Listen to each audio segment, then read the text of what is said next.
You and I know the attitude of journalists. Were you seriously expecting to get a statement from Jeff Weeks? Was this not just a way of blocking progress on this matter? Chair, respectfully, Yes. I seriously, in all my experience, I've always looked at the cycle of evidence. Yes. Where does it start from? Where does it end? This came through from Mr. Jeff Weeks. If he was not prepared to do that, then we have to deal with it separately. But I was seriously expecting, because we have many instances when we have even emails that are coming through, emails that are generated from untraceable accounts. If we're going to go and investigate every one of those issues, and then when it comes to a situation where I prove it, where you got the information from, you don't want to have a situation where possibly the hearsay issues come in. So I was seriously looking at Mr. Weeks. If he said, no, I'm not prepared to come as a witness, it's fine. At the risk of being repetitive, you have already accepted that the issues that Mr. Jeff Weeks raised were issues that were either within the knowledge of EMPD officials or issues that EMPD officials could easily have been able to establish. So I just do not understand the fixation with getting a statement from Mr. Jeff Weeks. I don't understand it. Chair, to the extent that I did not insist on a statement from Weeks, I mentioned him, did you get the statement from him? But Chair, the issues that Jeff Weeks raised could have been raised or elicited from the EMPD officials. But if you look at it, for a very important aspect he raised was the blue lights issue. The witnesses in the matter says there was no blue lights. It would possibly need then Jeff Weeks to come and substantiate, but this is where we've got it, this is where the information is, to assist and counter what the witness is saying from EMPD. That is my engagement and my thinking when I dealt with the issue. So in requesting Jeff Weeks. Let's move on to the second gap, the absence of a statement from Deputy Chief Mzolo, who was the accounting senior manager to whom Brigadier Mkhwanazi reported during the relevant period. How would that statement have assisted? The statement from Deputy Chief of Police Mzolo would have assisted in the sense that when Mkhwanazi says that he was given these functions when he started to act, the incidents happened during the acting period. When he was given, he was following the instructions or what happened, they to continue from Mzolo. So that is where one of the issues I looked at, to say, but if it is coming from Mzolo, he should be coming to deny that he ever gave him to do these aspects, which was in terms of the MOU and all of the other aspects. So that is why I felt it was impressive. If we get a statement from Mzolo to say, no, but I never gave such instructions to Mkhwanazi. I'm not sure I follow that, but I will move on. And paragraph 58, the content of DCP Gwabe's statement, which suggested that the entire senior management team of EMPD had knowledge of CAT VIP's involvement in EMPD officials. And how was that a gap? Chair. The sort of gap that would have made disciplining Brigadier Mkhwanazi impossible. Chair, in terms of the evidentiary issue, if Gwabe, he was instrumental in saying he received a 300,000 Rand donation, and he informed the senior management of that donation. Now, already the donation was irregular, and the senior management didn't do anything to address it at that stage. Gwabe is very vague in terms of says 2021, 2022. So it would have been in my assessment to say that, but if the senior management of EMPD knew of the involvement of VIP, CAT VIP, and what happened, why was nothing happened thereafter? So that is my engagement to say Gwabe, and first, and then the other issue is, why did Gwabe receive such a donation, knowing that the city manager had to approve the donation? So these were some of the thinking patterns that I had at that stage. I will leave it there. But Mr. Barry, there were very specific There were very specific allegations against Brigadier Mkhwanazi, Brigadier at the time. It had to do with the motor vehicles being registered in the name of Ekurhuleni, and it had to do with the blue installation of blue lights on these vehicles, or on vehicles that belong to Mr. Matala. Now, to bring in Gwabe that he had received 300,000, I think it was, assistance with stationery, the involvement of CAT VIP with EMPD historically, that seems to be red herrings, because it has nothing to do with the accusations at that time that you are being asked to speak to, in fact, the extension to which you're being asked to speak to, because the extension relates to charges about the vehicles and about the blue lights. And you're throwing in quite a number of things that have nothing to do with that, and I don't understand how you would have thought, one, that's relevant for purposes of considering an extension of a suspension, but two, why you would regard that to be a problem with these disciplinary charges against Brigadier Mkhwanazi. Thank you, Chair. I believed that they were crucial issues because it comes into the entire investigative diary or the docket. In terms of the blue lights issue, that was the allegation against... No, sorry, when you say it comes into the entire the investigation investigative docket, diary, what are you talking about? the information that was in the docket itself, to talk about donations.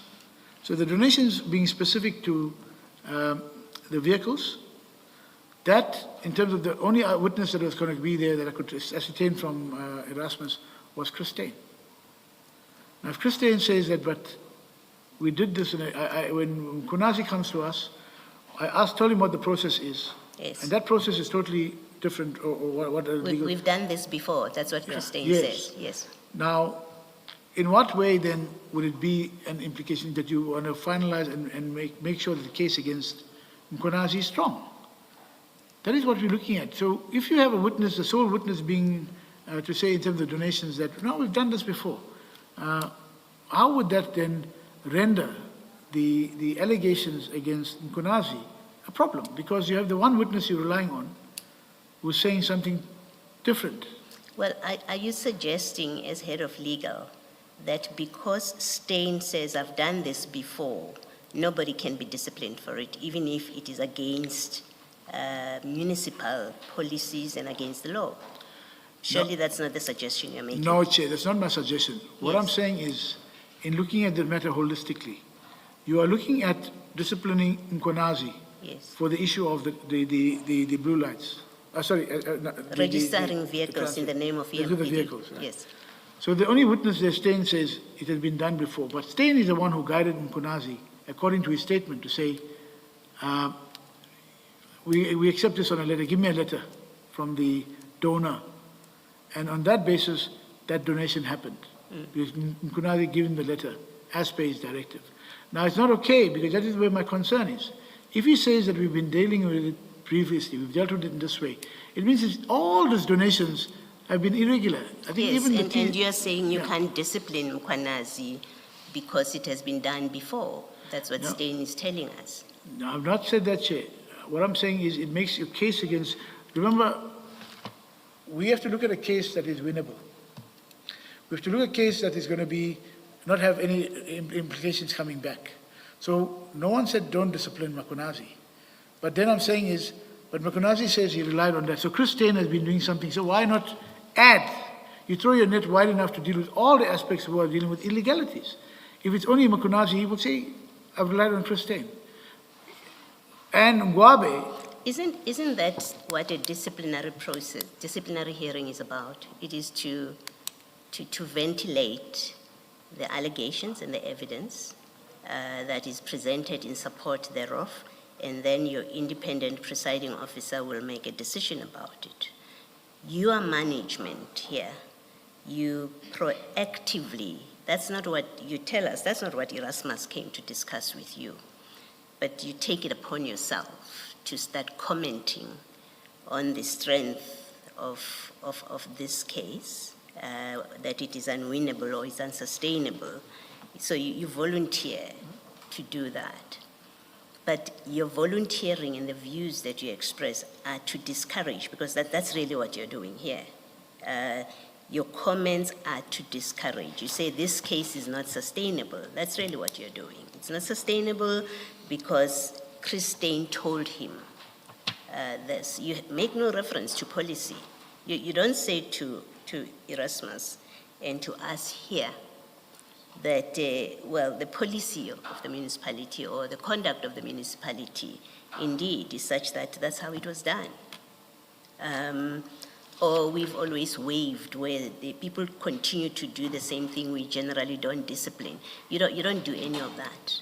What you do is you say, well, Steyn says, then you can't, why would you discipline Mkhwanazi? How can you succeed against Mkhwanazi if Steyn says that's what happened? Maybe Steyn is lying.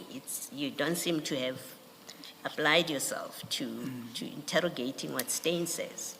You're happy to take it on face value and to express a view which is disadvantageous, actually, to those who want to institute disciplinary proceedings. You say, because Steyn says this case is not sustainable. I don't understand that. Chair, my engagements to that extent was never to discourage anything, was never to discourage any disciplinary processes.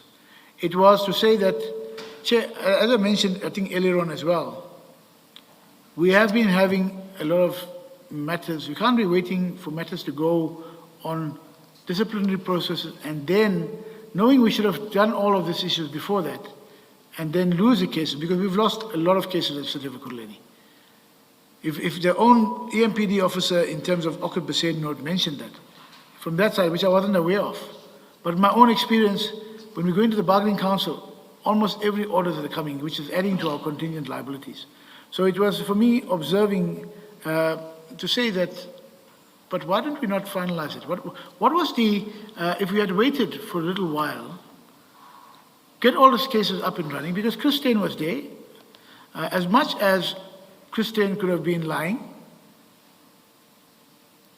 that would have to be tested. So how do you wait for Christine to go there and lie in a formal processes, and then not have a substantiated witnesses in terms of how do you prove that he's lying?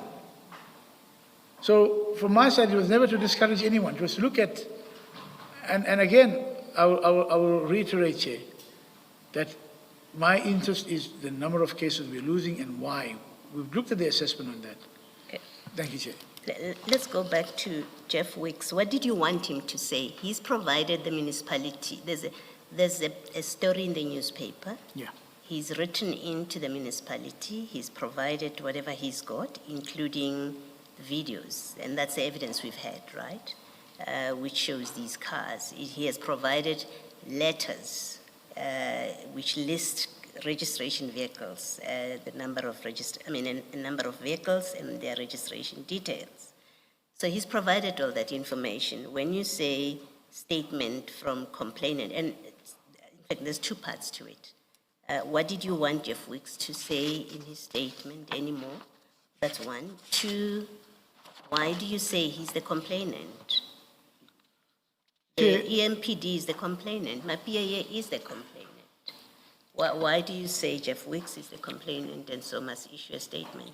Chair, the mention of Jeff Wicks and the statement from Jeff Wicks emanates from the Chief of Police writing to him to get a statement. No, you are the one that says to Erasmus, one of the risks that undermine the sustainability of disciplinary proceedings, not even the suspension, disciplinary proceedings, you say to Erasmus, it's the absence of a statement from Jeff Wicks. So I'm not asking you about what the Chief of Police said or did. I'm saying you've identified it as one of the problems. The problem would be, in my assessment, would have been that Jeff Wicks had information whichever his source would have been from. He writes to Rivers Peace. So to get a statement to say, this is what I've obtained, this is what I want investigation. So they have a complete chain in terms of where you emanated from and how he dealt with it. So the complainant would have been, Rivers Peace did sign a statement as a complainant as well. But in terms of going to the full value chain of the issues, in terms of what I looked at in the findings or the report there were issues that would have implicated Chief of Police. Because the whole issue about how, I went and delved into the entire thing, is how did CAT VIP and Medicaid come into the city? How did Julius Makunazi then get these donations or access the donations? Whereas they seem to be already have a relationship of CAT VIP in the city. No, Mr. Barry, I'm not asking you, and let's not obfuscate here. I'm not asking you about how the relationship came about, how long is it. That was not the issue here. In this case, that was not the issue. The issue was someone was spotted driving in motor vehicles that have blue lights. On investigation, it was found it is Mrs. Matala. That's what Jeff Wicks reports, right? 2, Jeff Wicks provides details of motor vehicles with registration numbers, and he says these vehicles are registered to the city in the name of the city, and they belong to Mr. Matala. Those are the issues regarding Brigadier Mkhwanazi. You then say to Colonel Erasmus, we have a problem because you don't have a statement from Mr. Wicks. Hence, then my question is, well, what did you still want Mr. Wicks to do? I mean, to say, rather. Erasmus has conducted an investigation. As instructed by Spies, we know that. He's conducted an investigation. You have that report in front of you, so you know what's in there. Why you want a statement from Jeff Wicks to say what is a question that I'm asking you. 2, I put to you that you are wrong to refer to Mr. Wicks as a complainant. He's not a complainant. He's a journalist. He's a reporter. In fact, in this case, the complainant was the chief. It was management of EMPD that complained. It's not Mr. Wicks. So this when you say to Erasmus that Wicks is the complainant and therefore must give a statement, it's all wrong. There's no basis for it. May I respond, Chair? Chair, the issue of Wicks was that he brought the issue to, the complainant is not, as I said, looking at it, he brought the entire transfer of the vehicles, donations, to the attention of the city. Right. Now, why I looked at it is important in terms of proceeding to look at, maybe it's my old school or very old school, in terms of having a complete value chain in terms of where does a complaint emanate from. If it came from Wicks, that's all in good. It came from Wicks, but in terms of then linking that to the witnesses, Wicks would have been able to concretize where Chris Steyn says there was no blue lights fitted. Where do we look at other options, because it's a very serious issue about the blue lights?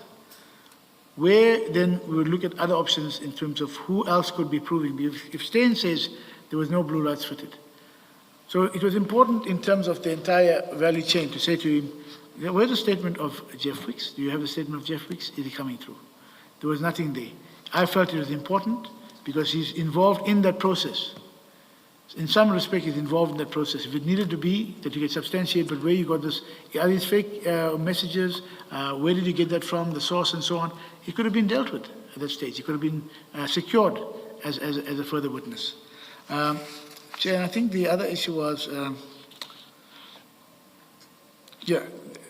Chris Steyn could have been lying, and it could have been then ascertained but the other option was it could not have been lying. He could have said, but this is the process we have. If he showed, or whether it seizures, other issues on seizures and so on. And he would. My point is, he would have had the opportunity to say that at the disciplinary hearing.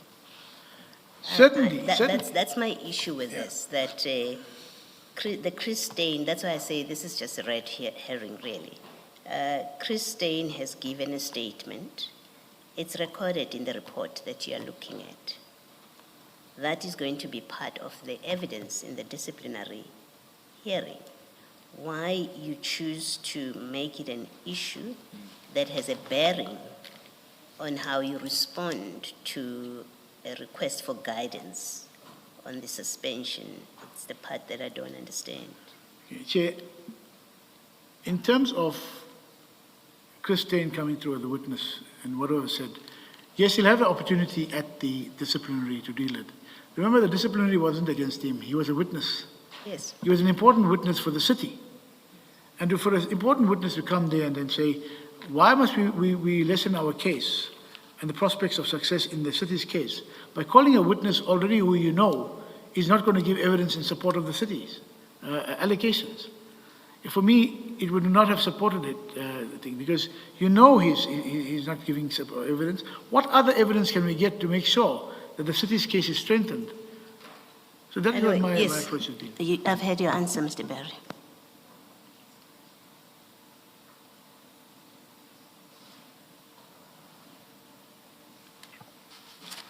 Thank you.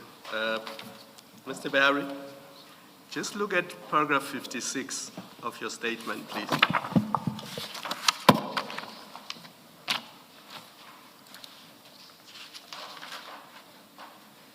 See, let's try to read it again. You say there, absence of the statement from the complainant, Mr. Wicks, notwithstanding documented attempts by EMPD to procure his cooperation. So by this point, you know they've asked him for the statement and he doesn't want to give it. Chair, there was no direct response to say, I'm not coming. There was just a letter from the chief of police to him. And I asked Erasmus, was there a statement forthcoming? There was no response from Jeff Wicks to say, I'm not prepared to come. Yes, so you say there in your own words, notwithstanding documented attempts by MPD to procure his cooperation. So you knew at this point that they've asked for it, Yes. and he was not providing it. Well, I was asking for information about that. Has he provided it? Is he not prepared to come through? So there is engagements with the Erasmus to say, but your chief has written to Jeff Wicks. Has he responded, or did he just keep quiet? And let's assume that he did not come through. How does that then result in the charges against Mr. Mkhwanazi not being sustainable? Because that's what you say in the latter part of paragraph 56. You say these gaps, the 4 gaps you have identified, they pose foreseeable risk to the sustainability of the disciplinary proceedings. So you're basically saying without these things, the proceedings are not sustainable. This is the legal advice you're giving to people who are coming to you for advice. Explain to me how the absence of that statement renders the legal proceedings unsustainable. The absence of the statement from Jeff Wicks, Chair, as the disputes arise in the disciplinary process, it was for me to say, as I said, to look at the value chain. Where did it emanate from? How do you finalize who comes in? It's not going to be it's not a sole determinant to say that these prospects are weak, or it's not going to be sustainable. But in the entire cycle, it emanates from someone, it emanates from Jeff Wicks. What did the EMPD deal with? And did the EMPD not know about this before? Before these blue lights issues, was it the first time that the EMPD became aware of this at that stage? So, in looking at holistically at the evidence, it was very important. I don't want you to repeat yourself about the value chain. I don't want you to repeat yourself because you've already said that. I'm asking you a simple question. How does the absence affect the legal proceedings, the disciplinary proceedings continuing? Because they can continue without that statement. I just want you to accept that. Chair, it can continue without the Could the statement. disciplinary proceedings continue without Mr. Wicks' statement? It can continue. Let's just stop there. Now, on Christine, you say Christine was not supporting the municipality's case. I don't understand how you can say that because earlier in your evidence in chief, unprompted, you were not prompted by anyone. You said these donations were irregular and unlawful. Now, Steyn confirms that he registered the vehicles because Mkhwanazi said to him there were donations to the city of Ekurhuleni. So how can you then say what he says, I'm talking about Steyn, does not support Ekurhuleni's case? Because the very thing you said unprompted, that it shows that these things were irregular, that's the statement from Steyn. Chair, I will reiterate, yes, unprompted. Those donations were unlawful. Stop there. Right. Now, that information comes from Christine. And we can take you there if you want us to, because we've got Stein's letter in front of us. Maybe, please, if I can look at that. If you say, does Christine say it was unlawful? No, Christine is not a lawyer. Christine is a fleet controller. Yeah. Christine says, Mkhwanazi told me that CAT VIP services donated these vehicles Yeah. to EMPD or Ekurhuleni. And he showed me a memorandum and a letter of donation. And I was satisfied that those documents were what he says they are, and I proceeded to register. Now, unprompted, you said that's unlawful and irregular. Yes. So what Stein says happened, you confirm that it's irregular and unlawful. So why then do you say Stein does not support the employer's case? But Stein goes more, Chair. Stein goes more to that. He says, but these things have been done in this process on other occasions. But Mr. Behari, you deal with those things by investigating them and charge those who were responsible in the past for doing similar things. It has nothing to do with whether you proceed or you do not proceed against Julius Mkhwanazi. If people have done something wrong in the past, and as a result of Stein's statement, you become aware of it, you investigate them and you charge them. That's how you deal with it. You do not say it impacts on the sustainability of the charges against Mkhwanazi. You do not say Chair, that. no, Chair, respectfully, the issue of Christine going further to that and say it was done, that had an impact. Because if Mkhwanazi says he went to Christine, he asked him what was done, Christine says, come next day. He goes back, what do you need? So Christine, dealing with other transactions in that fleet and arrangement, guides him in this way. Then he took guidance from Christine. And that is why I'm saying to say, I'm not saying it's unsustainable in total, but the witness is going to come and say, but I guided him, we're doing this. So how is it then to say that you haven't followed the process, which I agree, but now Christine guides in this way? So why not look at the impact, but why is Christine guiding something on a totally incorrect process? Then who knew about that stuff? Because it was not a donation in the way it is done in terms of the city. Could it be a donation dealt with by fleet and other departments in the province or whatever it is? But from the city side, from what we request from a donation, it is not the correct process. So you're raising defenses for Julius Mkhwanazi. Is that what you're doing? Chair, it is not an issue of raising defenses. It's an issue of looking at what were the possible defenses in terms of prospects of success, which affects us going forward. If these are the issues or the gaps that we identify, and we don't look at how we can close it, you can't wait for us to go into the open environment, whether it's disciplinary or bargaining council or courts, and then decide, no, these are the issues. It is not about that, Chair. It's about being proactive in the sense that it's not about a defense for Julius. It's about what the witness on behalf of the city is going to say. And is it a possibility that that court or whichever environment could take the city's, the witness of the city, which we call the witness.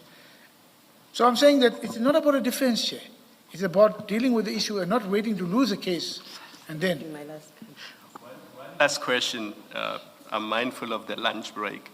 Now, you are head of legal for the city of Ekurhuleni, and an investigating person from Ekurhuleni comes to you with this information. When they look at paragraph 55 to 60 of your statement, where you say to them, these are material gaps, they have the effect of affecting the sustainability of disciplinary proceedings against Mkhwanazi. I mean, what did you expect Chris Erasmus to think looking at this? Because the effect of this is that we don't have a good case against Mkhwanazi. Isn't that the effect of this? Chair, no. It is about becoming aware of what are the risks if we proceed in this form. Exactly. No, Chair, it's about becoming aware of what are the risks if we proceed in this form, and how do we as a city ensure that where we are doing the discipline, we are able to secure what our intended outcome would be. So in this serious note of what's been going on, our intention would be to secure. We can't go on a wishy-washy or say, okay, let's go on with the case, and then find maybe some way it'll be cured during the evidentiary issue. That's not the way I've been dealing with those matters. We look at, and that is what I'm saying, that someone will say to you, but are you not overreaching your side? I'm going to leave it there. I think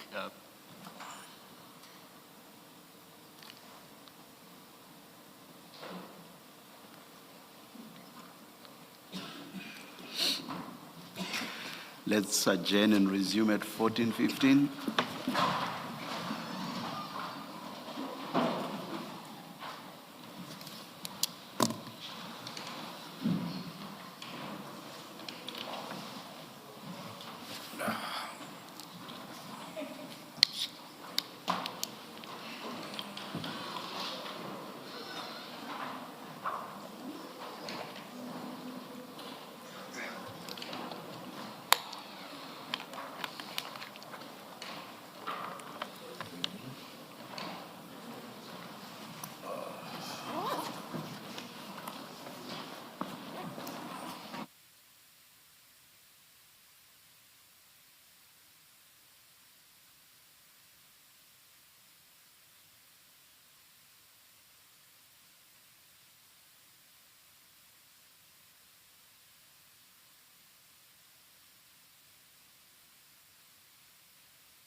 If I have capacity, I must be able to go to Rustenburg from Gala and exploit minerals and develop wealth.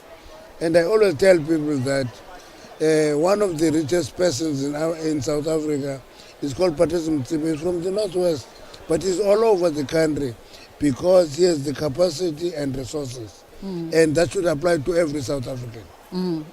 Now, because you've just mentioned that we don't work in isolation, right? A greater need for this collaboration across 54 African countries. How do we then take that South African ethos, that bedrock of how we conduct business in the sector, and perhaps start to encourage our other friends and counterparts on the continent to think in a way that benefits the collective? You know, yesterday we circulated the G20 critical mineral framework, and Africa is in love with it. We're hoping that they will take it up and it will guide us and give us the framework to work within. If we do that, we have won half the battle, because it will mean that we'll read from the same script and engage from the same hymn book and be as strong as we can be. But if we look after our own narrow national interests, we are going to collapse the continent, because we are going to engage in what I call race to the bottom, in that everybody put the lowest conditions to attract investment at a huge cost for their countries. Absolutely. Domestically, we also have the issue of zama-zamas, and I was hearing you in the press conference, a lot of questions around how you begin to settle that issue. That is a criminal activity. It must be treated as such simple. You can't regulate crime. Crime is dealt with as a crime, and therefore police are the lead department in dealing with the criminal activity. That's why you can't call the Minister of Finance to look after cash heist. It's a criminal activity. Or stock theft, you say Minister of Agriculture must deal with stock theft. It's a criminal activity. Zama is a criminal activity in mining. You steal our minerals, and you don't only steal our minerals, you attack our economy in a big way. Lastly, perhaps if we look at this few days, the next few days, what would you envision to come out of this gathering by way of concrete, confirmed commitments? The biggest commitment is when Africa works together. We're making a lot of progress in that. That's why, as we're giving the report, we also give the feedback of what we're doing in South Africa. in the last 12 months and what we are going to be doing in the coming 12 months, which will be a scorecard for the next Invest in Africa Mining Indaba. And if we continue doing that, we are consciously working on our work and reconcile it with what is happening in the country. Yeah. As we let you go, your team is barreling down in the wings there. Because just one last question, giving you the opportunity to speak to South African youth, you found yourself in hot water with them recently. No, there's no water. Any words of advice for them, especially when it comes to them exploiting this particular sector? All I'm saying is that our young people must not limit their opportunities to public sector. Mm-hmm. They must also appreciate that there's a lot of opportunities in the private sector and go and look for them. They are there, they are for grabs, and we must grab them. I gave them an example of Taba. Mm-hmm. They ridiculed me for that. What they couldn't understand is that Taba was the lowest class of jobs, but we used that low class to develop a future out of it. And it was correct then, it is correct now. Minister, thank you so much for your time. Okay, thank you. That was Minister of Mineral and Petroleum Resources, Minister Gwede Mantashe. It is the Full Circle with myself, Bridget Masinga on SAFM, fast approaching 20 past. A quick pause and then we'll come back and see what comes up on the schedule. SAFM, playing the music you want to hear. It's got to be Bongo Mafina. I'm on Ponto and the one Jimmy Dodo. So salam. Queens of James. So salam. So salam. So salam. So salam. Queens of James. So salam. In the morning time of this lifetime, I was checking out the sunrise. Kile mutwa tlhaba khobe, situba ko se khole. Limpurana ma tlhamela mahulai. But in the noon time of my life, ke mo na manyane ke po, mai la go khotla. Tsimega ya dithulano tsa botlhogo mo imele. Now you see how we do, come through with Jimmy Tutu. I know the evening's coming, but I'm not thinking about it. There's stuff about the camera na tsa pula di bato nga go sa legale. And when we are no more, I get it will be marching le bagale. Badimo ba le robaletse ditlhoko. Ba le robaletse ditlhoko.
setsuatsue sa phetogo.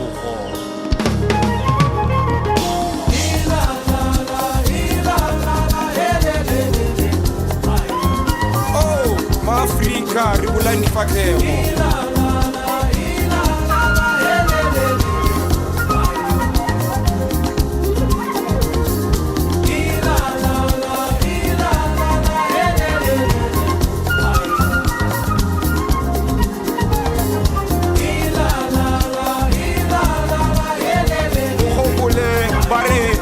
Thabile o la ramele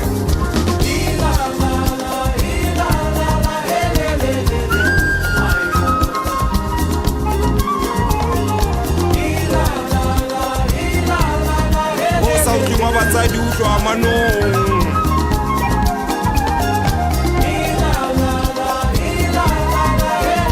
ka re a le ntlatsebe a le ntlhoiletsebe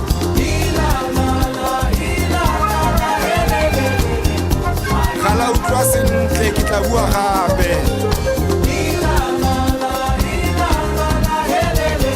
opela monna etso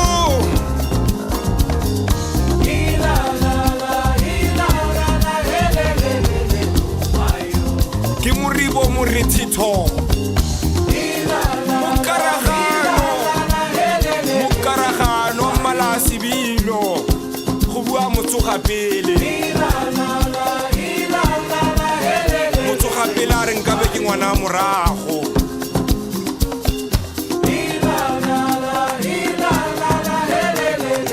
ra tlarane re ne sopo sengwe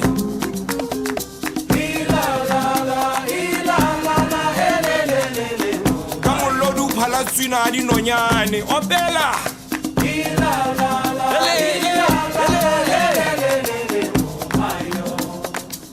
ere bona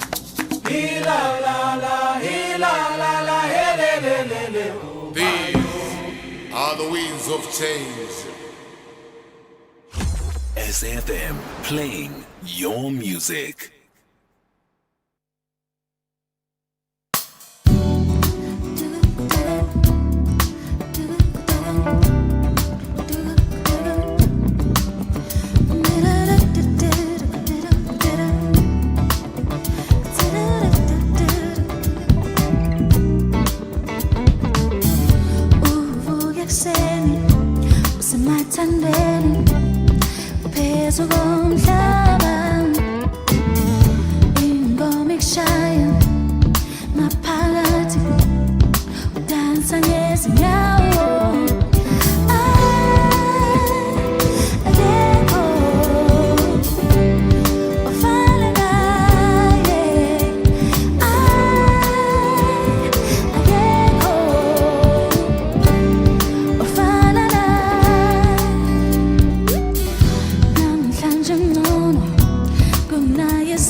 Uzizwa umatasa-tasa, bantu bento bem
It is Zama Jobe coming through with Akeko, Jimmy Lulu featuring Bongo Muffin before that with Winds of Change, bringing you a little bit of a double play this afternoon. Lots of moving bits when we are on outside broadcast as we are today, coming to you from the Africa Mining Indaba 2026 conference, which is happening at the Cape Town International Convention Centre. It's 1:30.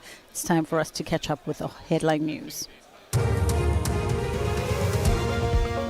Thank you, Bridget. On the news headlines, the Speaker of the National Assembly, Togo Didiza, has welcomed the outcome of an engagement between the ad hoc committee and one of its witnesses, Paul O'Sullivan, to appear before it in person tomorrow. Heavy rainfall of 185 millimeters have been measured at Fisher Haven and Hoston in the Overstrand municipality in the Western Cape overnight. And family members of the Hong Kong media tycoon and pro-democracy campaigner Jimmy Lai have appealed for international support to rally for his release. A full update follows at the top of the hour. Wherever you are in the world, SAFM 104 to 107 is accessible. We're also streaming live on Facebook, X, and YouTube at SAFM Radio. We acknowledge and appreciate everyone tuning in and watching our streams. Stay with SAFM 104 to 107 as we bring you commission live, breaking stories, and thought-provoking lectures. SAFM, leading the conversations that move us. Bridget Masinga, weekdays on The Full Circle. All right, it is the Full Circle. Myself, Bridget Masinga, we're coming to you live from Cape Town this afternoon as we kick off the Africa Mining Indaba happening until Thursday, the 12th of January, under the theme Stronger Together, Progress Through Partnerships. This is a conversation that is albeit a bit different, but still speaks perhaps to some of the objectives of gatherings such as this, and that is how do we begin to ignite a passion for entrepreneurship, particularly for younger South Africans to be able to go out there into the world and optimize on. Landi Mashulwana joins us now, Fellowship Selection Manager Gray Orbis Foundation, and they're inviting high-performing grade 12 learners to apply for the University Fellowship Program. How are you doing this afternoon, Landi? I'm very well, Bridget. How are you? I'm great. Thank you so much for the time. Appreciated.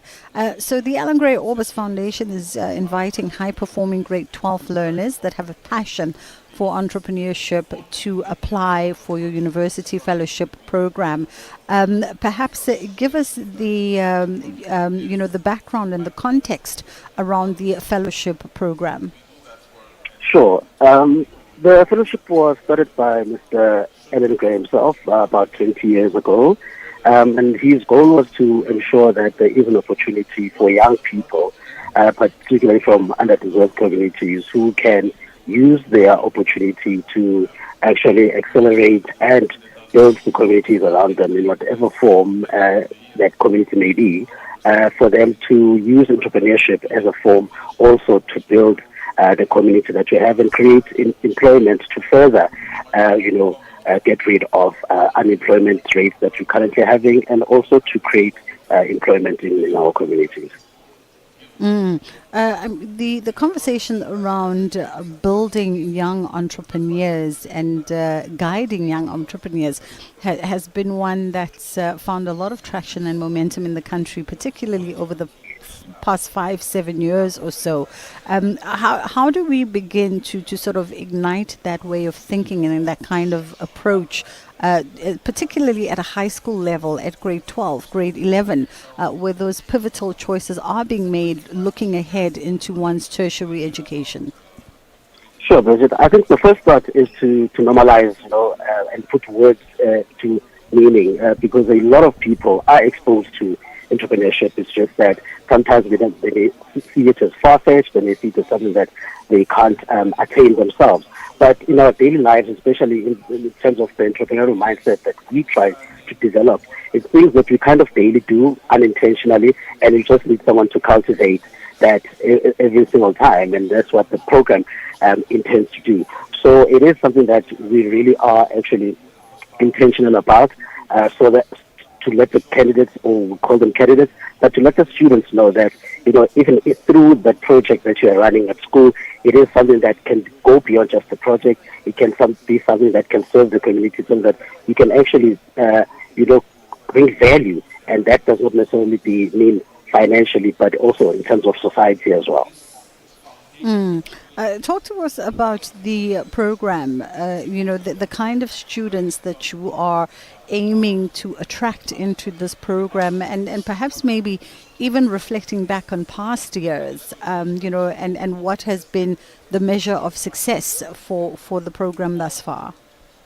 Absolutely. So what the program is looking for is someone who really believes in themselves, someone who knows that or wants to change their society, as we've mentioned, and it is in a form of economic or just the social standing, and this is someone who's passionate about the country, and also identifies that for them to be able to change society, they would need to change themselves. So in terms of the program and what it offers, we do have beyond just the funding that is very attractive to a lot of students.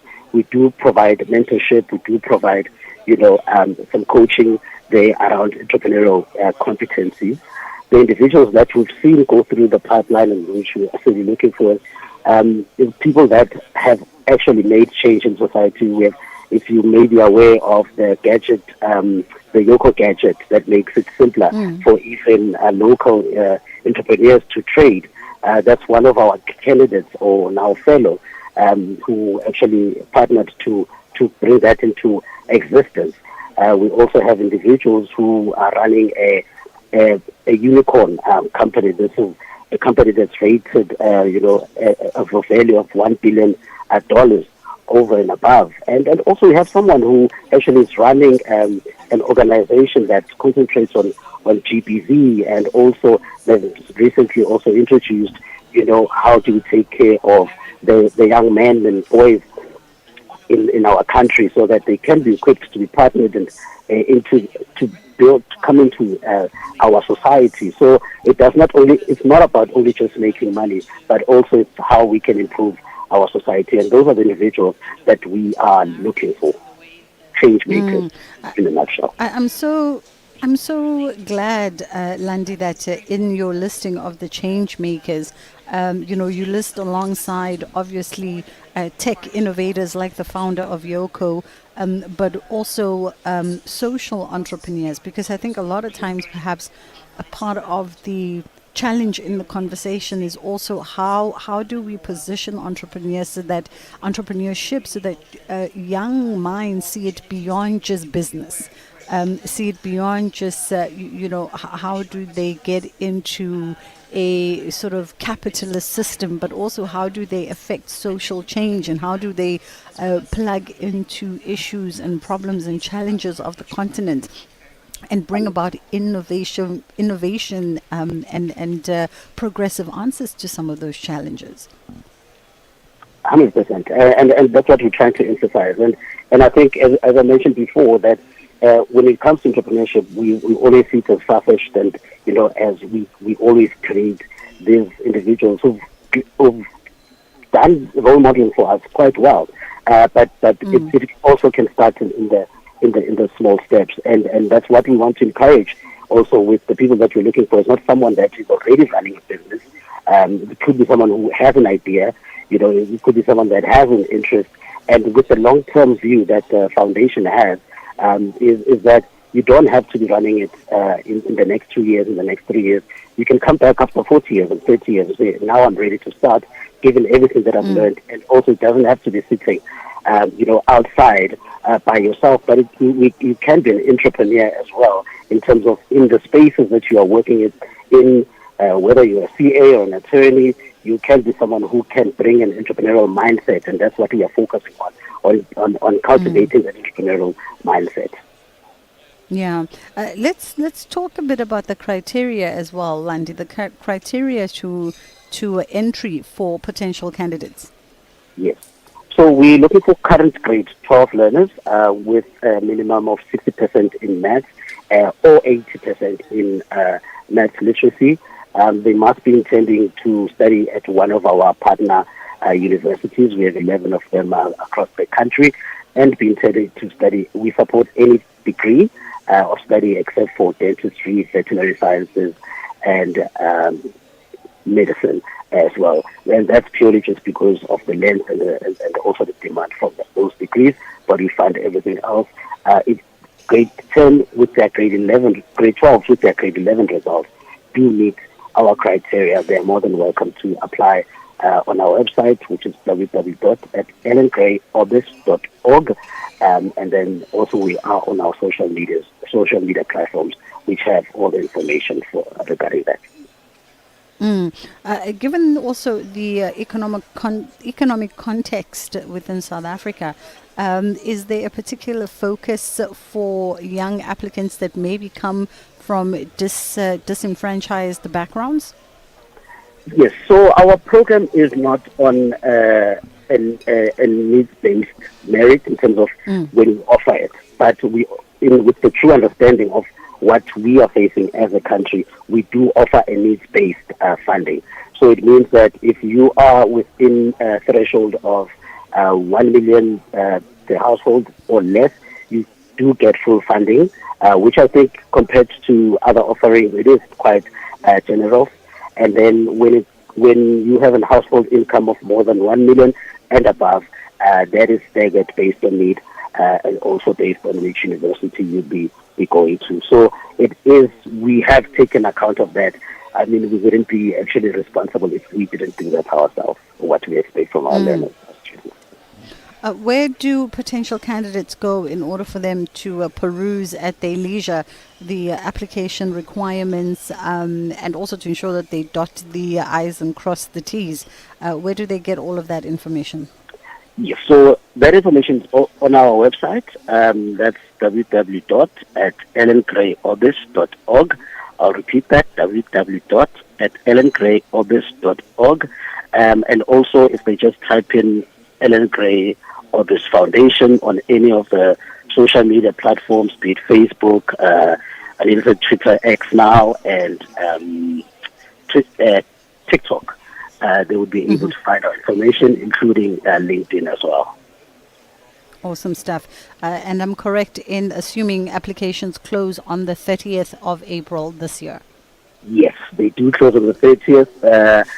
But I want to warn students and their parents that our application form is not as short as the others. It is quite lengthy. We ask that they please complete that within 2 days or give themselves 2 days or so. So it's very crucial that by the time that they hear about this information, they go and start applying themselves, because there's a lot of information that we want to gather for them to ensure that the right candidate is selected. You wanted to say it is a rigorous application process that requires all the attention to detail. 100%. It is quite lengthy. The process starts now at the end of, now in terms of the campaign. We start our selection right after in May, but people only know in December because we go through an interview process.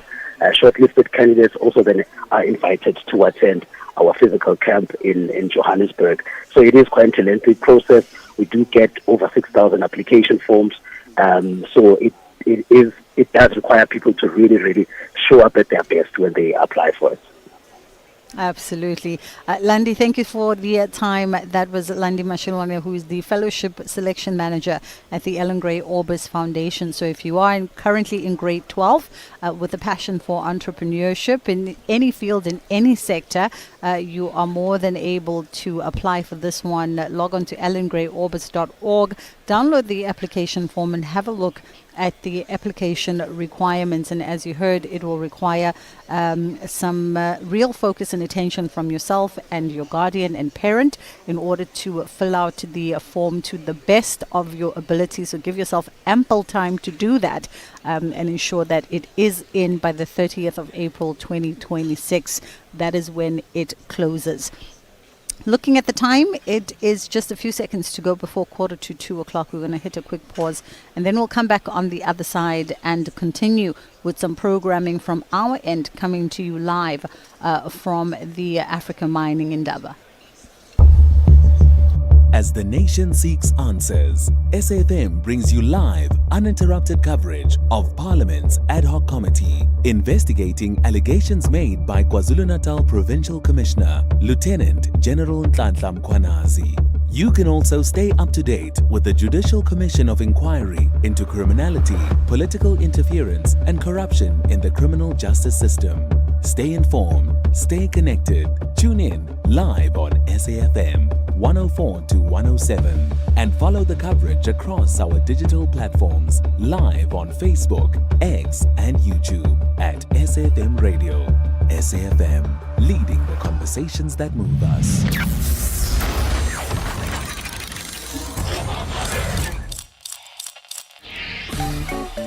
You are listening to The Full Circle. It is mayhem, pandemonium, and all kinds of things happening. I'm joking. We are taking things nice and easy at the Cape Town International Convention Center ahead of the opening of the African Mining Indaba 2026. All right. Our next conversation now is with Artistic and Executive Director Breeze Yoko. And we're looking at the Boniswa Ubuhle announces the Cape Town Print Fair. And it's a new artist-driven platform that's celebrating printmaking and accessible art. How are you doing this afternoon, Breeze Yoko? Hey, Bridget, I'm good. How are you doing? I'm great. Thank you very much. I'm great. I was saying to my team offline, I'm like, why is Breeze Yoko not here? Because he's a Cape Town resident and you should be here. Listen, I would have been there in a heartbeat if they told me that you're in town. No, listen. I completely understand also, given just the security hoops at the mining Indaba. Maybe this is the easier route for us. But thank you so much for taking the time. Let's talk about it. Let's talk about the Boniswa Ubuhle Bendalo. Firstly, tell me about the organization Boniswa Ubuhle Bendalo, because they are the ones introducing the Cape Town Print Fair, but you are obviously the artistic and executive director behind this organization. Yes, indeed. Boniswa Ubuhle Bendalo is a organization, a platform that tries to create spaces, especially for artists and artworks that is mostly overlooked. Urban art, print art as well. We felt that the country is rich with art and artists that have achieved greatness, but there's very few spaces that cater, or even events that cater for artists who are still up and coming, and also for the artwork that is not regarded as high end. So we create spaces for those kind of arts and urban art and other art forms. It's interesting, Breeze, that among sort of the art forms and that you were presenting at this exhibition is printmaking, and I would have thought, given also sort of the conscious decision of so many artists who've gone into the print route to make their works accessible, that disciplines like printmaking would start to claim their space as being regarded as premier work of art, premier disciplines, or is it still maybe seen as a lesser than? I mean, I think with printmaking, it definitely depends on where you are in your art career for it to be regarded as a premium type of artwork. I mean, if you look at William Kendridge, he does a lot of printmaking, but I think on a whole, printmaking is still regarded as a art form that is lesser than the original art. I think obviously because of its duplication form that it kind of gets the lesser, of the ratings in the art, but in comparison, obviously, to original art, that doesn't have duplication. But also, it's an art form that is definitely celebrated, but it's also an art form that doesn't have its own platform, so it kind of drowns in places like the art fair and also bigger marketplaces that specialize in high end and also high price artworks. Absolutely. I mean, as we explore this conversation, just reflecting on, and we've got the art fair coming up in just a matter of a week and a half. Just reflecting in those spaces and the kind of languaging that's also used, you are absolutely correct in conscientizing that it really mostly depends on where you are in your career as an artist, especially if you are a painter, because the words that people would sell to place or to make a print attractive in the spaces do kind of lean more towards playing it down as an art form. Also interesting that part of the print fair that you're presenting is illustration and zines. There was a time a few short years ago where zines seemed to be taking their prominence, and now maybe I'm not cool enough anymore and I'm not in touch enough anymore. But I'm not seeing sort of that hype around it. I mean, I landed on one that was called Sunday a couple of years ago, created by some creative kids out of Johannesburg, which was a really cool zine.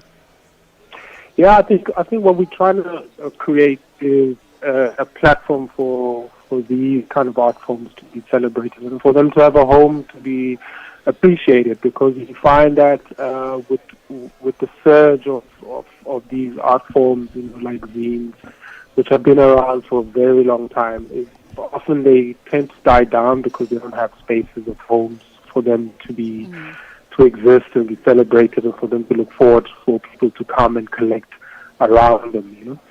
So the Cape Town Print Fair includes zines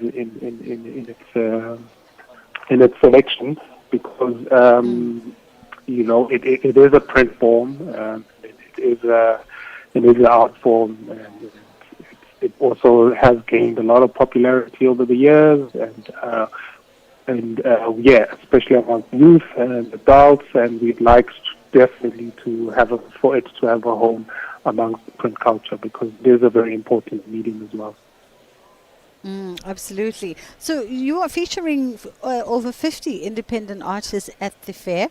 Give us some, some appetizers. Always interesting to know who you've curated, and I can imagine for yourself and your team, not an easy task to bring together people and curate the right kind of presentation for this fair.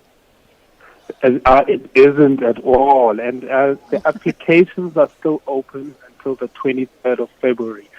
So we would not like to give away names, because we have a committee that is looking at all the applications, and since the application is still open, we don't want to affirm things that are not affirmed by the committee, the selection committee at the moment. But we definitely have had some great response from big names in the print community, and so we're really excited about the response that we have had from the print community, and also just the general artists who are very interested in this platform. So we aren't able to give any names at the moment, but if you stay tuned to our social media, mainly the Instagram account and the Facebook account, and then we will be announcing as soon as possible as we close we'll have a lot of announcements of what's going on, and also we'll be announcing who the selection committee is, which are big names as well within the art and printing community. So yeah, we can't tell you names right now, but it's been a great response, and people won't be disappointed. And we're also very excited about the other names that are not known because the platform is trying to, give space for people who are not known. It's a mid-level fair, and we're trying to bring in everybody, and also for people to support independent art and artists, for you to come in, the public to come in and meet the artists, and maybe you'd find your new favorite artist there, and you can have a chat with them, support them directly, and we don't accept any galleries for the print fair because we would try to keep it as independent as possible. So it's a great chance for people to come to support local artists and also find your new favorite artist.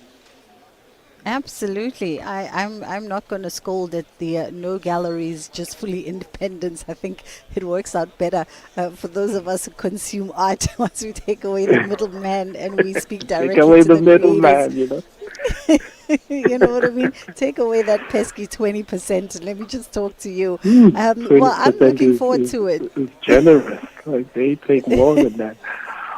But not to scold, galleries or anything. No. Everything has its space and time. But I think for this platform, it's very important that we are promoting independence, and also it's a growing trend, for people to support independent artists and independent platforms. And we're trying to be that. Yeah. It makes absolute sense. Well, we're looking forward to it. Already, I've got a short list of whom I think should feature in the printmaking as well as the illustration categories of this fair. If I had to add my 2 cents piece to it, some rock stars as well as some up-and-comers, but I'm sure you've got a stellar list on your end. Breeze Yoko, always a pleasure. And Breeze always a pleasure, Bridget. And please do send through. Send them to our Instagram account where they can find the form to fill in, application form to be part of this inaugural event. It would be amazing. I'd love to see your list, and I know you got you got the eye of the art. Well, so don't give me too much credit. Oh, I know you. Don't give me too much credit. Just to reconfirm, by the way, your social media platforms, what handles do you go under? We go by Cape Town Print Fair with all social media handles. Awesome stuff. But Breeze, most information is on Instagram, so please go there. All right. Cool, we got it.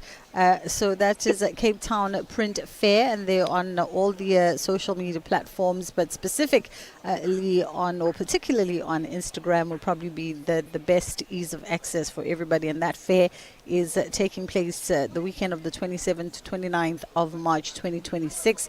But if you are an artist, an independent artist who's practicing in printmaking, illustration, zines, and perhaps try your luck, in other forms of art, then you can be in contact with them. Applications close on the 23rd of February, so you still have a little bit of time to get your application forms through at Cape Town Print Fairs, where you can go on Instagram and other social media platforms. That was Breeze Yoko, artist and executive director of the Boniswa Ubuhle Bendalo, which are presenting the Cape Town Print Fair. 2 minutes to go before the top of the hour. Your 2 o'clock news are coming up with Ondelambana, and then we'll come back on the other side and we'll see where our schedule stands, and we'll update you accordingly as to what is coming up from the Africa Mining Indaba. Koketso Sachane on SAFM. Is this the last of what we see as action against John Steenhuisen moving forward, or should we anticipate something post-April after the FedEx Council? So after the FedEx Council, what we must look out for is his Harvard moment. Remember, what happens to somebody who has been the leader of a party? If you are there after an election of a new leader, then it means there's a power apart from the center that must hold the party together that is looming in the periphery, countering whatever message message that the leader is putting out. And so when you're thinking just about the optics of having a leader as a loose cannon inside the party, you even see the influence of Helen Zille inside the party when thinking about John Steenhuisen and his leadership. Everybody had doubted every single decision that he takes. The Meeting Point.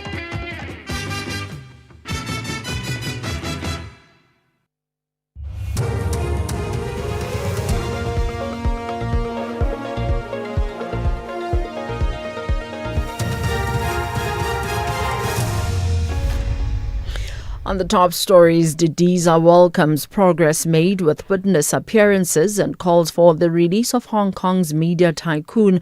For SAFM News, I am Onde Lambana, and a very good day. National Assembly Speaker Togo Didiza says she welcomes the ad hoc committee's continued engagements in seeking the physical appearance of two witnesses who initially refused to testify in person. Northwest businessman Brown Mokhodzi and private investigator Paul O'Sullivan wanted to testify virtually, citing security concerns on their lives. However, the committee has indicated that O'Sullivan will appear in person tomorrow. Didiza says her understanding is that further engagements are continuing with Mokhodzi. Parliamentary spokesperson Moloto Mutapo. The Speaker is pleased that this approach has resulted in one of these witnesses availing himself to appear physically before the ad hoc committee to testify from Tuesday without the need for summonses to be issued. The Speaker understands that engagements are continuing with another witness, Mr. Mokhodzi, and should further engagement not yield the necessary outcome, the Speaker will be advised by the ad hoc committee so that the issuing of a summons may be considered. 3 suspects have been arrested for the possession of unlicensed firearms and ammunition. Police say officers stopped a vehicle during routine patrols at the Suporong informal settlement on Gauteng's West Rand over the weekend. They found 3 AK-47 rifles wrapped in blankets in the boot. Suporong has recently become a flashpoint for extreme violence between residents and illegal miners known as Zamazamas. Gauteng police spokesperson Tintswalo Sibeko. One suspect was found with ammunition. The 3 suspects were arrested for possession of unlicensed firearms and ammunition. The suspects will appear in court soon. Investigation is continuing. The cross-examination of a state witness known as Mr. X is continuing today in the Western Cape High Court. He testified that some of the information contained in a document compiled by investigators may have been incorrectly recorded, while other details were not true. Mr. X told the court that certain information was withheld and that key details about his role in the steroid business linked to slain steroid king Brian Weinstein were missing. He also told the court that some transactions were made in cash and that he was in Durban in 2017. The trial of alleged underworld crime boss Jerome Boysen and 11 co-accused continues, with the accused facing charges under the Prevention of Organised Crime Act and the murder of Weinstein in August 2017. Heavy rainfall of 185 millimeters have been measured at Fisherhaven and Hoston in the Overstrand municipality in the Western Cape overnight. Municipal Manager Dean O'Neill says Kleinmond measured 90 millimeters, Onras 80 millimeters and Hermanus CBD 60 millimeters. He says a level 4 thunderstorm warning remains in place for the Overstrand area, with more rain expected within the next hour on already saturated ground. This increases the risk of mudslides and localized flooding. Rainfall is expected to intensify today. O'Neill says disaster management and operational teams are on the ground, assisting with water diversion, opening infrastructure, and distributing sandbags where required. Family members of the Hong Kong media tycoon and pro-democracy campaigner Jimmy Lai have appealed for international support to rally for his release. Lai has been sentenced to 20 years in prison as the harshest punishment yet handed out under the territory's strict national security law, which China says is necessary for stability. Lai, who is 78 and a British citizen, has been found guilty of foreign collusion and publishing seditious material. Press freedom groups in Hong Kong have called the 20-year prison sentence of Jimmy Lai cruel and unjust. Jodie Ginsburg from the Committee to Protect Journalists. It is clear that the Chinese authorities, the Hong Kong authorities wanted to make an example of Jimmy Lai, not just to silence and shutter Apple Daily, but to effectively send out a warning to anyone who wants to report freely in Hong Kong that this is the kind of punishment that they will face. Recapping the top story, National Assembly Speaker Thoko Didiza says she welcomes the ad hoc committee's continued engagements in seeking the physical appearance of two witnesses who initially refused to testify in person. I'm Ondila for SFM News Headlines at 2:30. Bridget Masinga on SAFM. With the ever-changing financial landscape, it can be difficult to make sense of all the moves at times. Join me, Jimmy Moyaha, on the SAFM Market Update with MoneyWeb, Mondays to Thursdays, 6 to 7 p.m, as we break down the key market trends, top financial stories, and smart investment insights, all in one place. It's everything you need to stay financially informed and ahead of the curve. As the nation seeks answers, SAFM brings you live, uninterrupted coverage of Parliament's ad hoc committee investigating allegations made by KwaZulu-Natal Provincial Commissioner Lieutenant General Nhlanhla Mkhwanazi. You can also stay up to date with the Judicial Commission of Inquiry into criminality, political interference, and corruption in the criminal justice system. Stay informed, stay connected. Tune in live on SAFM 104 to 107 and follow the coverage across our digital platforms live on Facebook, X, and YouTube at SAFM Radio. SAFM, leading the conversations that move us.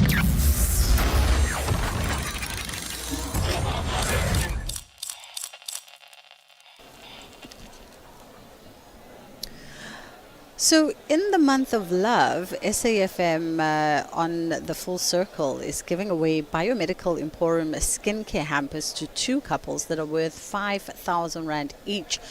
Every love story is unique, so we want to know, how did you meet? How did you meet your loved one, your partner?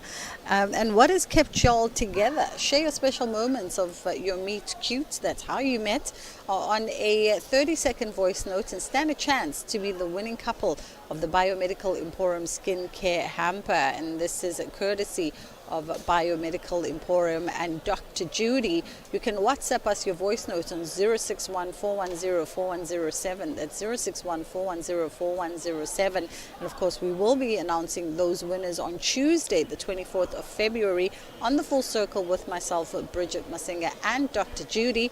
Love is skincare. The Full Circle with Bridget Masinga, Monday to Friday, 1 to 3 p.m.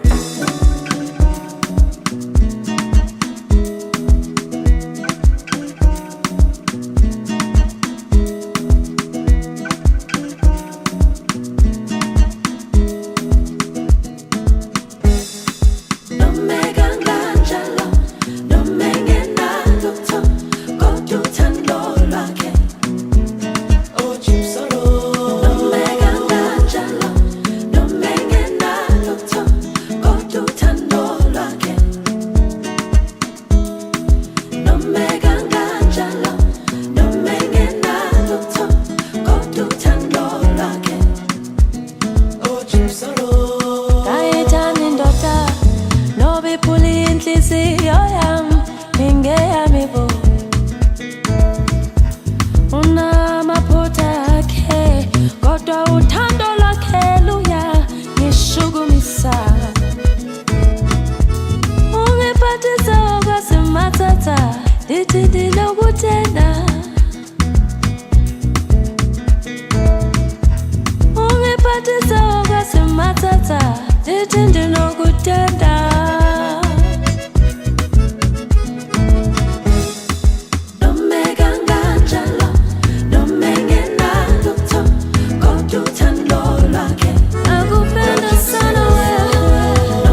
90 years, one voice has informed, challenged, and connected a nation. SAFM, South Africa's national English public radio station.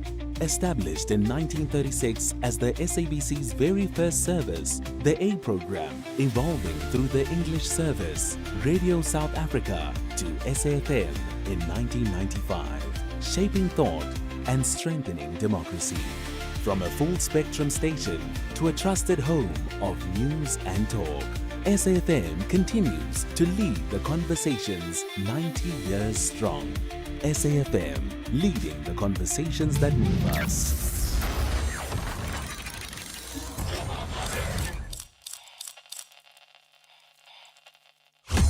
SAFM, playing your music.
Can you refer me to that somewhere, Chair?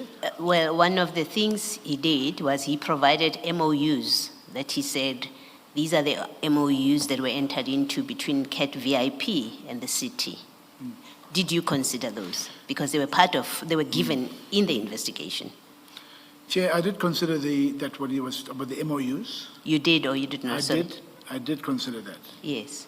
The MOUs were not signed, from what I understood. Yes. And for him to have relied on an unsigned MOU would have made no sense. Yes. Because there's no approval by the, well, in that matter, there's two types. The MOUs are dealt with at different levels. Yes. Because an MOU in the structure in the city of Ekurhuleni is that it is non-committal. It cannot commit the city to anything. Yes.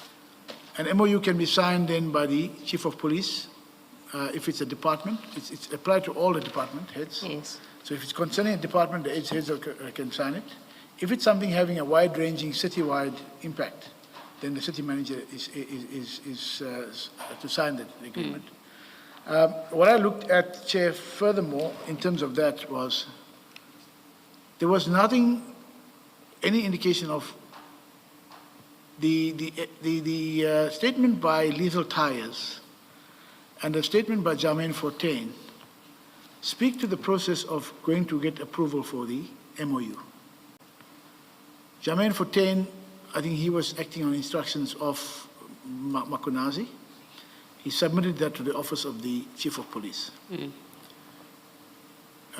Lethal Tires confirmed she printed this email, those MOUs, and left it at that. There was thereafter nothing. There was nothing happened. So in terms of then was, did the chief consider it? Why didn't he call, if it was not something that should have been proceeded with further? I believe that, and that's one of the discussions where we said, but chief of police, the MOUs came to your attention or did not? Because from the trail. Yes, they may have come to his attention. What I'm checking with you is you took into account what was in the file from the investigation, from Erasmus's investigation. Now we know from earlier evidence that was presented here that Brigadier Mkhwanazi relied on these two MOUs, right, as authority for doing what he has done. Now, if you looked at them and you saw that they were not signed, you would have known they are not authority for what he did with the vehicles. You would have known that, and so you would have known that, in fact, he did not have authority to do this, and he knew he doesn't have authority because these MOUs are not signed, right? That's a fair proposition to make, right? Now, if you are aware of that and you are looking at this docket, how do you still say that the charges against him are not sustainable?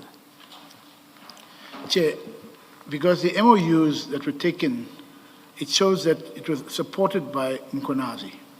That's a document I think I've seen, where he signed on the one hand, which is supported by Mkhwanazi. The trail then leads to the chief of police, and my issue is then, it came to his attention, or it didn't come to his attention. What MOUs were put forward by Mkhwanazi to Steyn, to say these are, we have a relationship, or we have this MOUs, that was incorrect. However, there was further than that. You had to go back and say, but then, Chief, what is the chief's, and this is what I'm saying from the beginning, when my issues were, when I looked at the process, and I said these could be matters implicating the chief of police and senior management. No, how does that implicate the chief? We are talking about what Brigadier Mkhwanazi puts forward as the document that authorized him. Forget the chief's signature. Brigadier Mkhwanazi provides what he considers a full answer to I was authorized. There was authority, and he has proof of it. And the proof of it that he provides is not signed by anyone representing the city or with authority to represent the city. Now, you head of legal, you know this is not authority to do what he has done. Forget the chief. Maybe the chief was in dereliction of duty. He didn't sign. But we know in the course of this investigation, the chief says, I know nothing about this. He says that, right? And that's the evidence we have before us. He says, I didn't know anything about this. In fact, we know from the evidence of Commissioner Spies that even these memoranda, they were being questioned, about are these even genuine documents? Have they been made up? Sorry, I forget the correct word for it. But there was a question about even these documents, whether they had ever been served to anyone in the EMPD. But that's not even the thrust of my question to you. My question to you is, you have taken into account what the other people have said, what Christine has said. You've taken into account what you say is Gwabe's statement. And I think all that statement says is VIP or Medicare has given us 300,000 rand worth of stationery, so it has nothing to do with the charges that Brigadier Mkhwanazi is accused of.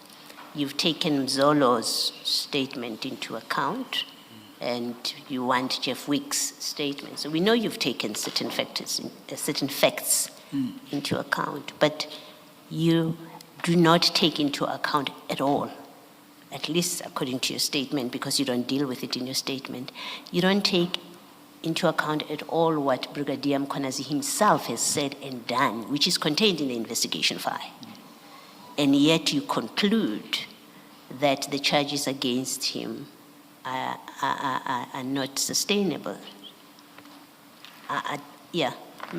Maybe make me understand how you thought about it. Chair, the issue of Brigadier Mkhwanazi didn't draw my attention because I accepted he had done something wrong. It's in the statement in which he signed the one, I think it was the one MOU that I've seen, where he said supported, he had done something wrong in presenting that to Christine. That's beyond the thing. So in respect of what I discussed with Erasmus, was to see then how do we concretize and make sure that we cover all our witnesses. Mkhwanazi will be coming in from a position of an accused person, so he will have his version. But from our side, from the city, what would our witnesses need to be for us to have a case that we don't have those issues? So I've considered that. What I'm saying is I didn't discuss that with Erasmus for the sake that it doesn't help the city's case to listen to him. We were looking at on the other witnesses. But maybe let me say this to you, suggest this to you, that on Brigadier Mkhwanazi's own explanation as contained in that investigation report of Erasmus, which we have seen, just on his version, there was a case for the city. If you've read that report, you would know, and you've seen what he says, he offers as an explanation for what happened. You would have known and should have known that there is a case for him to answer, just on his version. Chair, I agree with that. On his version, I agree with it. Thank you. All right. My issue was about our case going forward, because it still had to go into a disciplinary environment. We still had to secure all the witnesses. So at the time when somebody is on the accused side, there's several issues that could have been raised. Hence, my intention was, let's just secure our side. What is within our control? Our control is the witnesses who will be testifying on behalf of the city to finalize and get a successful case. That is what my intention was. Thank you, Mr. Perry. Thank you, Chair.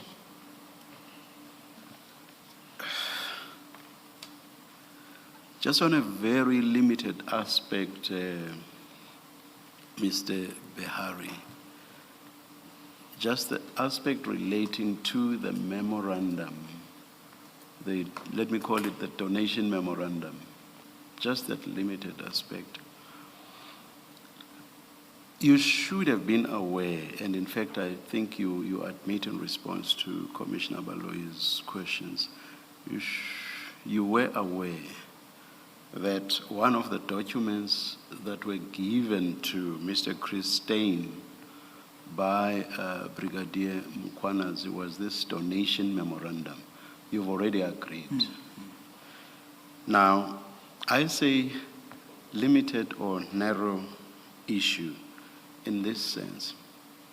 That donation memorandum was given to Mr. Chris Stein to support this idea that there was, in fact, an agreement of donation between Egoruleni and CAT VIP, correct? That's correct. You have said that there was in fact, no donation, correct? Yes, it was not a procedural correct. There was no donation. Yes. Simple and straightforward. And that immediately means that when Brigadier Mkhwanazi said to Christine there is in existence a donation, the proof of which is contained in the donation memorandum, he was misrepresenting the true position, correct? He's correct. He was misrepresenting the fact that there was a donation. Yes. In the MOU. Also, Yes. for example, there was a approved MOU to support the fact that there was a donation. Is there a need to explain? The question is simple. He was misrepresenting the true position. True position being that in fact there was no donation. Correct? Yes or no? It's a simple question. Chair, there was if you look at following through of the process. Was there or wasn't there a donation? They would have not. You've already said there was not, correct? There was no donation. Yes. So I'm saying when Brigadier Mkhwanazi says to Mr. Christine, there is a donation and therefore please register these vehicles, he was misrepresenting the true position. It's a simple question. I don't know why you cannot simply agree that what I'm positing to you is correct. May I, Chair, it is correct in terms of how you're positing to me that there was not donation because of the misrepresentation. No. I'm not asking you. I'm past the question whether there was in fact a donation. I'm asking you a different question now. I'm asking you whether you agree that Brigadier Mkhwanazi was misrepresenting the true position. Do you agree or not? I agree. When I introduced my questions, I said I'm going to ask you questions on a very narrow or limited situation. Was that not enough to discipline Brigadier Mkhwanazi? He is lying about the true position, exposing the municipality to the possibility of these motor vehicles being registered in the name of the municipality on the basis that there is in existence a lawful donation, which there wasn't.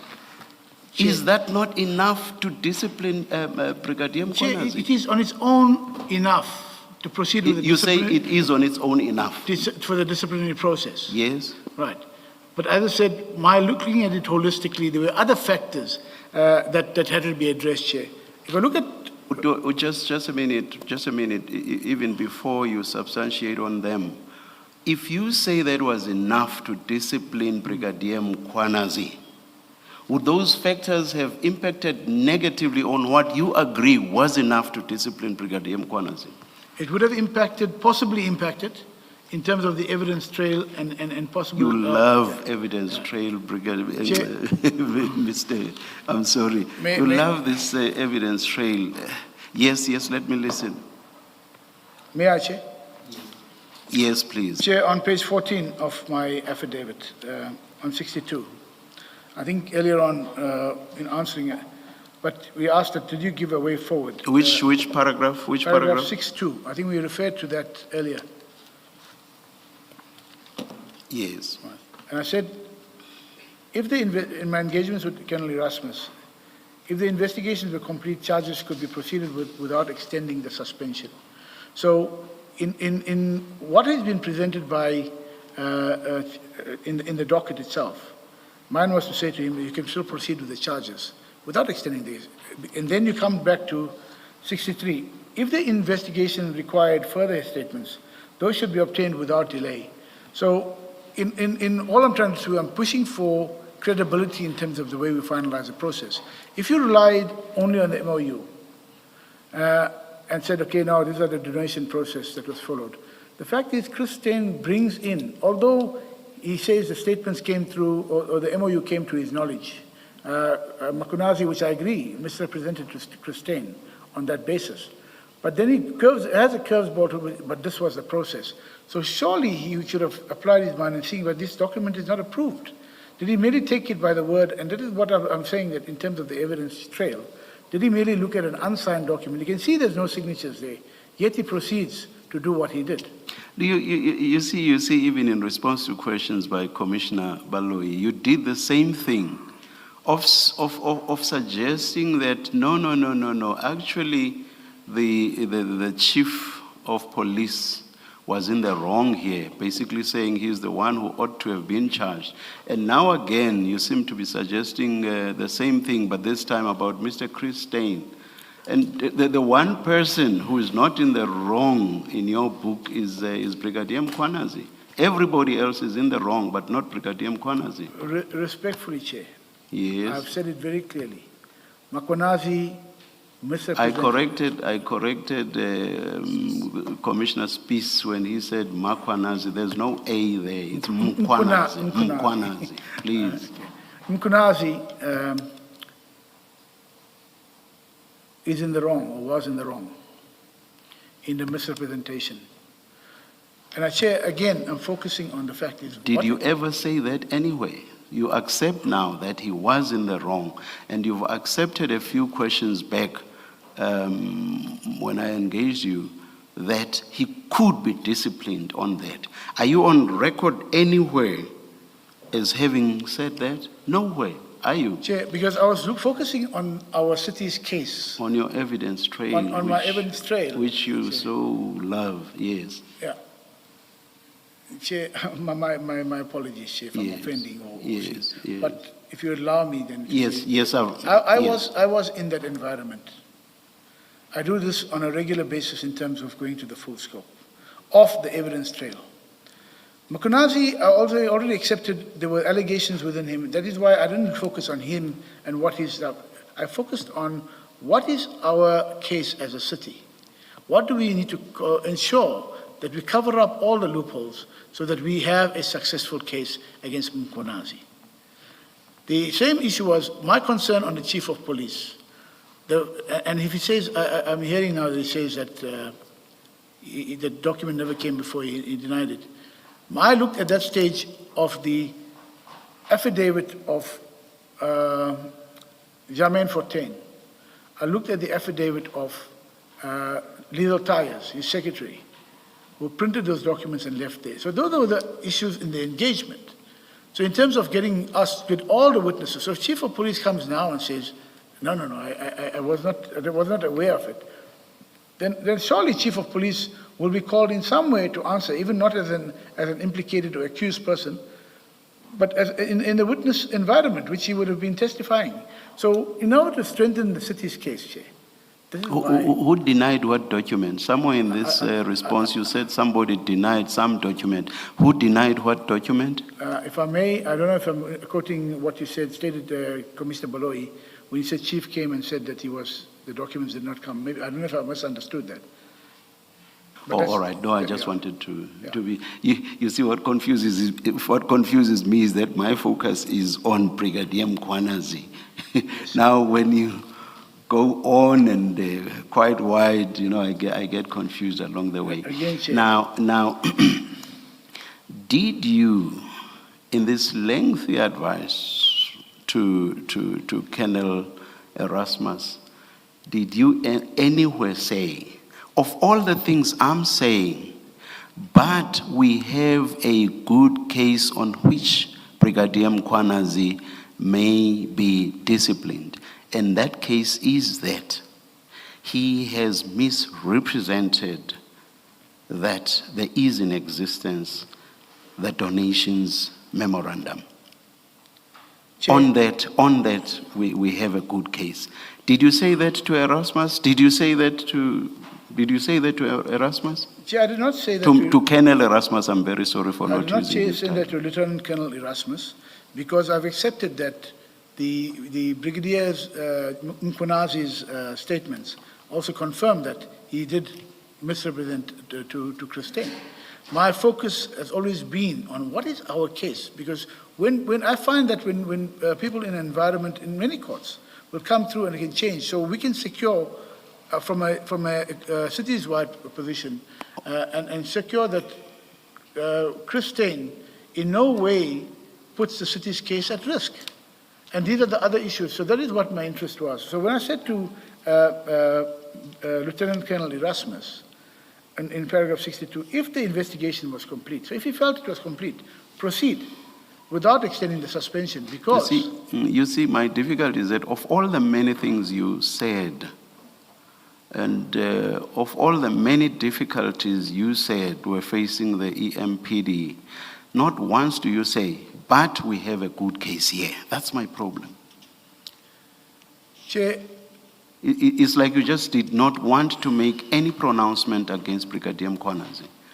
So of all the many things, the difficulties and everything else that you raise, not once do you say, however, we have a very good case against Brigadier Mkhwanazi on this narrow or on this limited aspect.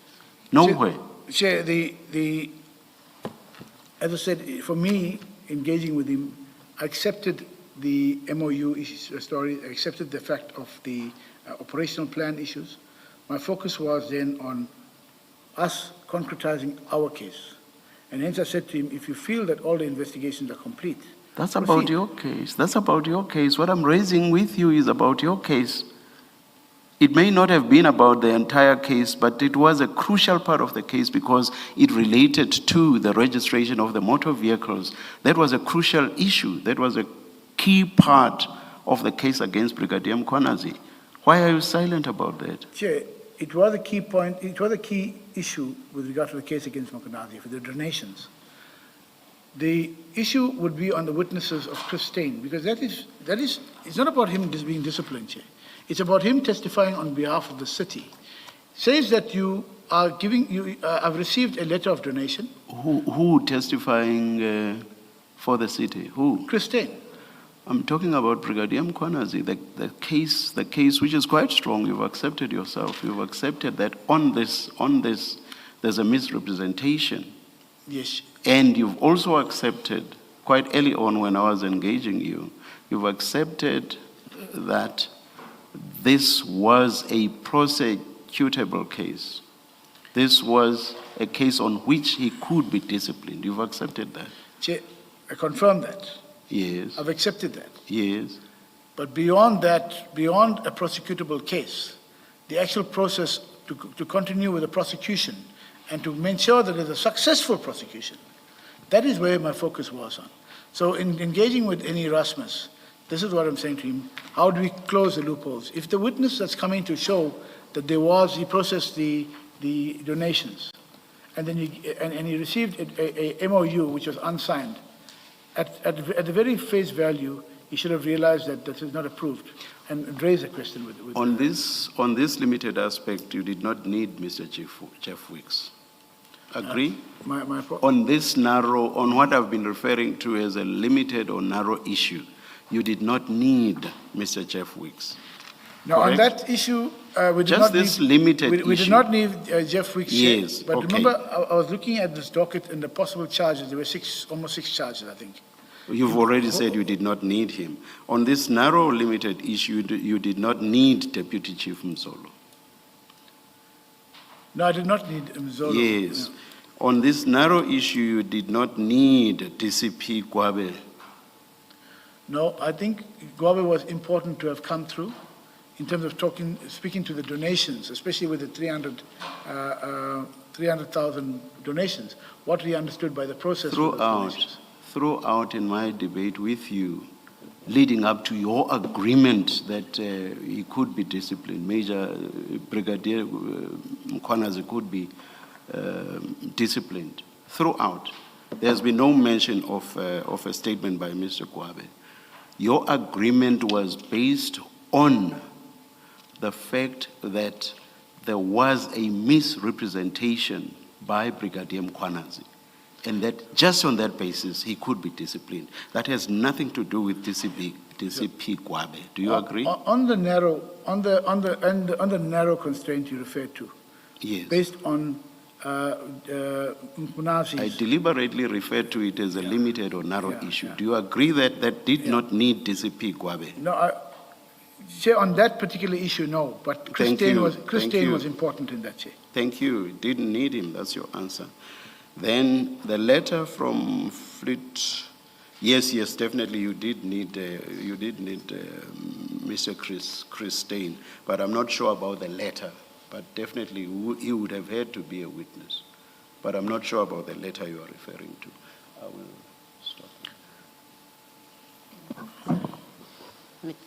Ms. Ngcobe, can I just finish off on the earlier topic? Just to correct. Just to correct what you say in your statement, at paragraph 58, where you speak about DCP Gwabe's statement, which suggested that the entire senior management team of EMPD had knowledge of CAT VIP's involvement in EMPD operations. That's in your statement at paragraph 58. Now, DCP Gwabe's statement is in a file, it's in the Xolani Ngqiza file. You should have it there, and it's file 2 of 2, page 277. File 2 of 2, annexures at 277. I've read it, nowhere does it speak to what you're saying in that paragraph. And so your paragraph 58 misrepresents what that statement says, and this was part of the investigation file that was conducted by Mr. Erasmus. All it says is, and it's a bit on the long side, and I don't want to read it unless the chair says it's necessary to read it into the record. You can have a quick read to refresh yourself, but you will see, and you should agree with me, that it says nothing about the entire senior management team of EMPD having knowledge of CAT VIP's involvement in EMPD operations.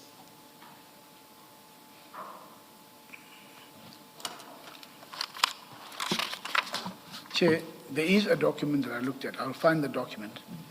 I'm not sure if it's supplementary, but it referred to a report being sent through on the training. I'm not sure if it's here. I can't read. Yes, this statement speaks when about I was the giving training. the training academy report back in one of the chief senior management team. So the training report, I'm not sure, the training report is not exactly here for the contents, but the training report would have been in terms of the training and the monies received. Yes. So if you gave the chief senior management team would have been then the chief of police and the divisional heads, so I indicated the course is continuing due to assistance from the private company that printed the issues. So they would have aware of that then, the private company, in terms of linked that as per the 300 books. So that is what I was referring to, Chair. So if it's interpreted as saying that no, but this is what I took, the senior management team was briefed by Gwabe as to... Maybe that did happen, but in this case, you have the file, so you're making these comments from Mr. Erasmus's file. This is after Mr. Erasmus speaks to you, and you don't say a report to senior management team, you say the content of DCP Gwabe's statement, which suggested that the entire senior management, what I'm pointing out to you is this statement, which on the evidence before us was part of what was collected during the investigation. This statement says nothing that supports what you're saying in paragraph 58. Chair, I was talking to this paragraph 5. Which paragraph 5? Paragraph 5 of Gwabe's statement. When I was giving training academy report back in one of the chief senior management team, I indicated the course is continuing. So in the reporting of your team, if you look at follow the thread, it spoke about the 300 and the 300 or the donations and so on, or what was required. Hence, I should have added there that there's an external donor. So the external donor came from, I think it was, but somebody linked in Mr. that Behari, link. in that statement, you say that, in fact, firstly, the assistance came from Medicare 24. It didn't come from the CAT VIP. So what you're saying in your paragraph 58 is not correct. There was no assistance for stationery from CAT VIP. So it's not correct what you're saying there, just on that point alone. So on that point alone, can we agree that the training came from Medicare 24, or the stationary assistance, not from CAT VIP? So you're not correct to say it came from CAT VIP. We've agreed that. 2, nothing in this paragraph 5 says the senior management of EMPD were aware of CAT VIP's involvement in the operations of EMPD. There's nothing, however you choose to read the statement of DCP Gwabe, nowhere does it confirm what you are saying in your paragraph 58. Can we agree that? We can agree that, Chair. I just want to know, in terms of the private company, so the evidence has been showing that the Medicare, okay, I accept it was not CAT VIP, but Medicare. It seemed to be those two companies that were together in the involvement at City of Kurleni. But when it says, I indicated that the course is continuing due to the assistance we got from the private company. Yes, that's not CAT VIP. No. He doesn't say that. You see, what you represent in paragraph 58 is very specific. You can't change the CAT VIP that you've put in there to now read as if it's not there. You have said, Gwabe confirmed the involvement of CAT VIP in the affairs, in the operations of EMPD, and you say it's in his statement. His statement makes no mention of CAT VIPs, right? Of CAT VIP, it doesn't mention it. That's all I'm checking with you. Firstly, that you accept the statement doesn't say what you have said in your paragraph 58. But two, I'm also making the correction that the stationary assistance did not come from CAT VIP. It came from Medicare 24. No, I accepted that. Okay. I'm saying I agree with the Medicare, but it was from a private company. Yes. And that they ought to have known where the donations came from. Yes. And then still in that file, if you would go to page 282.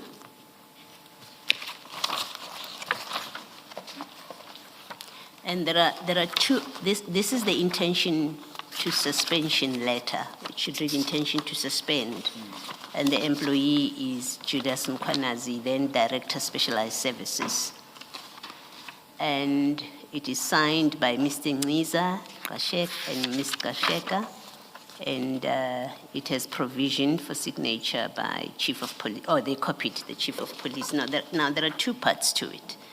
And I would like to start at page 282, the lower part of it, where the terms, where they talk about the employer has reasonable cause to believe that given your position, and they're addressing Brigadier Mkwanazi at the time, Director Mkwanazi, your position and role in the municipality, your presence in the workplace may, one, jeopardize the investigation that are required to be conducted on the matters raised herein. Two, you may interfere with potential witnesses. What should be 3 is numbered 2 again. It says you may commit further acts of misconduct.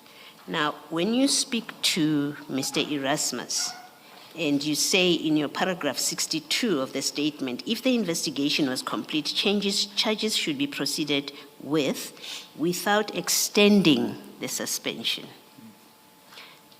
Did you have any regard to the potential to interfere with witnesses, which was a condition, which was an explanation why he was suspended? Did you have regard to the potential to commit further acts of misconduct? And if you did consider them, why did you advise Mr. Erasmus that if you have completed your investigation, he must come back to work? Chair, I did consider the concerns raised here, or the issues stipulated here. And why I advised Lieutenant Colonel Erasmus to proceed immediately with the proceedings, the disciplinary proceedings, because there is a provision in the disciplinary code. If you proceeded on, when I met Colonel Erasmus, or Lieutenant Colonel Erasmus, before the 24th, when the suspension would have expired, if you proceeded with that, then you can have this provision for the further period to continue to be extended for a further 3 months. That's in, I think, 16.4 of the disciplinary code as well. So if the disciplinary process is started, they'll continue to be on suspension. No. He is suspended for 3 months. The letter says that. He's suspended for 3 months. At least that was the evidence, that the suspension is for 3 months. Now, you say to Mr. Erasmus, if you have completed the investigation, proceed to charge without extending the suspension. Without extending the suspension is let it lapse. So he will come back to work. That's what it means. It needed to be extended if it was going to endure beyond 3 months. You accept that. It would have to be extended. That is what the initial period provided for is 3 months. Yes. And you say to Mr. Erasmus, to Colonel Erasmus, that proceed to charge, but do not extend the suspension. That's what you're saying. Chair, because if you proceeded to charge 16.4 of the disciplinary code, Chair, the suspension or utilization of the employee in another capacity, so the suspension for a fixed period and a predetermined period is stated there for the 3 months. However, where circumstances prohibit the conclusion of the disciplinary proceedings, so if you're charging, that means you're starting off the disciplinary proceedings. Right. Then the time frames could be extended for a further 3 months. Yes. So the NSA asked him to proceed immediately. Because if you proceeded immediately, he's still on suspension, that is a week before that actual suspension. If he proceeded with it, terminated, he would have been then to ask for a further 3 month suspension. And the proceedings here, once the proceedings start, the suspension continues. No, it doesn't continue automatically, Mr. Biari. It's a suspension for a fixed period. It's for 3 months. And that's why there's a request to extend, right? It doesn't continue in perpetuity. There's 3 months period, and there's a request to extend it because of a recognition that if it is not extended, it will expire. That's why Mr. Erasmus comes to you. He didn't need you to say to him, charge him now, so that the extension carries on, if that was the position. He came to you because of the realization that we are about to have this suspension expire. So he comes to you, and you advise and say, charge him without extending. Yes, Chair. If you charge, I said before, he saw me about a week around that period before the suspension expired. Right? If you charged him immediately on that day, say the next day, the proceedings would have started effectively. And then 16.4, in my assessment, kicks in. 16.4 of the disciplinary code to say that if it is not possible to finish it, the suspension continues for a further 3 months. Can you read that into the record? 16.4 of the disciplinary code. The suspension or utilization of the employee in another capacity shall be for a fixed period and determined period and shall not exceed a period of 3 months. So that's where we're sitting with.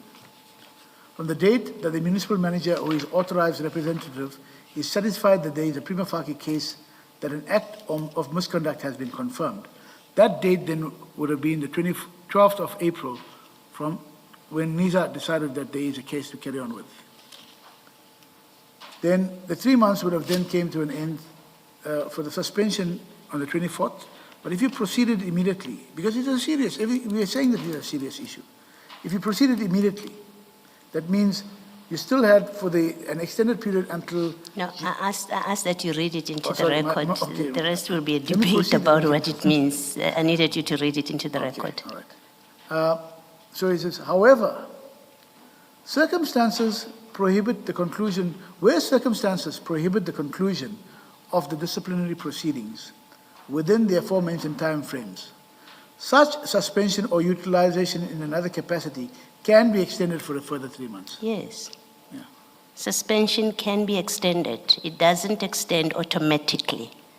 It can be extended. That's the operational word. So the extension is defensible. You can defend it on the basis of the clause that you have read. That's how you defend the extension. You say it is authorized by 16.4 to extend the suspension. It doesn't extend automatically. So, Chair, I accept that. What I'm saying is, given the veracity, the seriousness of what has been raised, and my saying to proceed immediately if your investigations are complete, proceed immediately. And then once the first time for which to finish the initial period for the first 3 month period would have ended in the 12th of July. Then when the other cases are going on, there would have been a strong case to make her to say, no, let's proceed for a... That in itself would be the HOD-HR would have had that way to grant the extension. And given the entire process, she could have granted it. So I'm saying this was a way of which I thought could have been a way forward as well. Okay. And then lastly, from me at least, still at that page 282, and this goes to, I just want you to look at what the charges were, and then on the back of this very past conversation that you've had with the chairperson about what letters you required or what statements you still required. I just want you to look at the charges. The first charge is gross dishonesty in respect of a letter of confirmation allegedly issued by you on or about the 21st of October 2021. Do you remember what that was about? I think that letter was to whom it may concern. Yes, that this man, that whoever is the bearer of this letter. His work, yes. Yes. So that didn't require Zolo, Wicks, and Gwabe, and Stein to say anything, right? No, Chair, on its own, it did not require it if you proceeded with that charge. Yes. To say that you issued a letter, which was, he didn't have the authority to issue such a letter, a blanket letter. Yes. Because we do not know who could have been using the letter for what purposes. Yes. Yes. So what I'm saying to you is that the shortcomings that you have listed here as potentially risky to any disciplinary proceedings, none of them are applicable to that charge. It has nothing to do with it. Specifically on that, no, Chair. This particular charge, right? The second one, it says failure to perform your tasks diligently and to the best of your abilities by issuing an unauthorized letter to civilians. It's still the same thing. In the same letter. Allegations of gross dishonesty and possible corruption by receiving a donation in excess of limits as prescribed by council. Here we know it's at 300, at least that's what we were told. It related to the 300,000 training materials. That's not correct, Chair. There's no limitation to the amounts of donation you can receive. Yes. No, I'm not debating whether there is such a thing. I'm saying this charge, allegations of dishonesty, this did not involve Mr. Wicks at all. You didn't need a statement from Mr. Wicks for this. No, you didn't need a statement from Mr. Stein for this, or you didn't even have to take into account Mr. Stein's statement about this. Yes, well. Okay. All right. And you did not need Zolo for this. Maybe you needed Gwabe. We do have an affidavit from Gwabe. Just for clarity, Chair, if I may. Yes.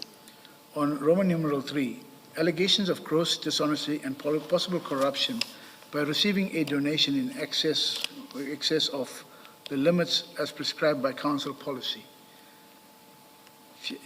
Chair, this is for me an incorrect charge. I mean, what are the limits prescribed in council? So these are the issues we have to look at. Maybe it is an incorrect charge, but it's not one of the things you listed in your statement as one of your areas of concern. So remember what we are doing. The exercise that we are doing now is you have told us from paragraph 56 up to 59 what you pointed out as areas that would undermine the case of the city, of the municipality, right, if not addressed. So I'm working on that basis. And I'm saying Roman figure 3 relates to the donation for printing material. That's a charge. It would have failed, maybe, because, if you're correct, it may have failed because there's no limit to donations. But that's not what you have said here in your statement. You don't say, I told Erasmus that that charge will not succeed because there are no limits. You're not saying no limits to donations. That's not what you're saying to him. Chair, yes. The engagement with Erasmus was holistically and a generalistic issue of what I believe. Now here, in terms of Roman numeral 3, firstly, it's not because if the vehicles were being donated, that's a donation. The 300,000 donated for the materials was also a donation. So if we're saying that this part 3 refers to the 300,000, which I can't see specifically here, normally, you go and explain which specifically is. So if it's a 300,000, then it would have been Guave. It would have been Steyn, because he's also then dealing with the vehicles issue. So there's 2 important aspects to clarify from them. It would not have needed Jeff Wicks, because Jeff Wicks has done a thing. But it could have been needed Mzolo, because Mzolo's part of this entire process spoke to the continuation of instructions that Mzolo gave to Mkonazi during that acting period. Okay. So hence, I'm saying, if you look at that is my response, the Chair. All right. Let's do Roman figure 4. Allegations of violating council policy by not declaring the donation so received and or not submitting said donation to the finance department of the municipality. So we know we are not talking about vehicles in Roman figure 4. And I would like you to say in your statement, paragraph 56, 57, 58, 59, which you say relates to this Roman figure 4 charge. Yeah, so you are talking about the vehicles. If you're talking about a donation, Chair, you're talking about a donation irrespective of the form. It could be in cash or it could be in other assets. Mr. Behari, in Roman figure 4, what do you see referring to vehicles? Why do you think anything in Roman figure 4 refers to vehicles? It says allegation. So in Roman numeral 3, we speak about donations generally. So in terms of 2 donations pertinent to this matter was the vehicles, and then it was although we said it was an irregular process. Right. So you're saying he was being charged for not declaring to finance vehicles that have been donated to the municipality. Is that what you say this charge was about? So that is what I'm saying. He's been charged for all the donations, with the 300,000 plus the vehicles. Yes. Now, But we agreed did not have anything to do with Mr. Wick's statement. You didn't need a Mr. Wick statement for this charge. I agreed on that with Wicks itself, Chair. Okay, let's move on to 5. Allegations of allowing and or directing Metro Police officers under your command to perform illicit and or unauthorized duties, operations. Can you agree it has nothing to do with Mr. Wick's statement or absence of? It has nothing to do with the absence of a statement from Deputy Chief Mzolo, has nothing to do with the statement of DCP Gwabe that we have discussed, and has nothing to do with the letter from Mr. Steyn. Can we agree that? Chair, before I come into agreeing or not, I'm not aware of what this is. So it's allegation of allowing and or directing Metro Police officers under your command to perform illicit or unauthorized duties, operations. I'm not sure what that was referring to specifically. Exactly the point. Why would you say that the case against him on this charge 5 is unsustainable if you know nothing about it? All you have is charge 5 written the way that it is, but you express a view that the case against Brigadier Mkwanazi is at risk. The charges may not be sustainable. Sure. And yet you say you know nothing about that Roman figure 5. Sure. It doesn't specify to what incident specifically is being referred to. Yes, I see that. Right. Now, in terms of the witnesses that have been, the statements that have been on the file itself, there was nothing then to say that this witness is going to deal with this charge and so on. So hence, that is why I asked, is your investigation is complete, proceed. But there's no indication here. And I understand allegation of allowing and directing Metro Police officers. There's no allegation supported by the evidence or the witnesses' statements to say that Mkwanazi. It's not one of the things you point out, is my point to you, Mr. Behari, that it's not one of the things you point out in your advice or in your conversation with Mr. Erasmus. You don't say to him, go and get more information about the charge 5. You are very specific about what you say are the shortcomings. You've named them, and we can't walk away from that. You've named what you identified as shortcomings, and all I'm putting to you, or I'm discussing with you, is these shortcomings that you have identified, none of them speak to charge 5. It's simply that. So I'll have to cross-reference in that. Is it anywhere in that investigation bundle that you can refer this letter to me? What do you want to see in the investigation I want to see that this document itself whether it was included in the Erasmus bundle. Well, if it wasn't included in the Erasmus bundle, I'll be very worried, because then you expressed a view about the prospects of a disciplinary hearing when you don't know what the charges are. No. So in your favor, I assume you've seen this charge sheet. When you say to Mr. Erasmus, this case may be at risk, in that the charges may not be sustainable. Chair, I dealt with the response to Erasmus in looking at the statements that he had been provided by the witnesses. So you did not see the charge sheet? As I said, I want to just see if I've not missed it perhaps in that, but I didn't recall to this extent here. But yeah, Mr. Behari, I would expect that you have seen this charge sheet. If you are going to express a view, you could not express a view based on statements in the file. You would have looked at what are the charges, and then looked at what the statements, what is the evidence that they say they have collected to prove these charges. And if you did not do that, then I won't even call it dereliction of duty. If you did not have the charge sheet in front of you, then it is even more concerning that you would have expressed views about the prospects of a disciplinary hearing if you didn't have the charge sheet in front of you. And it is a charge sheet. I would expect you to remember it, that you saw it or not. Chair, I looked at the investigation report. Yes. The investigation report of Erasmus, or when there was a request for disciplinary tribunal. Yes. The document signed by the chief was saying allegations. Okay. If you look at that bundle, yeah, the very first page, investigation report starts at page 17 to 286. This page is 282. So you did have this suspension letter in front of you. I'm just checking for it in the bundle, Chair, in the bundle that was provided. Is that? Hello, I'm Ashraf Garda. Thanks for joining us. I hope you had a fabulous weekend. Lots to talk about. There's developments regarding South Africa and the Congo, the DRC and our peacekeeping forces. There's also a live crossing to the mining in Java coming up later on. But there's no doubt about it that the Madlanga Commission on a Monday is dominating the headlines. Now, you, as I put out a challenge to you, you can call in live when we open the lines, but you can send us a WhatsApp immediately so we can bank your calls, and that number is 0614 104 107. So let's talk then about the Madlanga Commission. Today it's been about the suspended Ekurhuleni head of the legal unit, Advocate Kemi Behari. He's currently testifying at the Madlanga Commission.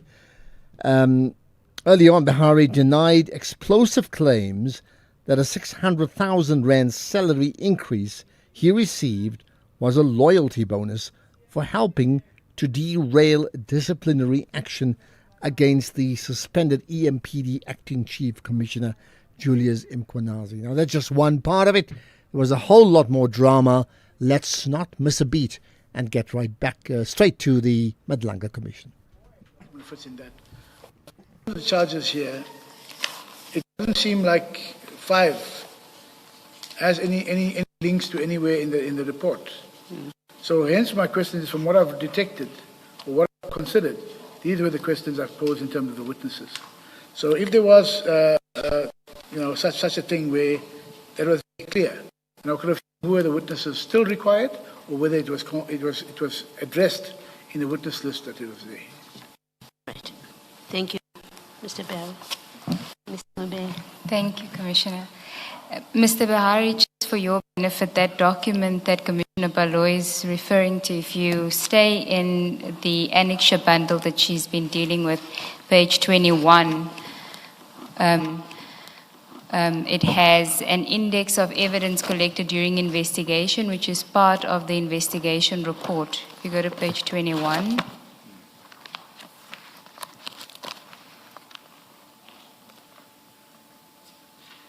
Do you have it? Page 21, I've got it. Yeah. Index of evidence collected during investigation. Mm-hmm. And if you go to page 22, you'll see that the last document there says intent to suspension letter of Brigadier J. Mkhwanazi. Yes. And that's the document she was exploring with you. Okay. So it was part of the file. Okay. Thank you, Ms. Sigal. Thank you. Then can I just go back to not the merits of your guidance that you gave to Colonel Erasmus, because that's been explored fully by the commissioners. I want to go to your involvement in the extension itself, as set out in your statement at page 13, paragraph 54. Paragraph 54, yes. Yes. Now, you will recall that you say in your statement that Mr. Colonel Erasmus came to you in late May 2023. You are responding in your statement to allegations made by, amongst others, Mr. Ngiza. Can we go to his statement? It would be one of the files that has been provided to you. And I want to go to page 17 where he speaks about the extension and the events that transpired. Paragraph 43, Chair. Page 17 of Ms. Ngiza's statement. Do you have it? Yes, I do. Paragraph 43. In the middle of May 2023, Lieutenant Colonel Erasmus raised concerns with me about the possible expiration of Brigadier Mkwanazi's 3-month suspension period. The suspension was due to expire on 24 May 2023. I advised him that if the EMPD required an extension of Brigadier Mkwanazi's suspension period, they must submit a written motivation signed by Chief Mapieye. That request must then be addressed to Ms. Kasheka, HODHR. I received the extension request and discussed it with Ms. Kasheka, and she agreed to sign and extend the suspension. On or about 22 May 2023, it was submitted to Ms. Kasheka. On the night of 23 May 2023, I received a missed call from Dr. Mashazi. I called her back some 30 minutes after the timestamp of the missed call. She had found out about the request for the extension of Brigadier Mkwanazi's suspension period. In that call, Dr. Mashazi was virulent, aggressive, and accused me of being personal, hateful, and that I was targeting Brigadier Mkwanazi. She held at me and told me that Chief Mapieye and I hate Julius. Then if we can go to paragraph 47. I calmly explained to Dr. Mashazi that I don't even have the power to suspend employees and extend their suspension periods. I attempted to explain that the powers vest in Ms. Nkasheka as the Human Resources HOD. Dr. Mashazi shouted that she will also call her, referring to Ms. Nkasheka, and will tell her that Brigadier Mkwanazi is coming back to work. And then if we skip the next paragraph, go to 49. I immediately tried to call Chief Mapieye, but I could not reach him. Finally, we spoke later that day, and Chief Mapieye informed me that he had also received a nasty telephone call from Dr. Mashazi. He shared that Dr. Mashazi had told him in no uncertain terms that this Brigadier Mkwanazi must come back to work. On that day, I also attempted to reach Ms. Kasheka unsuccessfully. She responded to me late that night. At around 0049, I received a WhatsApp from Ms. Kasheka saying, please draft a resumption of duty letter for Brigadier Mkwanazi as he is resuming duties today. She mentioned in another message that I hope Chief contacted him. Now, I want to place you in this sequence of events. Were you the person that told Dr. Mashazi about the request for an extension? No. I spoke to Dr. Dr. Mashazi about the considerations I had in that document. There was nothing about extension. The only extension that request came to me was to support was from Erasmus. The issue of the extensions, I know nothing about. As I said, in terms of the process going forward, it would have been, the ultimate decider would have been HODHR. I assisted about 2 weeks, or within the last week of May, to assist in terms of a compliance comment to support the extension. I was not involved in that process. Now, you would have seen what he says in his statement, that he was approached in the middle of May already regarding the extension. I think my difficulty in accepting the version that you are putting forward before the Commission, that Lieutenant Colonel Erasmus approached you on guidance regarding the suspension, is that the extension of the suspension, is that at this point a request was already in the process of being made. As you had said earlier on, the HR process for the extension was already underway. So it is difficult to understand why somebody from Internal Affairs, Lieutenant Colonel Erasmus, who had now given the matter over to Mr. Ngiza, who is an HR specialist, you will accept that, correct? And then would come to you, somebody that hasn't been involved in the process at all, to ask you for guidance on what could possibly be the eve of the decision being made. But the request was already submitted to Mr. Sheka. Chair, I'm not sure. As I said, this was when I looked at the statements from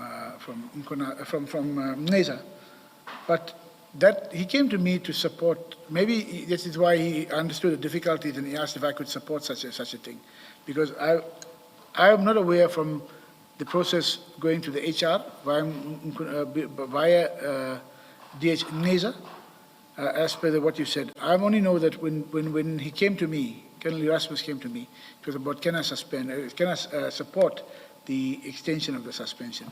These are uncovered later on during the evidence and the record. No, Mr. Behari, you said when you spoke to him, he told you that the extension process was already with HR. That was your evidence earlier on. And he was just coming to you for guidance. Yeah. Now, why is he coming to you for guidance on a process that is already underway and a decision which, according to Mr. Ngiza, Ms. Kasheka is in support of? She's going to approve the extension. Then what happens is you get involved and all of a sudden there's a change of heart. Ms. Kasheka gets told, according to Mr. Ngiza, that she mustn't approve the extension. Chair, I've not discussed the issue of the extension request to City Manager. I discussed with City Manager giving an update on the issues I found in the file. I did not talk to the extension issues in terms of granting. I'll only explain to what my discussions were with Erasmus in terms of what I found in the file. Erasmus came to me to support the extension. Perhaps he thought that I could have assisted them and it would have made the decision of Kasheka easier. I wasn't aware of all of the other engagements in terms of the threats and so on. I wasn't aware of this. Well, of the role players involved, it can only be one of two people, possibly, that told Dr. Mashazi. It was either you or it was Ms. Kasheka. But we know at some point she was in favor of the extension and then she changes her mind. Chief Mapieye wouldn't have told, and neither would Ms. Ngiza, because they say she found out about it. I mentioned to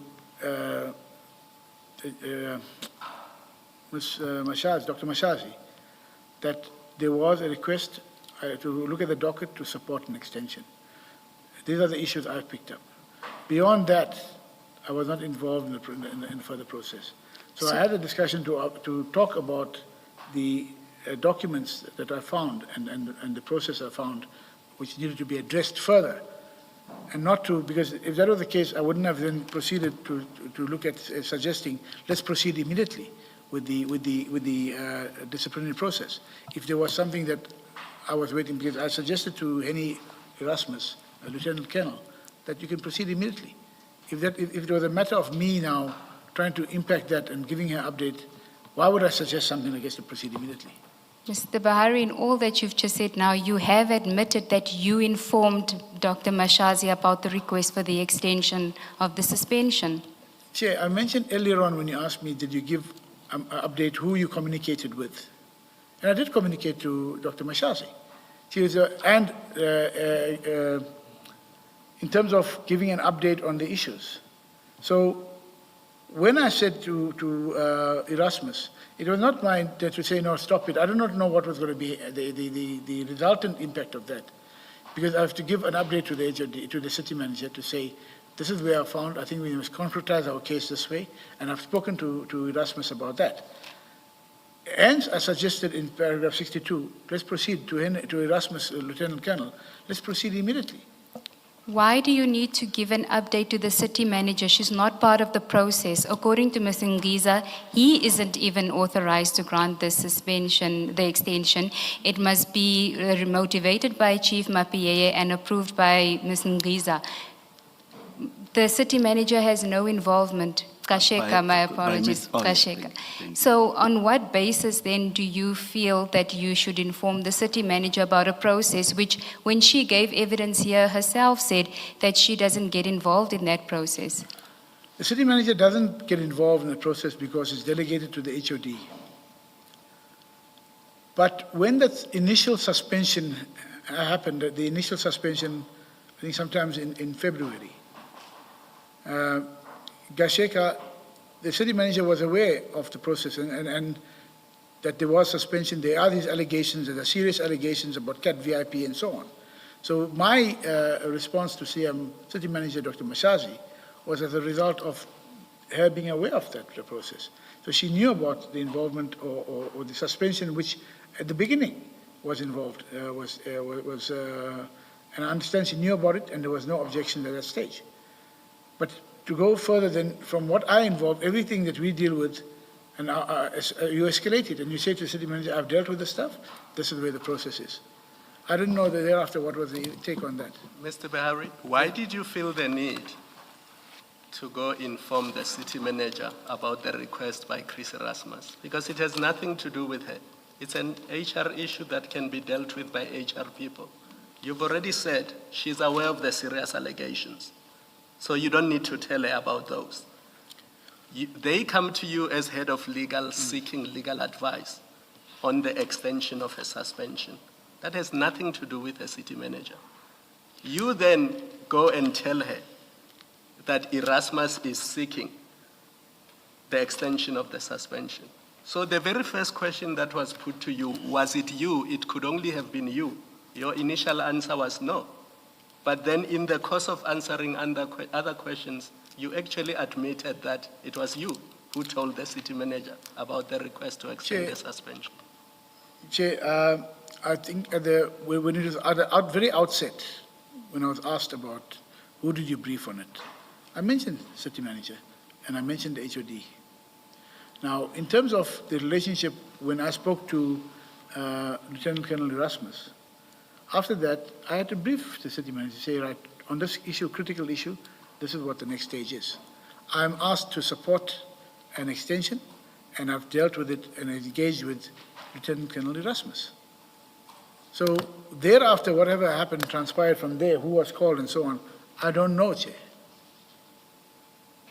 But the question is, why do you brief the city manager? This level of employee, Kwanazi, doesn't fall with, as I've understood the evidence, he's not in the category of people where the city manager becomes involved with his disciplinary action or disciplinary action against him. And that the city manager confirmed that, doesn't belong there. You speak to Erasmus, as Commissioner Khumalo says, because Erasmus has come to you to ask for guidance according to you. Why are you discussing this with the city manager? It's not, if you're concerned about briefing the city manager to keep in the loop, it seems to me that's a job for HOD, Human Resources, not your burden. You don't get to grant extensions of suspension. You have nothing to do with this process other than Erasmus has come and spoken to you now. Why are you speaking to the city manager about a mid-level manager? Chair, the issue was greater than a mid-level manager. The issue was about the involvement of CAT VIP and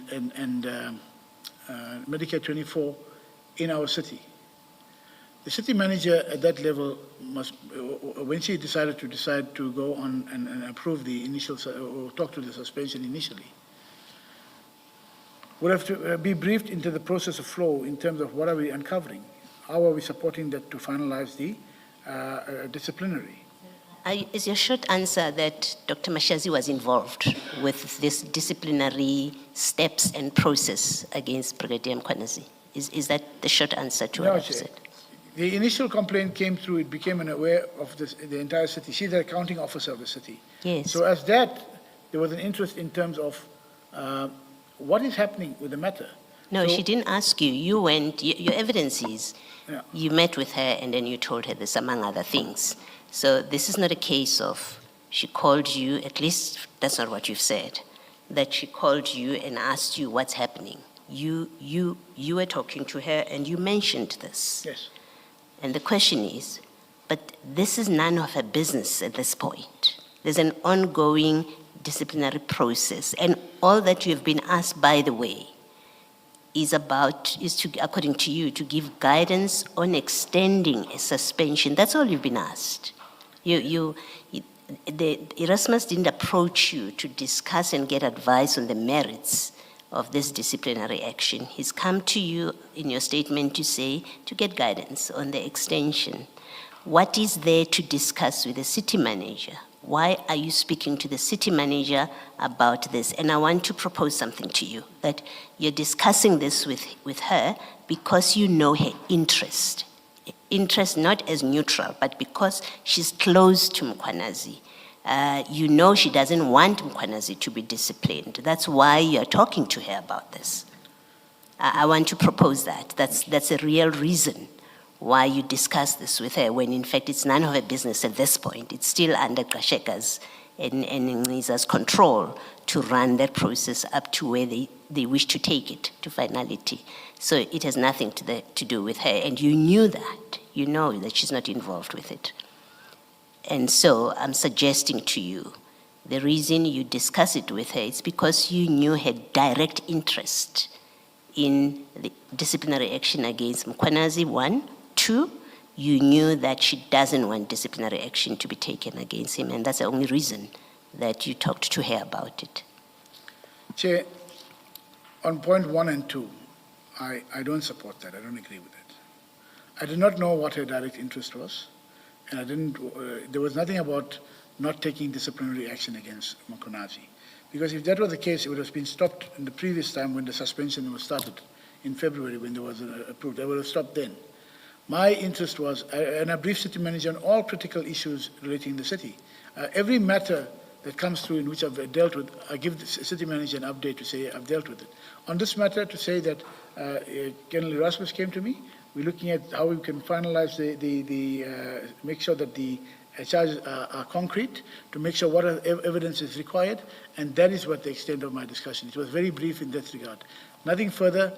I was not aware of any other interest the city manager had, and I was not part of any other interest. It is about just looking at, and on a daily basis, Chair, on many matters. As long as it's the interest of the city, we give that briefing, sir. All right, thank you, Mr. Barr. And then you say you advise the city manager on the shortcomings of the city's case against Mkhwanazi. So in other words, what you state in paragraph 56 to 61, that's what you told the city manager. Chair, in stating that to the city manager, it was about how we can cure the defects, how we can look at finalizing that process, which I discussed with Erasmus. That is what my engagement was. Because my interest was to see that we do not have a case where we don't cover all our bases. And that is what, since I've been there in the city, in all our cases, not only in this one here, but in all matters, whether it's whichever space. So I did tell the CM we need to cover on these issues. These are the issues I found, we need to cover You these see, issues. Mr. Behari, exactly what you said in the middle of your answer. We don't have a case. That's exactly what Ms. Mashazi, Dr. Mashazi said, that she was acting on your advice. Yes. You advised her that the city does not have a case against Mkhwanazi. In fact, she went on TV to say something to that effect. Chair, based on the circumstances as it stood, I mean, the narrow constraints which were mentioned by the chair and so on individual charges, yes. But holistically, in terms of what I required, and this is what I briefed the city manager on, to say that there are still these issues that we needed to finalize. I mean, even Gwabe's affidavit in paragraph 3, he says Mkhwanazi misrepresented the facts to him. Mkhwanazi said to him, there is a signed memorandum.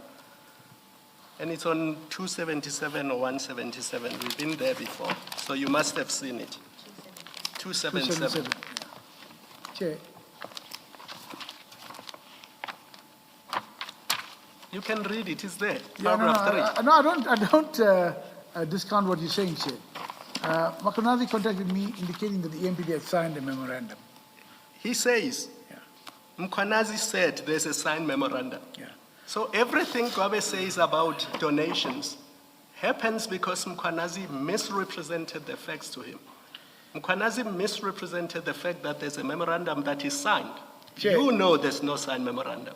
I know that, Chair. Yes. And Gwabe, as a divisional head, ought to have done his process and asked him, where's the signed memorandum? You see, you're doing exactly what Chair warned you not to do. You are asked about Mkhwanazi.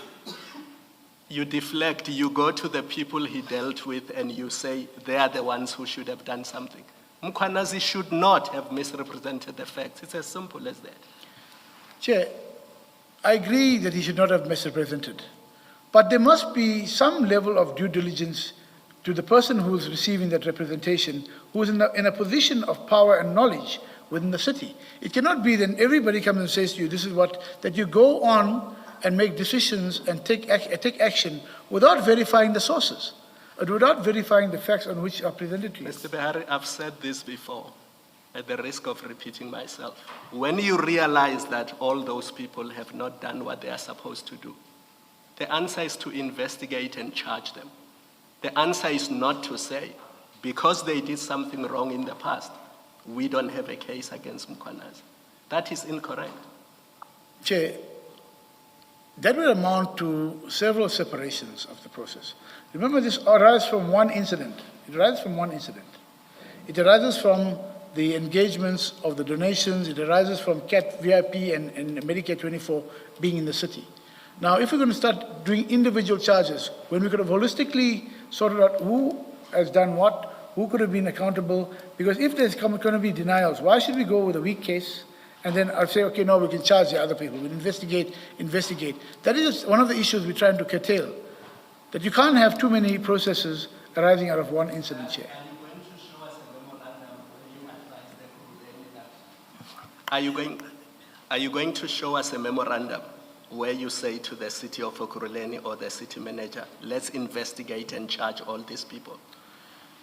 Chair, there's no such memorandum. Because it doesn't exist. It doesn't exist because you didn't tell her that these people should be investigated. You didn't say to her, on the face of these documents, Steyn did something wrong. We must investigate him.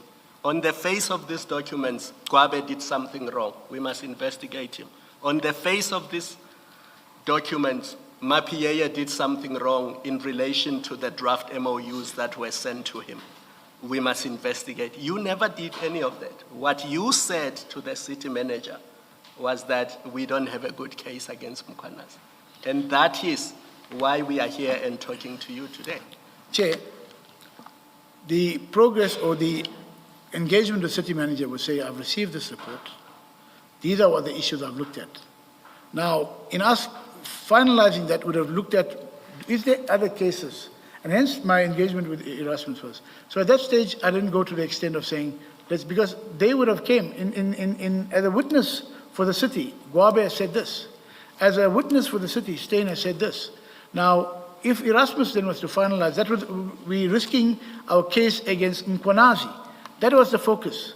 We're looking at the case against Mkhwanazi. If subsequently we found that there was any statements that were inconsistent, we could have went through that. But the main issue here was to cover the serious issue of Mkhwanazi, the donations, the CAT VIP, and who was involved in the process. It could have also included Chief of Police. It could have also included River Peace, because Mgwabe, Mzolo. So this is what I'm saying, that from my side, it was about having holistically to look at how we're going to deal with the matter. My brief update was with the city manager to say these are what the concerns I have.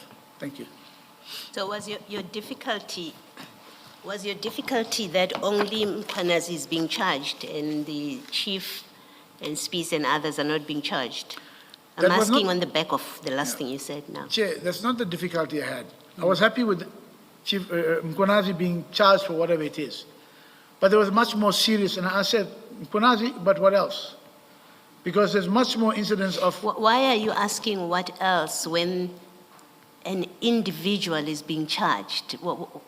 Sorry, I don't understand. An employee is accused of serious misconduct, and the process has started.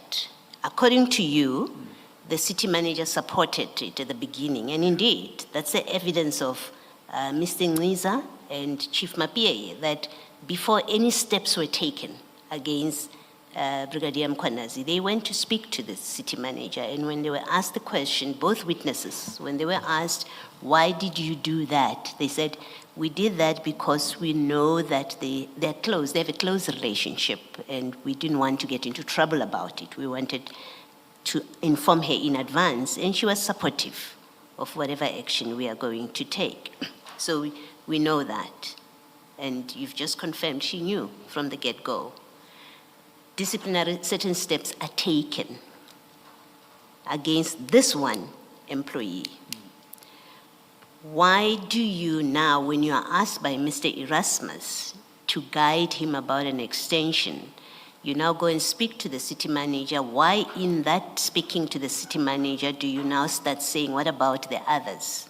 As if it has any consequence whatsoever for disciplinary steps being taken against the individual. It had no consequence, and I didn't raise that with the city manager. The issue was raised with Erasmus in our conversation. Which are the other witnesses that are outstanding? Because the evidence is pointing, or to say that CAT VIP and all were in the city. And I'm taking it back to the issue of the State of the City address. Who was involved in the State of the City address? It was also Mkonazi that was involved in the State of the City address. And that is why I'm saying it is a very serious issue, but you're focusing on a donation issue? Yes, by all means. You're focusing on the MOU issue? By all means. But then what is the process that was followed from the State of the City address? Who are all the people who should be informed? That was never discussed with the city manager. The city manager gave an update as to accordingly, Mgwabe, we need to sort this matter out, we need to finalize this. So we concretize our case against Mkonazi. If it came up later on, there were other officials involved from the further investigation, then so be it. It could have taken place. I didn't give a comment or a memorandum to city manager in that regard. Okay. So you when you spoke to the city manager, you told her that the case against Mr. Mkwanazi is not good. You would have said that because that's what you advise Mr. Erasmus. Yeah. I said there was concerns that I had on these issues, yes. Okay, thank you. Thank you, Commissioner Baloy. Mr. Behari, I think we can probably move on to your evidence earlier on when you were leading your own evidence. You had said that after the 22nd of June 2023, when you engaged with Chief Mapie, you didn't have any further involvement in this matter until 2025, with the exception of the IPID issue. Is that correct? No, IPID issue happened in 2023, November. I think it was a November period. It was September, yes. That's when yes. But other than that aspect, you had no involvement in Commissioner Mkwanazi's disciplinary issue for 2 years until 2025? Yes. Okay. Now, we know that in May, the suspension is then not extended, and Commissioner Mkwanazi comes back to work. And what happens to the disciplinary process? See, I didn't, because it was gone into the HR space. I didn't go back further and look at it. Erasmus didn't come back to me. Chief of Police, I think on the 22nd, sent me a letter.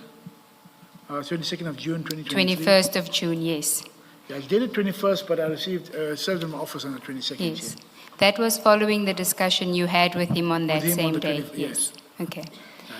I'm speaking about, so after June, I had no engagements on that until the IPID document came through. Okay. Now, your evidence was that on the 22nd of August 2023, the city manager issues this directive, which has this legal review, extra step, legal review assessment that's done by your team. And that's in August 2023. In May 2023, you had given Lieutenant Colonel,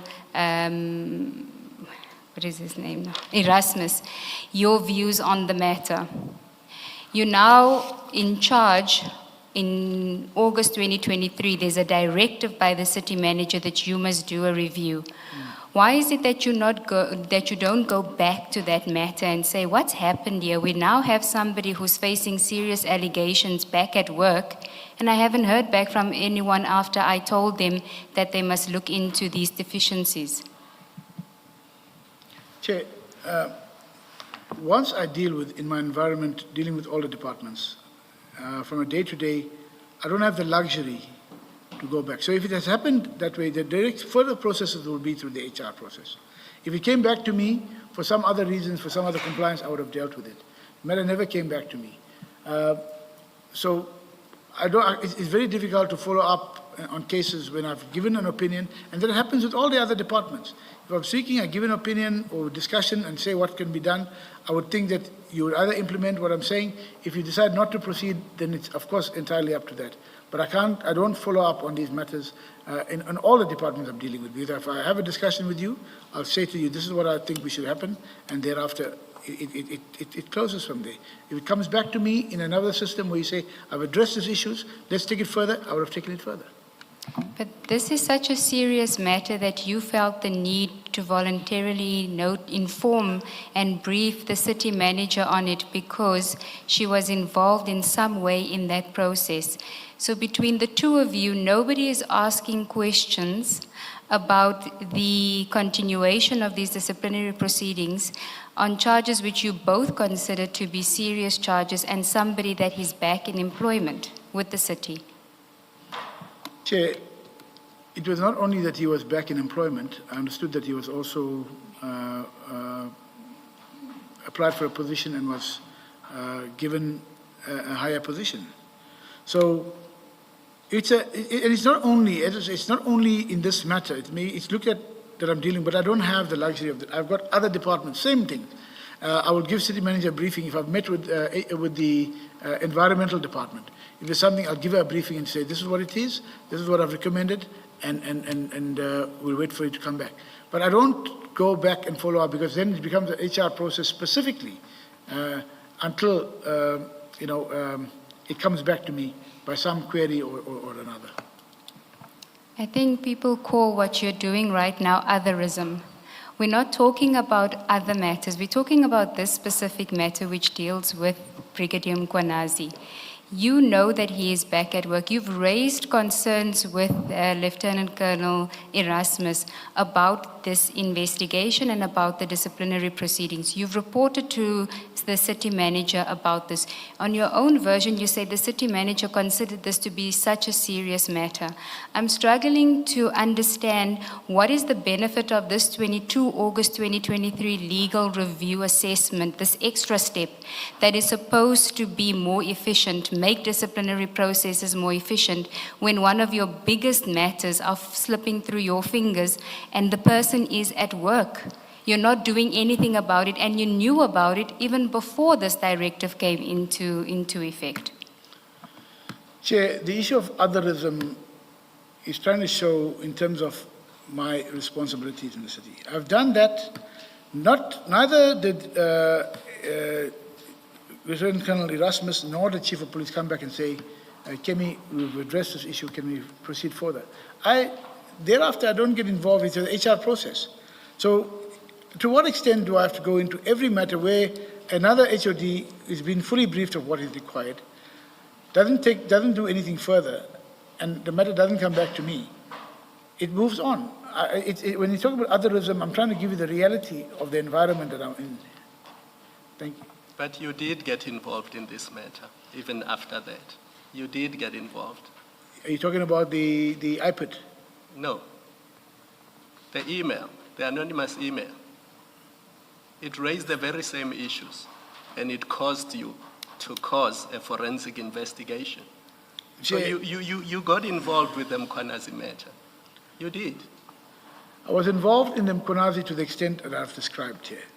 And that email was specific. That email said you and Dr. Mashazi and Mr. Sheka covered up for Mkhwanazi. So that email was very clear. In case you had forgotten about the Mkhwanazi matter, that should have jogged your memory. Instead, you go after the people who wrote the email. You don't deal with what happened to Mkhwanazi. These were such serious allegations. Prima facie on the documents, he was guilty of misconduct. 2 instances of misrepresentation. According to you, unprompted, unlawful behavior. Chair, the Mkhwanazi matters with regard to the investigation, we completed on the 22nd of June 2023. Thereafter, an email came through, the BX email, which made the allegations of cover-ups, which gave information on that. It released information on other aspects, which I believe that to escalate it against, in fact, it was received by all the addresses there. I think it included, I'm not sure if it included the city manager, but I believe it did. And when it was raised to me, but as Deputy Information Officer, what are we doing about this? I told city manager, I think we should get hold of internal audit and let them take the process further. The internal audit chief audit executive at that stage then proceeded further to instruct one of the internal auditors, and they proceeded to do the investigation. It's wrong, Mr. Mashazi, to create the impression that after June, sorry, Mr. Behari. Did you say Mr. or Mrs.? You didn't hear, that's good. That's good, you didn't hear. That's good, you didn't hear. I was simply saying it is wrong of you to say after the June meeting, you never got involved until the IPID or in 2025. No, Chair, the BX came in, but not to the extent of engaging with the matter. The BX email, when I say I didn't get involved again. I think they are coming to that later on. Maybe let's just pack it there to say it is wrong that you never got involved in anything related to the charges against Mkhwanazi. Maybe it was for different reasons, but... Yeah, it's not dealing with what I've dealt with Erasmus and so on.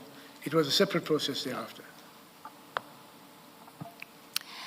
Well, you've said that the chief also didn't do anything. That's not correct, though, because in his letter that he sends to you on the 21st of June, he's reminding you that charges need to be filed as soon as possible by the 22nd. Is that not correct?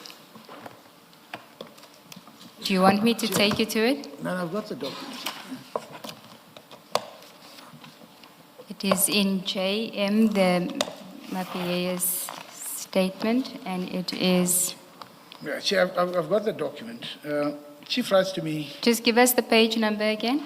Oh, no, I thought you had the... I'm referring to my copy on that document there. I'll get the page number. But do you have that? Can you refer that? Is it JM 32? That's correct. 182, Mapia annexes. I have that document here. Yes. So this is the letter that you were referring to earlier on, that you had received on the 22nd of June, even though it's dated the 21st. Yes, sir. And if we look at, I think it is at the second page, the second paragraphs undated. This indicated period of 3 months must be before the 12th of July 2023. Taking into consideration the charge sheets needs to be served as per. And then he says section 7.8, the employer representative shall within 5 days of his appointment formulate and serve the charges to be brought against the employee. So he's setting out for you the steps that must be followed. And then he says the delay is of great concern as the alleged misconduct was exposed by the media. A very senior officer is involved and is of such a serious nature that it will permanently damage not only the reputation of the EMPD, but also of the city of Ekurhuleni should the postponement of serving the charge sheet be furthermore postponed. A perception is also created that the officer involved and the very serious misconduct exposed are being protected and swept under the carpet. Your considered noting urgent attention and way forward is appreciated. What did you do about this letter? Chair, on the 21st, I had a 1 hour or approximately 1 hour engagement with the chief. And we got all the information where I explained to him, Chief, firstly, on paragraph 3, Chief, 24th of May 2023 is when it expired. The suspension would have expired. But give me the timelines, because what happened is, if you want me to deal with the issue, I've told you what are the problems that I think, and I think this is how it could also expose in terms of you getting involved in different areas. The MOU came to your attention. I heard later on he denied it, but the MOU came to your attention. There's no explanation what happened. Other issues of the State of the City address, you noticed that there was other companies or other employees from other companies there. Mr. Behari, you're doing it again, and I don't mean to interrupt you. You can explain yourself afterwards. I just want to know what was your response to this letter, because you're telling me about your discussion before the letter comes. So if you look at the first paragraph of the letter, on page 182, it says, further to our discussion regarding the above matter. So this is after you had told him all of what you're telling us now. He sends you the letter because he says, as discussed earlier today and agreed upon, that I shall provide you with a copy of the internal dossier listing all the documentary evidence whereupon the decision to proceed with the disciplinary matter has been based, and that you will peruse this during the 22nd of June 2023 and provide a way forward urgently as per the background listed here under. So what was your response to this letter? I did not respond to the letter because the dossier did not come to me. The documents, it says here, on the 21st, which is served to me, I shall provide you with the dossier of the documents. So he didn't send me all those documents. There was other explanations which you have fully in the meeting which we discussed, the timelines that were followed and so on. So I did not respond further because I've explained to the chief what needs to be done and how we can address the matter. There was no need for me to go further to tell him again, to respond to another letter to him to say how it can be. All the things the chief has said to me here was contained in the discussion on the 21st as well. Mr. Behari, I think you're going to be hard-pressed to convince 4 lawyers that you as a lawyer didn't respond to this when you didn't receive the documents. So you don't get the documents back from him and you're not requesting it.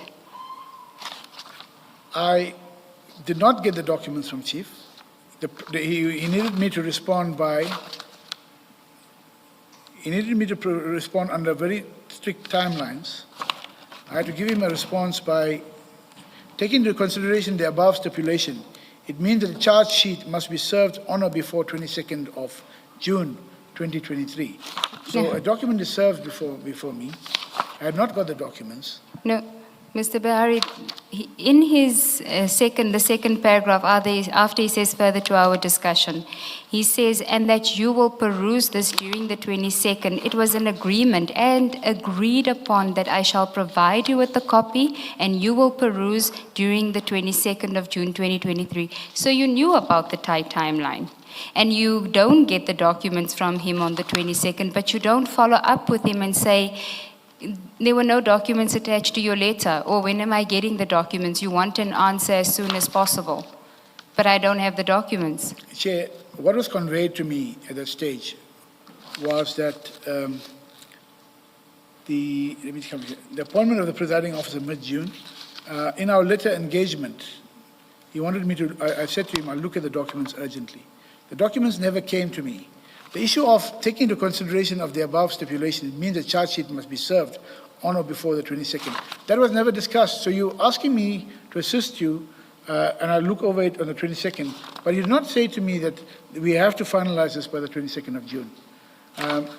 And that is where, at that stage, I spoke to the chief. So if the chief did not take it up further and bring it to my attention and say, let's go ahead, you serve a document to me on the 22nd of, so the letter dated, you serve it to me on the 22nd of June. And then you say to me, it has to be done, the charge sheet must be served on or before the 22nd of June. What can I do as a head of legal in terms of serving the charge sheet or not serving the charge sheet? But then, Mr. Bahari, you say to him, I haven't had time to have a look at the documentation. What is it that you want to do, Chief? And then you have a discussion. You don't ignore him. He's telling you that this is an urgent matter that needs to be attended to.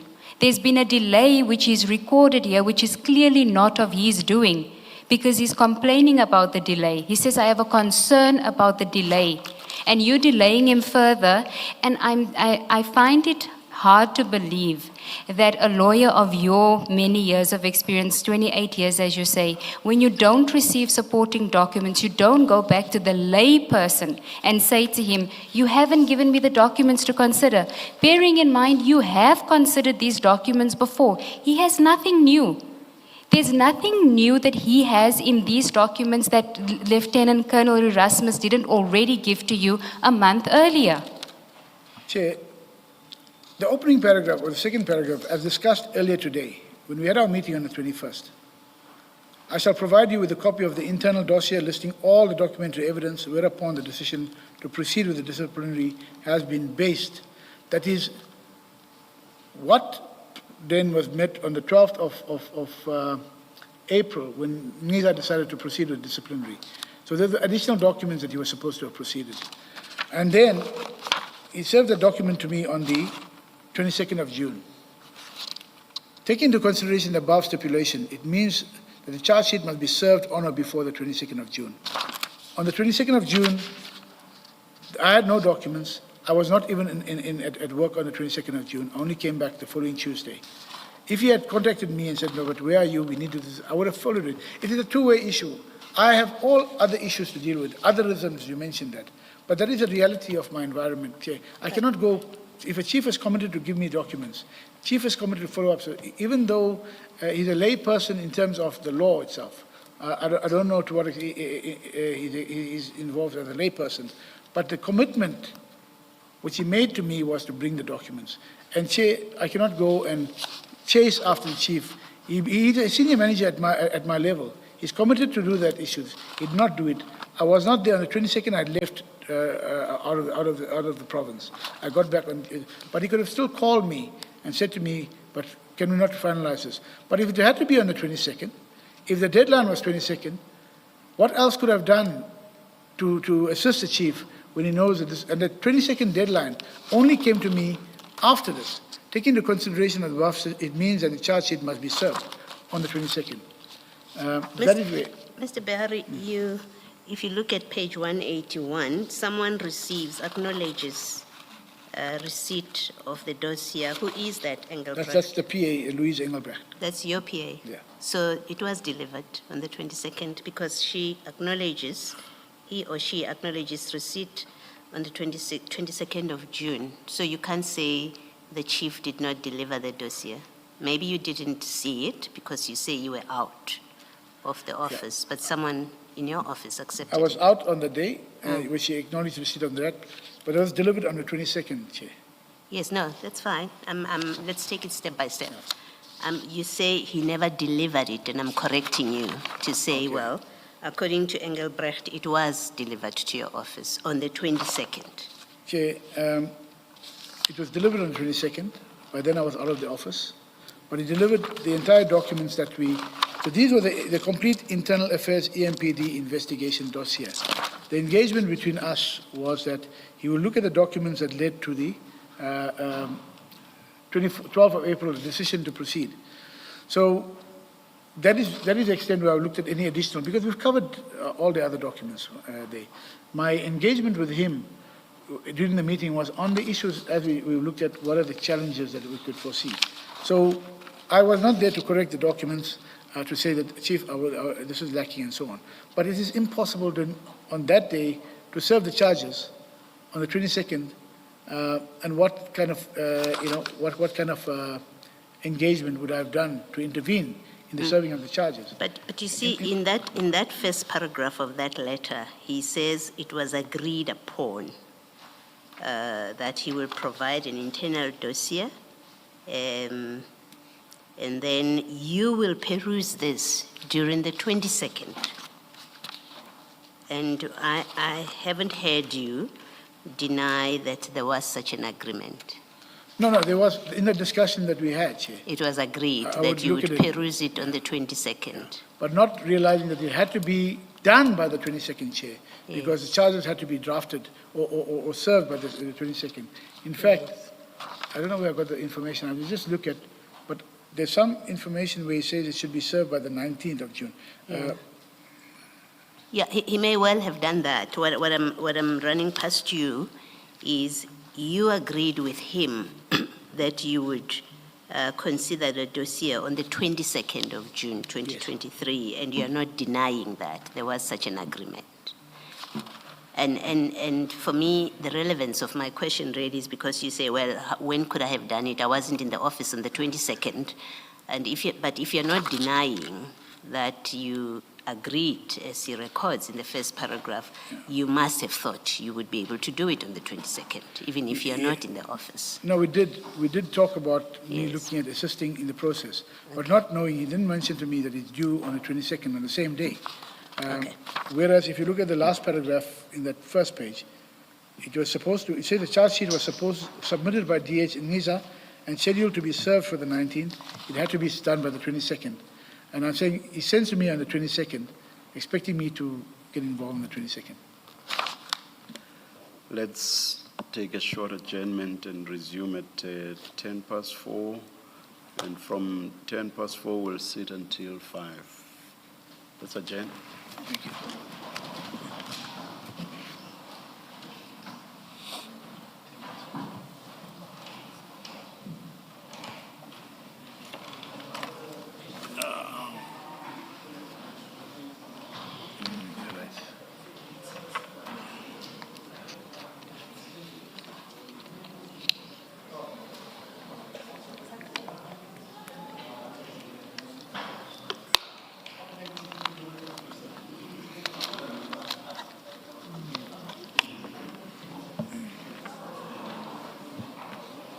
Appearance of two witnesses who initially refused to testify in person. Northwest businessman Brown Mokgotsi and private investigator Paul O'Sullivan wanted to testify virtually, citing security concerns on their lives. However, the committee has indicated that O'Sullivan will appear in person tomorrow. Didiza says her understanding is that further engagements are continuing with Mokgotsi. Parliamentary spokesperson Moloto Mutapo. The Speaker is pleased that this approach has resulted in one of these witnesses availing himself to appear physically before the ATO committee to testify from Tuesday without the need for summonses to be issued. The Speaker understands that engagements are continuing with another witness, Mr. Mokgotsi, and should further engagement not yield the necessary outcome, the Speaker will be advised by the ATO committee so that the issuing of a summons may be considered. Students at the University of the Western Cape have shut down the campus, blocking vehicles coming in and out, demanding accommodation. SRC President Macintosh Kasembe says there are about 4,000 students still to be placed in residences. They are holding all shuttles hostage, demanding that the Vice-Chancellor, Professor Robert Balfour, addresses them. Johannesburg City Power is calling on all customers who are running full-time businesses from properties registered as residential to change to a business classification. This as it has a significant important impact on the tariffs they are charged. Residential tariffs are designed and priced based on normal household consumption patterns, while business tariffs have higher consistent electricity usage and operate for extended hours. City Power spokesperson Isaac Bangena says this initiative ensures fairness and sustainability in how electricity services are provided and paid for. We will be conducting house-to-house audits to verify electricity usage by most of our customers, and the customers who are found operating businesses on residential tariffs will be assisted to basically migrate to the correct tariff. Police in the Australian capital, Sydney, have used pepper spray amid scuffles with protesters demonstrating against the visit by the Israeli president. President Isaac Herzog's trip to honour the victims of a deadly gun attack in December that targeted a Jewish celebration. The BBC's Katie Watson has the details. The demonstrators have been calling to march, they've been unable to, and the police have been holding them back from marching. They're now trying to disperse the crowds by throwing pepper spray. People are now moving on, but there's a lot of anger, a lot of frustration that people have not been able to protest. Recapping the top story, Parliament's ad hoc committee says it will approach National Assembly Speaker Togo Didiza's office for a third extension. I'm on Dilambana for SFM News Headlines at 4:30. In sports this hour, South Africa 71 for 1 after 6 overs. And Mangoba Mngiti says that he's looking for more edge despite their win this weekend. And Olympic bosses investigating why medals are breaking. More details at 4:30. SAFM 104 to 107 nationwide. Leading the conversation. With the ever-changing financial landscape, it can be difficult to make sense of all the moves at times. Join me, Jimmy Moyaha, on the SAFM Market Update with MoneyWeb, Mondays to Thursdays, 6 to 7 p.m, as we break down the key market trends, top financial stories, and smart investment insights, all in one place. It's everything you need to stay financially informed and ahead of the curve.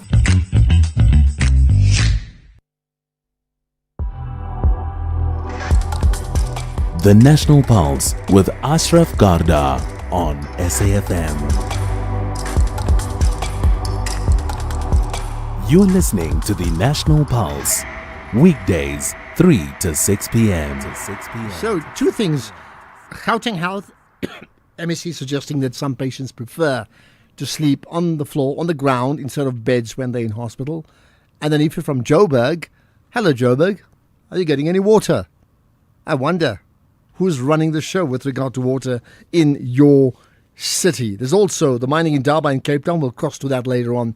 But for now, as we have been doing, we're giving extensive coverage to the Madlanga Commission. And a reminder that the person's voice you'll be hearing is the suspended Ekurhuleni head of the legal unit, Advocate Kemi Behari, testifying at the commission, right? So let's do this. Let's get right to the Madlanga Commission. All right. In fact, what we'll do is we'll do that just now. But as soon as we can catch up with them, I think they've just taken a bit of a break. There's lots of other comments. Here we are. Good afternoon, Ashraf Gada. Not forgetting your hardworking team of producers behind you. My name is Mpepumpiren from Limpopo Mkumbani Village. Ashraf, what is the use of doing affirmation or oath in court or in commission? I'm asking this because people who are called in commission lied like nobody's business. They lied in such a way that even a child can hear that this is blue lies. The law says if you lie under oath, you can be charged for telling lies under oath. All honorable members in parliament lie. No one is ever charged for telling lies under oath. Think of our former president. How many times do he lied under oath? Million times. What was done to him? Nothing. Let us do away with affirmation or oath in court and commissions because it serves no purpose. Thank you so much. I am Mpepumpiren, Limpopo Mkumbani Village. Interesting point. So you're saying it serves no purpose and it really doesn't make a difference. We just get on and testify anyway because we either believe or we don't believe. We don't agree with their affirmation. Yeah. Good afternoon, SAFM. I think Mr. Bihari has lost his nuts now and is totally confused, and he should go for orientation because the Madlanga Commission have made him lose his marbles.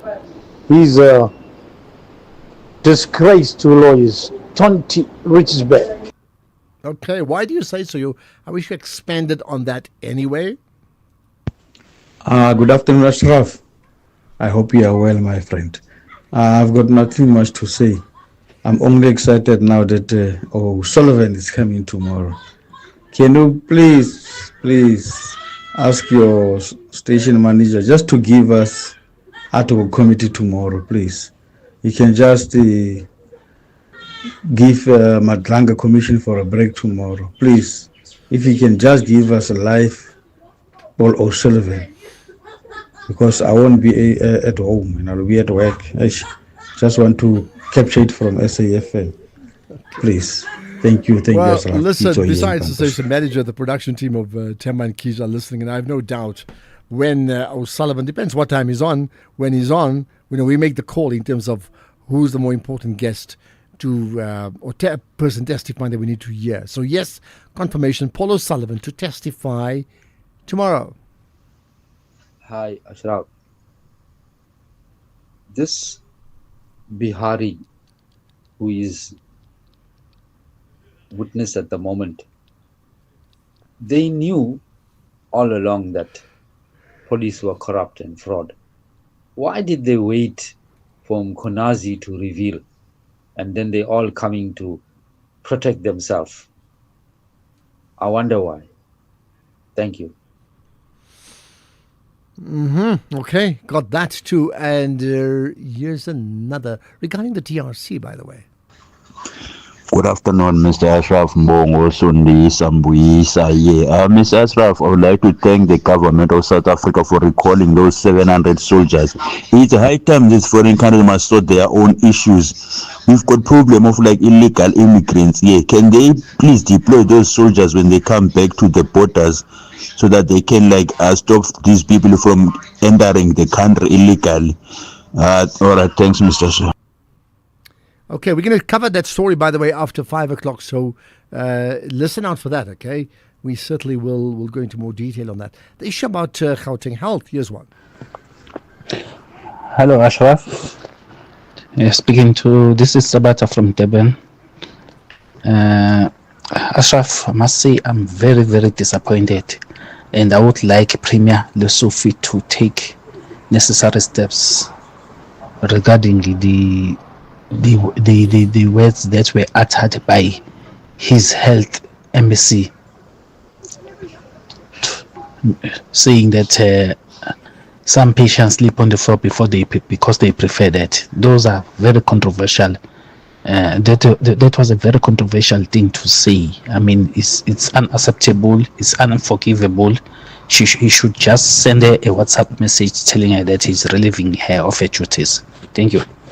All right, listen, I mean, I haven't seen it, but, she didn't say all, okay? And she didn't say they must. She's saying some. The question is, what some? Are there cases, do you know of any family members or friends of yours that when they're hospitalized, they actually prefer to sleep on the floor? Do you know? We're battling to find someone. If you do know, let me know. WhatsApp. Love to know. Let's get back to the Madlanga Commission. But that was one of the concerns I had. 22nd of June was clearly with no explanation why those charges were not served by the 19th. So I do say that, yes, I did commit to assisting him, but 22nd it was impossible to, with me not being in the city as well, to have done anything on that yet. Okay. Why did the meeting of 21 June 2023 with the chief happen in the first place? So it happened, as I said, arising out of the engagements with Henny Erasmus and what was required. Thereafter, the charges were, well, I wasn't aware of the processes then until Chief came to me. There was a meeting arranged, and I got that on the calendar. And then Chief, when he came to me about the issue, and I explained to him what were the concerns that I had, but then he said the charges needed to be drafted. The charges were drafted. And then I said, okay, fine, let's see how we can follow up to have them served. But then the charges were on the 19th. So clearly, whatever happened in my engagements with Erasmus was not taken into account. They proceeded on the same basis with the charges. And then if the charges were to be served, that would kick off the disciplinary process. But he wouldn't have voluntarily engaged you. He was liaising with Ngiza, Mr. Ngiza, and HOD, and Lieutenant Colonel Erasmus.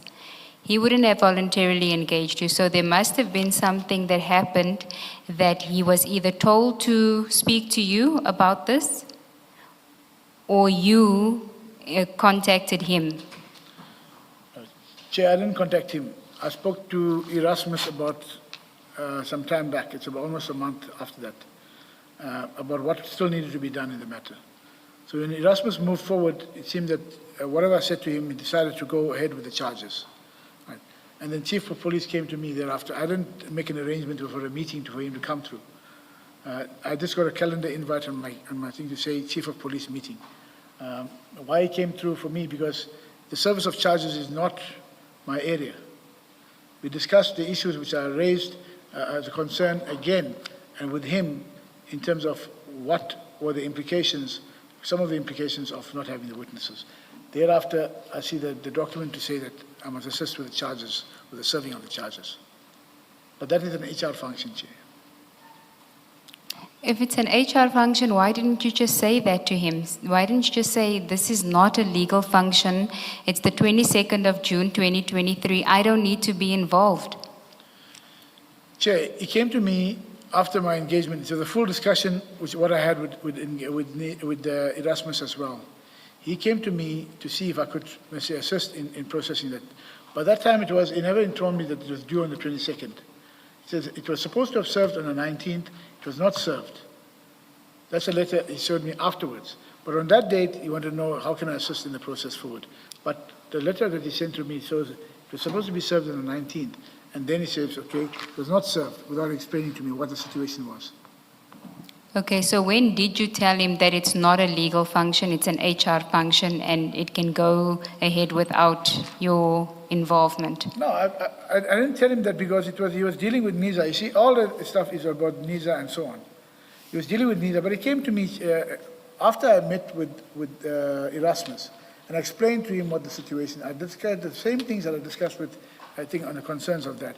But it seems that they had continued to proceed, to process the charges and proceed. So I didn't have any engagements then on that. My issue was then, okay, let's see how we can finalize. You come here, let me see how it goes. Because the service of the charges is not with me, it's with EMPD. It's with EMPD and with the HR.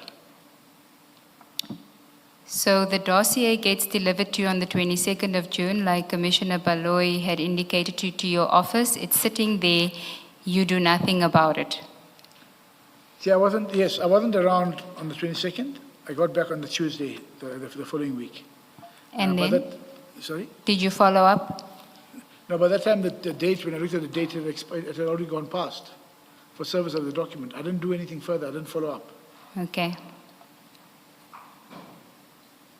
So that was one of the instances that I think what Commissioner Kumalo was saying, well, you were involved. There was another trigger event, which was the IPID report.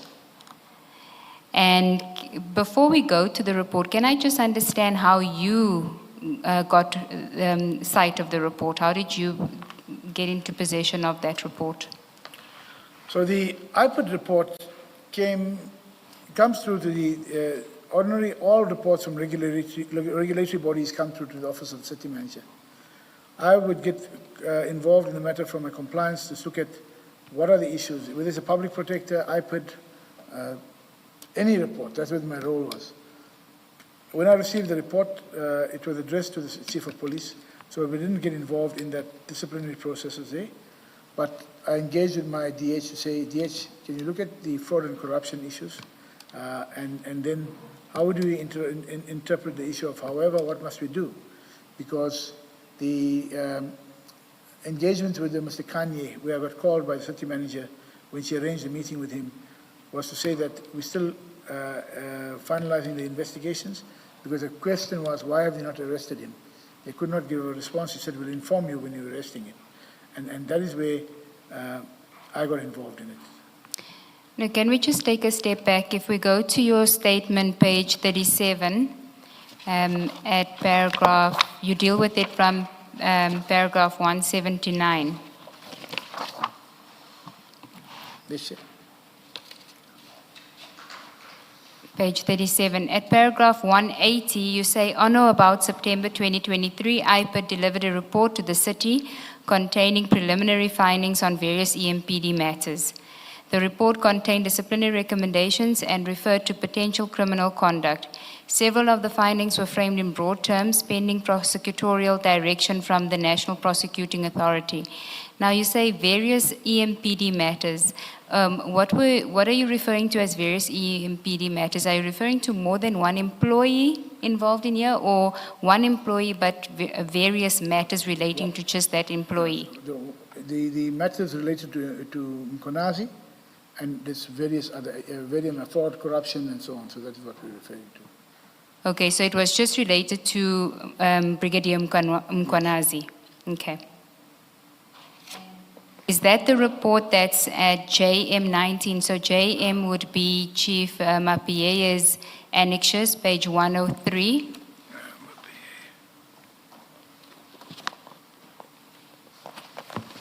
103. Yes, 103 JM19.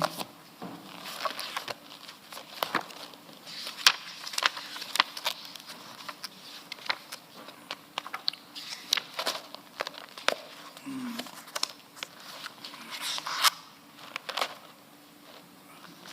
103, it is just the last page, no?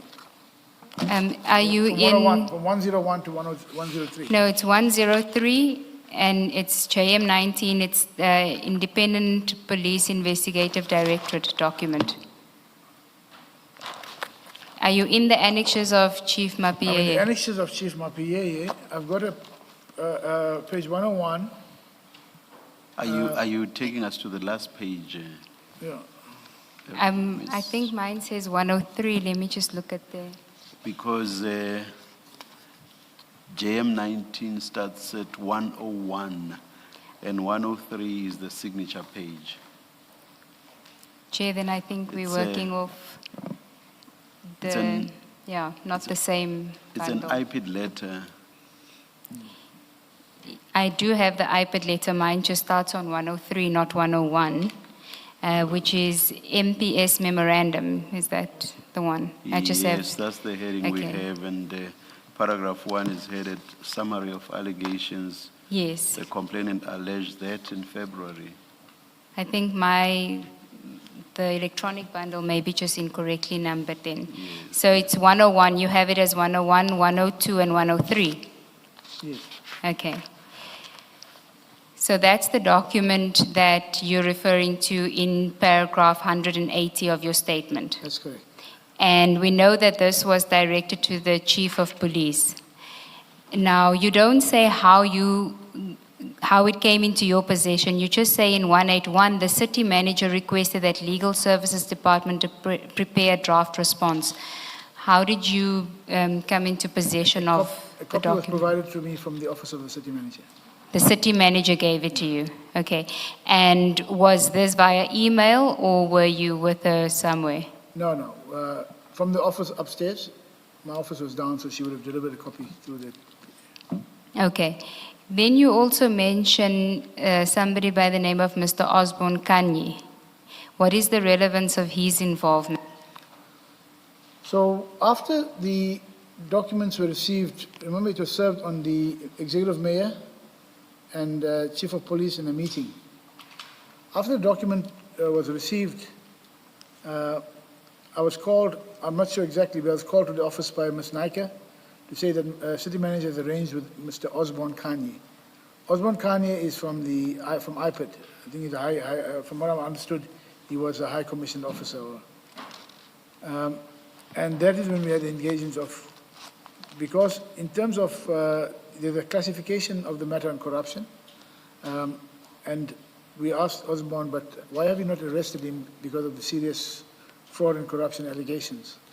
And then we were informed that no, he will give us information in terms of us going forward further with regard to the case. But I wasn't aware in terms of what the discussions they had with the HR processes and with Chief Mapie and so on. The only, from our side, was looking purely at the fraud and corruption in terms of further processes that we need to initiate from the legal department, which it included, other remedies that we needed to include. Okay, so were you in a meeting with Mr. Kanye? I was called to that meeting. The city manager and Osborne Kanye were already there, and I was called to that meeting. Okay, so you were present in that meeting. And in that meeting, he's presenting this report.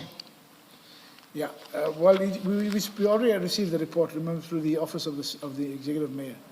So city manager called him in for a meeting. When I called in the meeting, the document was already there. And then I asked him, but in terms of fraud and corruption, there is a case number as well. Why have you not arrested Mkonazi already for the fraud and corruption? Then he mentioned to me, no, but the DPP is still dealing with the matter. We will give you a progress as soon as that happens. Okay. And was the MMC community safety in that meeting? The MMC community safety was in a previous meeting with the executive mayor when the report was first delivered. Chief of police was in there with the executive mayor and certain office bearers from IPED. So there were two meetings with Mr. Kanye. Yeah. One you were not part of? Yeah, the first meeting, Mr. Mkhanye was part of a meeting that was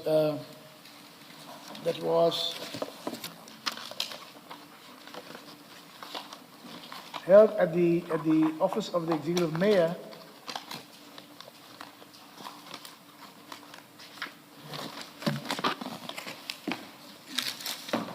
on the 9th of November, 9th of November, September, sorry. The meeting seems to have been on the 9th of November.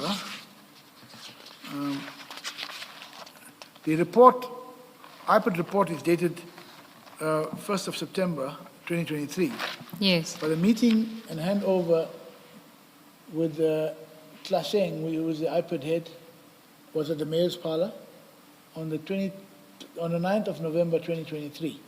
The other meeting was the MMC, Masuku. It was the executive mayor Ngodwana. It was Mr. Osborne Kanye and Robbie, I can't make the clear name, Tuso Kiafele, the author, and Songi Palmer was from the mayor's office, and Yolelwa. So that's the copy of the register that I have. But at this stage, the chief of police had already received the letter. It was addressed to him earlier on, or was that also where he received the letter at that meeting? I don't see the chief's name here, but no. So there was, I know I received a copy to deal with my issues. I'm not sure what happened with the chief of police, with the entire document was given, because there the chief of police, the report was addressed to him. And I received a copy for my issues in terms of the compliance issues that we need to look at. And you would have received that when in November? It would have been after the 9th of November. It was the mayor's parlor. I'm not sure when the mayor delivered to the city manager, but it could have been in the week or so of that 9th of November. Okay. Now, in that meeting, you meet with Mr. Kanye and he's telling you that they are still busy with investigations. That's what he mentioned to me, that they referred to fraud and corruption in terms of the recommendation. Then I said to him, but why didn't you arrest him? You know, these are serious charges. And then he said to me, no, it's still with the DPP for decision. And I said to me, so on my aspect, he was waiting for the DPP to conclude and then give us the report for us to follow up on the fraud and corruption aspects in terms of our processes through impact and council and other processes we need to put in place. Yeah. Okay, on page 102, at paragraph 2 of that document, there is an instruction that is given by IPAD to initiate disciplinary proceedings against Director Julius Dr. Mkwanazi. Do you see that? It says you are directed to initiate disciplinary proceedings.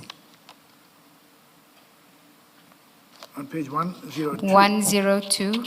As I understand it, your document is, it has page 2. It's page 2 of the document? So 103, I've got an IPAD recommendation. Is that the paragraph you're referring to? No. I'm looking at the one that says, it's your page 102. It's internal page 2, and the heading is 2 case docket contents, right at the top. Okay. Do you see case docket contents? Yes.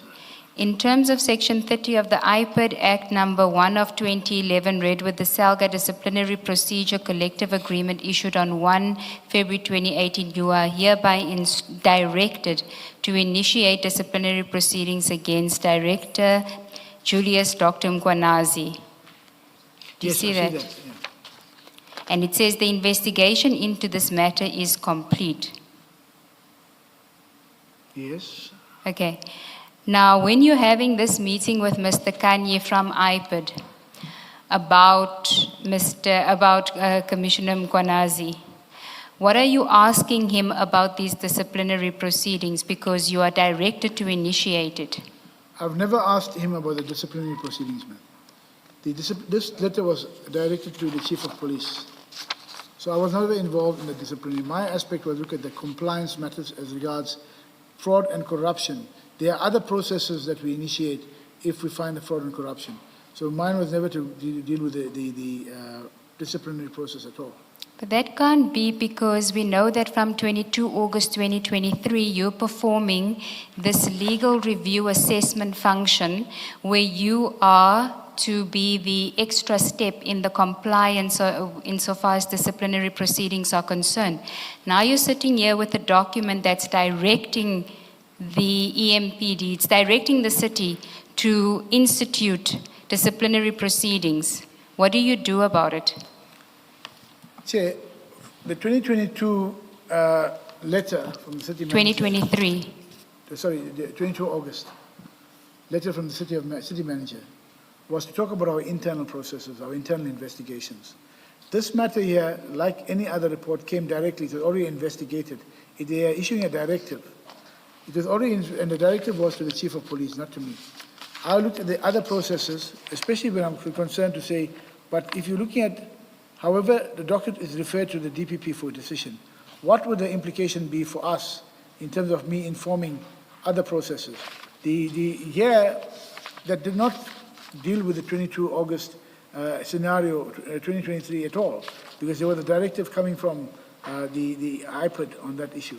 The only issue was, for mine, which I raised with Mr. Kanye, was you directing on the one side to proceed with it, but then you're saying the recommendation based on the above information contained in the case docket, IPAD recommends that disciplinary steps be taken against Director Julius Mkhwanazi for the contravention of MP disciplinary process collective agreement, standard of conduct themselves with honesty and integrity. However, the document is referred to DPP for decision. So if it's a directive that is issued there, the going into further now has created some doubt in terms of, that's why I cleared it up with Kanye. I'm not involved in the disciplinary process. The 22 August 2023 was not for me to decide. This is already a completed investigation from external authorities, regulatory bodies.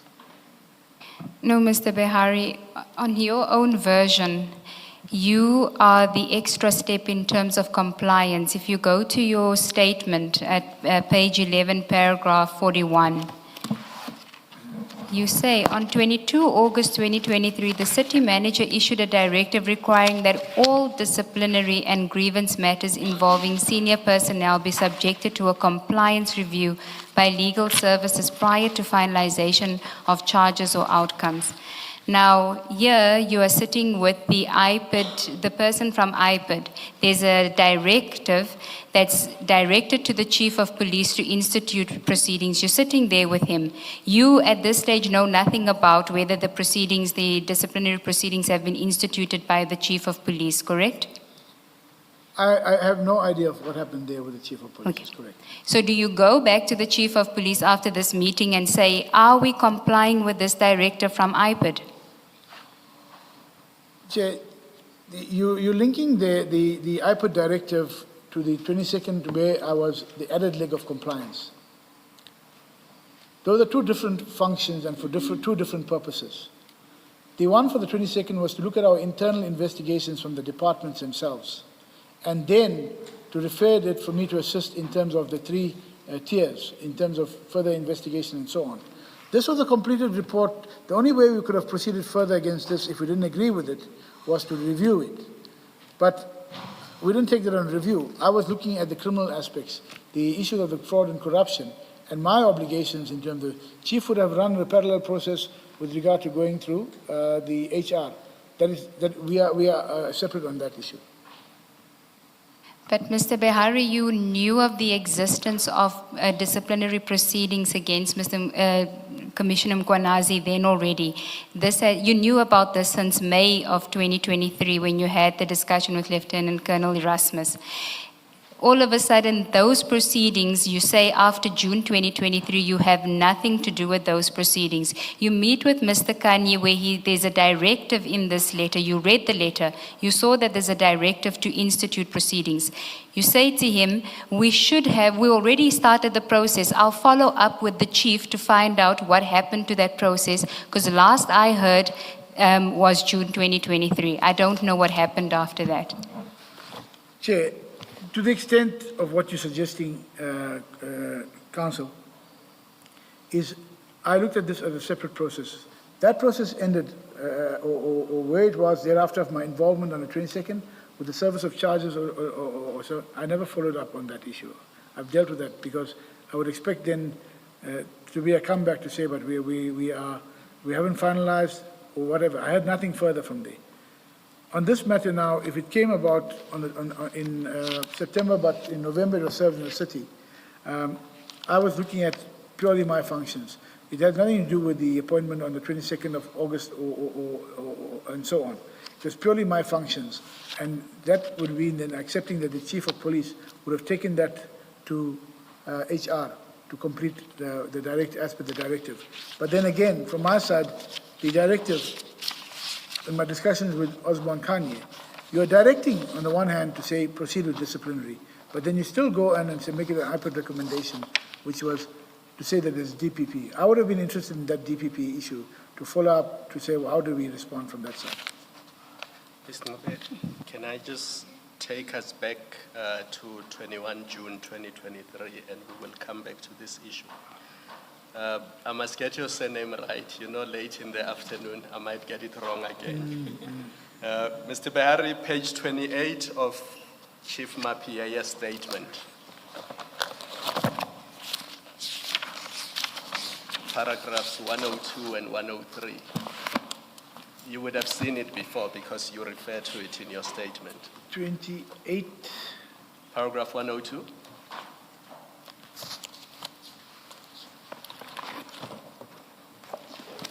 PA, on page 28, I've got number 22, 26, 27.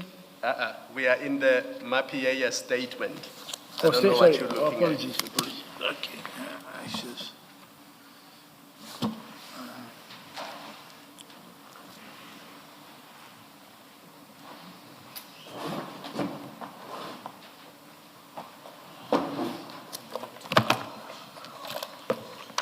You have it? I've got it, Chair. Yes. Page 28.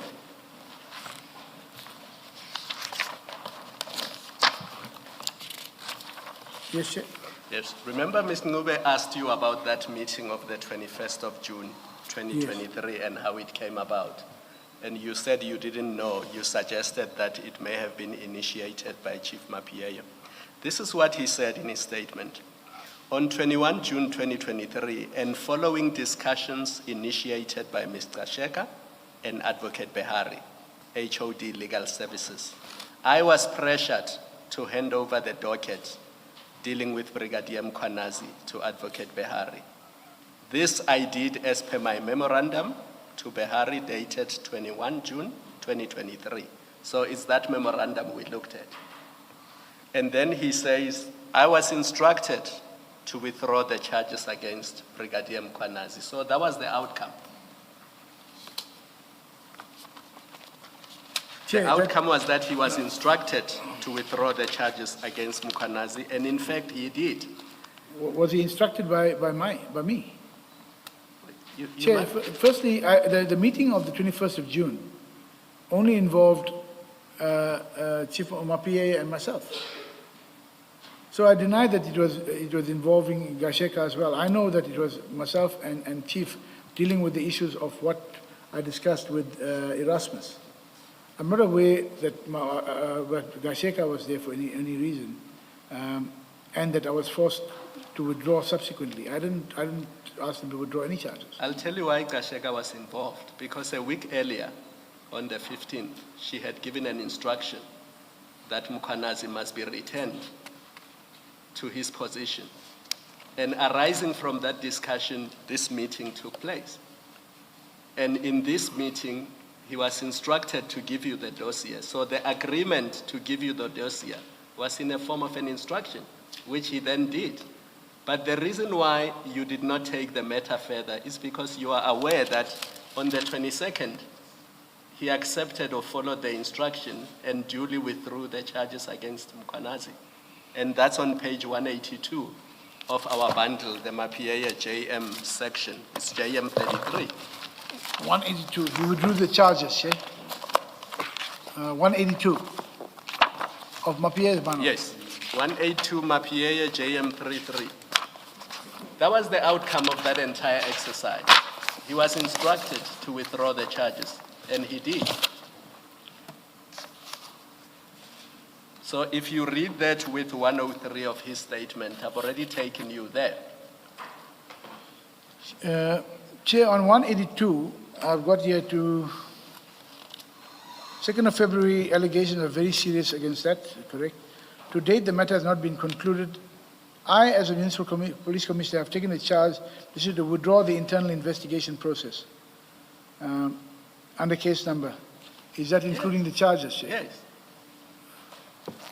So this is the outcome of the meeting on the 21st. Chair, but is withdrawing the internal investigation from what I'm reading here? Is the internal investigation now, and it doesn't make sense because the internal investigation was completed. No, Ms. Berry, you know what the internal investigation is. This matter was at the stage where a charge sheet was prepared. Yes. You've been taken to page 180. Advocate CBC was instructed, together with attorneys, they prepared 6 charges. So when the discussion is taking place between you and Chief Mapieya, you are aware of those facts. Chair. Now, he's asking you on page 180 for urgent guidance. Yes. He said so. I'm seeking urgent guidance on way forward. It's on page 180, the very first paragraph. Yes. He says in his statement, the outcome of that meeting was that I was forced to hand over the dossier, and then I was instructed to withdraw the charges against Brigadier Mkhwanazi. Chair. So the reason why, this is what I'm putting to you, the reason why you didn't follow up is because you know that he was instructed to withdraw the charges, and he did. Because otherwise you would have asked him, what happened to the charges? Chair, I was not aware of that instruction to withdraw. It says here instruction to withdraw the internal investigation process. I don't see that, the issue of the charges. And I spoke to Advocate Sanele Sebisi, Chair, when we were looking at that after the BX. Can we please not talk about Advocate Sebisi? Yeah, but what I'm saying, Chair, is this document talks to withdrawal of the investigation process. I don't understand that, how now he says that I instructed him or he was instructed to withdraw the charges. By whom? Because I did have a meeting with Chief on my own, between Chief and I, and the same engagements I had with Erasmus were also conveyed during that meeting. So when you say instructed to withdraw the charges, I'm not sure who instructed him because this letter talks to withdrawing of the internal investigation process, Chair. Yes, but you know what that process is because the day earlier you were discussing the process, and the process was that a charge sheet had been prepared. It was just awaiting service. Chair, to withdraw the internal investigation process, I understand that from reading it now would have been a concluded investigation. If it was about withdrawing the charges. Advocate Bahari, you and I are advocates. Yeah. Chief Mapieya is not an advocate. So when he says withdrawal of a process, you know exactly what he means. He doesn't have to say the charges. A disciplinary process includes the charges. You and I as lawyers should understand that when a layperson speaks, they won't use the exact language that you and I use when we engage with each other. Chair, I respect what you're saying. The issue for me is, from what I'm looking at now, it's not clear because I didn't give any instructions on withdrawing the charges. I engaged the Chief of Police, and I had no involvement in any withdrawing of charges. And this is not very clear to me. Yes, the internal investigation process for me is the investigation that was at the internal affairs. And that would have been no sense because from Henry Rasmus's position, that was finished already in March. So I don't understand what you would have been talking to. But having seen this, do you now accept that this is what became of the charge sheet and that process? But there was there any withdrawal, formal withdrawal of charges? I can't see that anyway, because it's Chief of Police writing to Brigadier Mkhwanazi. And in that he says, I'm withdrawing the internal investigation process. So if it's one layperson writing to another layperson, I do not know how that is to be understood, because it should have been explicit. If there was to withdraw the charges, which he says in his statement, then he should have said, yeah, withdraw the charges. But he says so in his statement.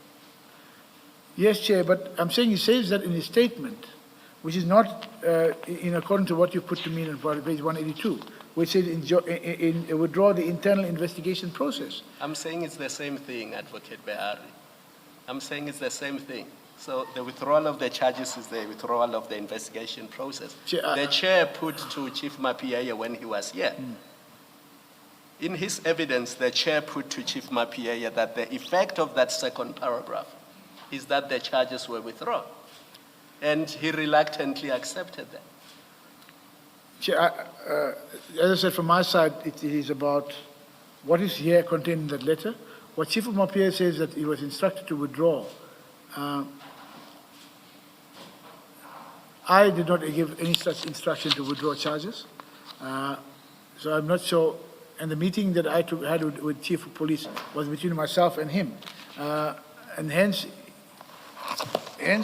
the letter, is it 180?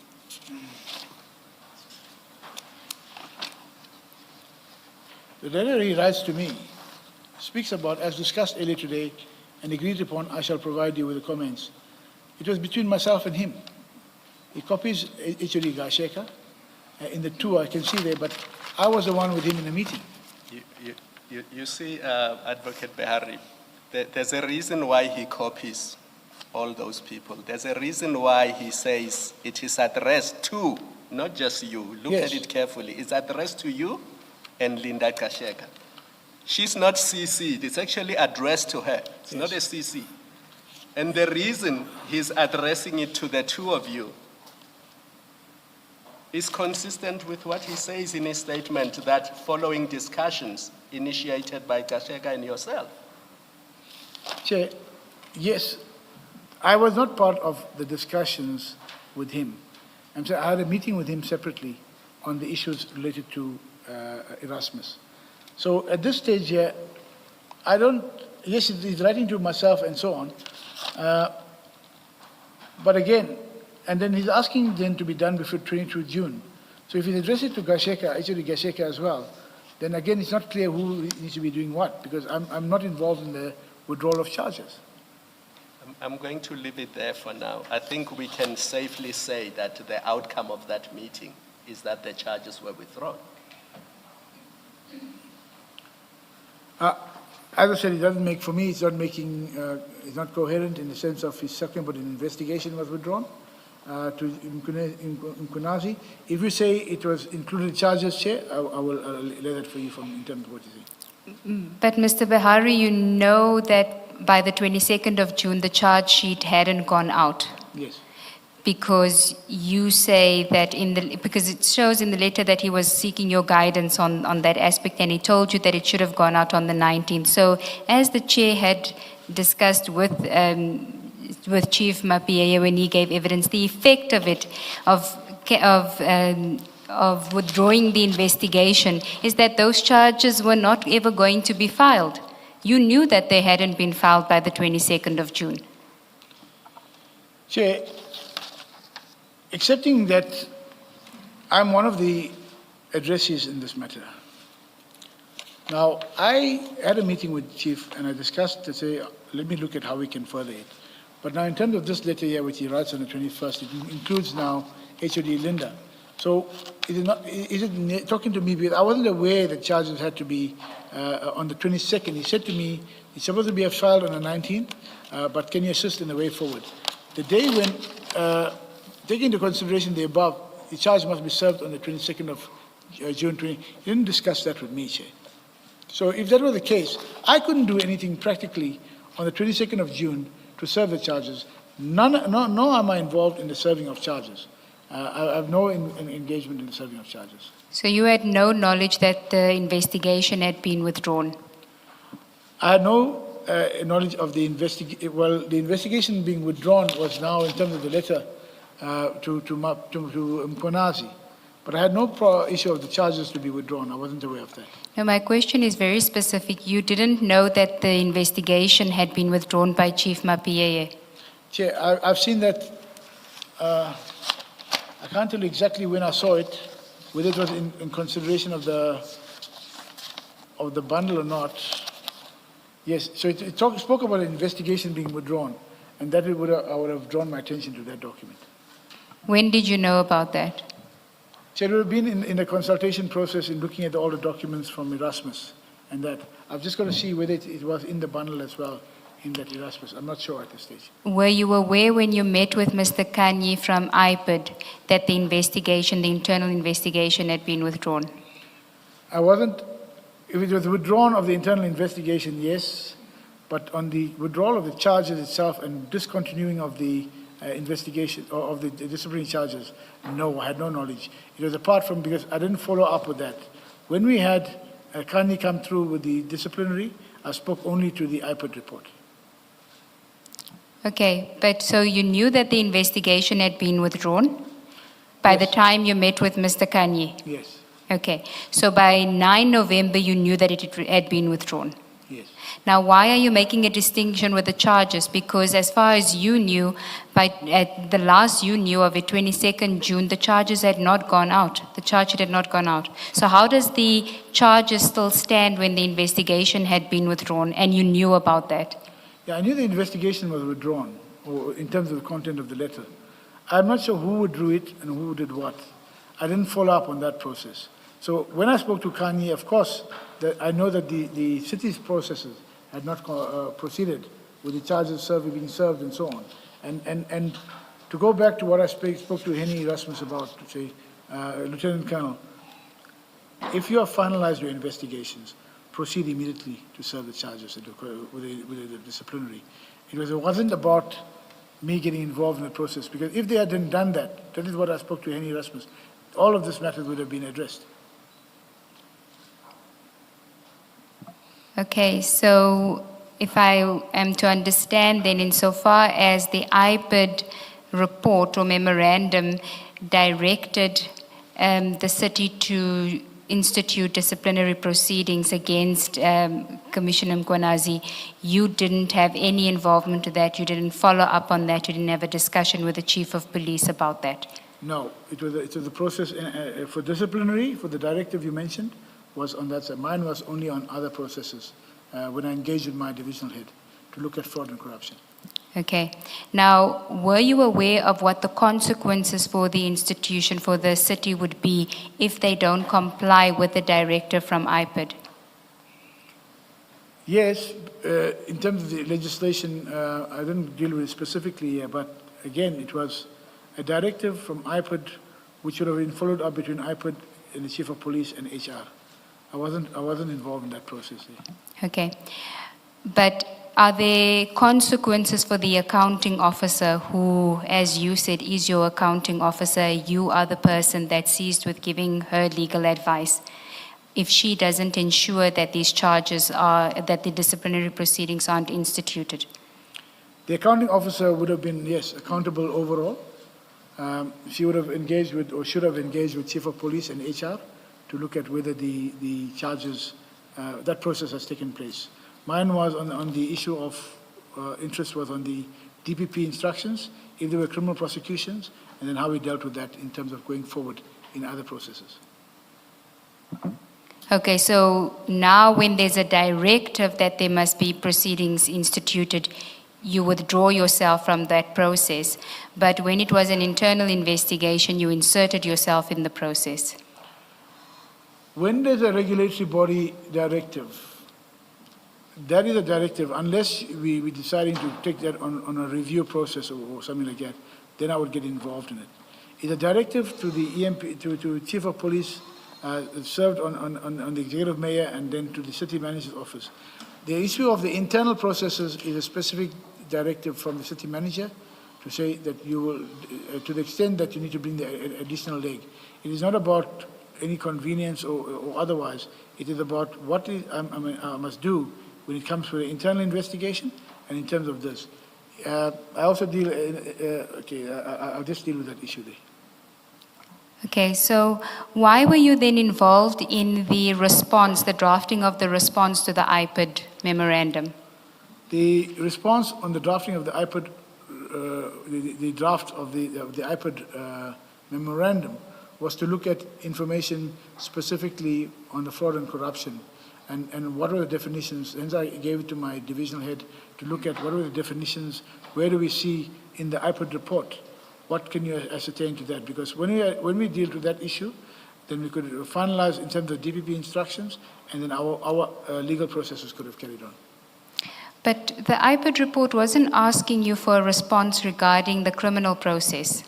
It was asking for a report on the disciplinary process. If you look at page 103 of the report, it says, conclusion, IPOD awaits a report relating to when the disciplinary actions were instituted and how the matter was finalized to enable the institution to comply with the provisions of Section 30C of the IPOD Act. Had nothing to do with the criminal charges.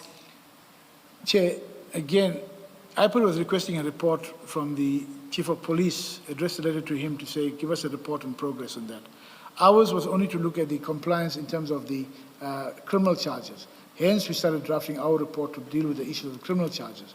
The issue of IPOD's directive goes to the city manager, to MAPIA, and to HR.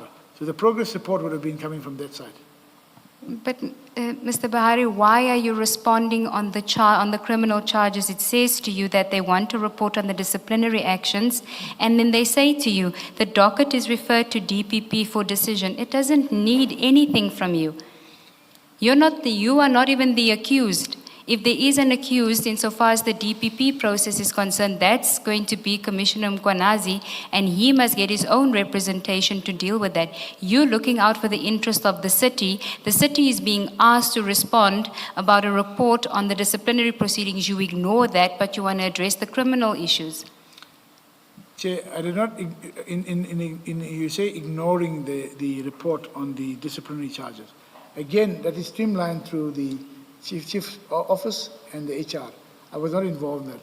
In terms of the DPP instructions, it is important in terms of when it comes to us of any criminal charges that are being laid. That is, we would look at and then look at what other processes in the city would have to be invoked in terms of reports to the city. Hence, the engagement was after meeting with Okanye and the DPP instructions. We were waiting for that document to say what are the other processes that need to be invoked in terms of the process of finalizing on the IPOD findings.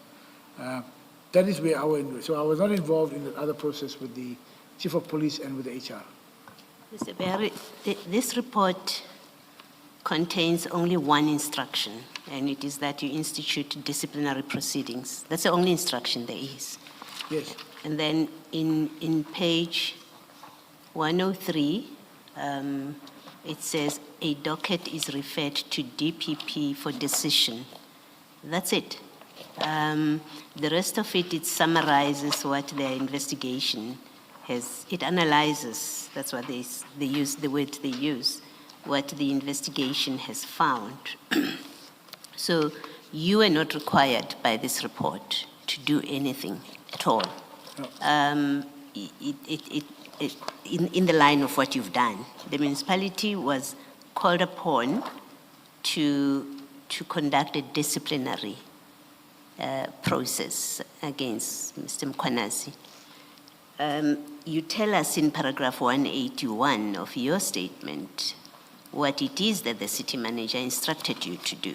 You don't claim that it came out of the report. You say the city manager said to you, you prepare a draft response acknowledging receipt of the report and addressing certain technical issues that IPOD had not clarified, including the status of matters referred to the Director of Public Prosecution for decision. That's one that your city manager said you should look at. The scope and confidentiality of the report. And 3, the distinction between preliminary investigative observations and findings capable of immediate implementation. So you've told us what it is that the city manager wanted you to look at and prepare a response. That has nothing to do with what is contained in this document. And so the question is, what relating to the instruction from IPOD were you dealing with? Did you want answers from IPOD about? Chair, the clarity was sought, it's not got nothing to do with the disciplinary directive. This was in terms of us checking on the issues of the corruption, the fraud, and the status of the report, which we would then get further information from IPID as regards the full DPP deciding to arrest or proceed with the case. I would have to give a report on that basis to the MPAC and to Council. So that is the aspect where my part, which I spoke to City Manager about. Why did you care? Why does it matter to you what IPID is doing with the DPP? I mean, the report doesn't ask you to do anything at all. In fact, it's not even the municipality that is being referred to the DPP, it's an employee. Why does it matter to you what is happening at the DPP, and between the DPP and IPID? Chair, if it's an employee that's been involved but concerns the city. And you are told to discipline that employee, yes. And that's the one thing you don't do. Chair, it's not about me not doing the discipline. I think I've addressed that issue. There was processes that I followed and what needed to be done between HR and all the other parties. But you've also told us that you now have the power to review processes, and that was Mr. Ngiza's evidence as well, that things, you're restructuring the powers that you got now were such that things have to come through you. He could no longer prepare charge sheets and just discipline people. You had to do the approval. So we know as a date of this report, you now have that power. Chair, the power was not for me to discipline. I think that if you go the back power to was to check for compliance, to review what they are doing. Yes. Yes. And to recommend to the HR HOD yes. who approves. So the internal process, this was already a finalized report by a regulatory body. Sorry, by? It's by a regulatory body. Yes. Now, that does not come into the scope of what Ngiza mentioned, that its powers were taken away, because if in this matter here, the HR has already had a directive from IPID, proceed with that disciplinary. Mine was looking into my other processes to impact to council to report on this employee that has been now charged or has been arrested because of the serious issues with regard to IPID. Chair, if I may, I think it was somewhere in Ngiza's document. IPID seemed to have been involved in this matter from about April 2023, which I only saw in the transcript. But here, dealing purely with what my obligations in terms of the criminal aspects, it is still an obligation from the compliance aspect. What is your obligations in terms of the criminal aspects, as you put it? Chair, if there was an employee arrested for the serious corruption and fraud, the obligations would be for me to do a report to MPAC, Municipal Public Accounts Committee, to say that this is what we're finding, this is what arrested thing. We need to consider then to council, how do we, if it implicates aspects in the city, then do we need to do anything further in respect of a pension retention or whatever if there's loss? Sorry, in terms of what? A pension retention, if there's loss of the city, to calculate our losses, and then we will claim that from the pension and so on through the HR process. But mine was to report on the issues to MPAC and to council, to say that these are the issues of compliance or non-compliance that we are finding in the city.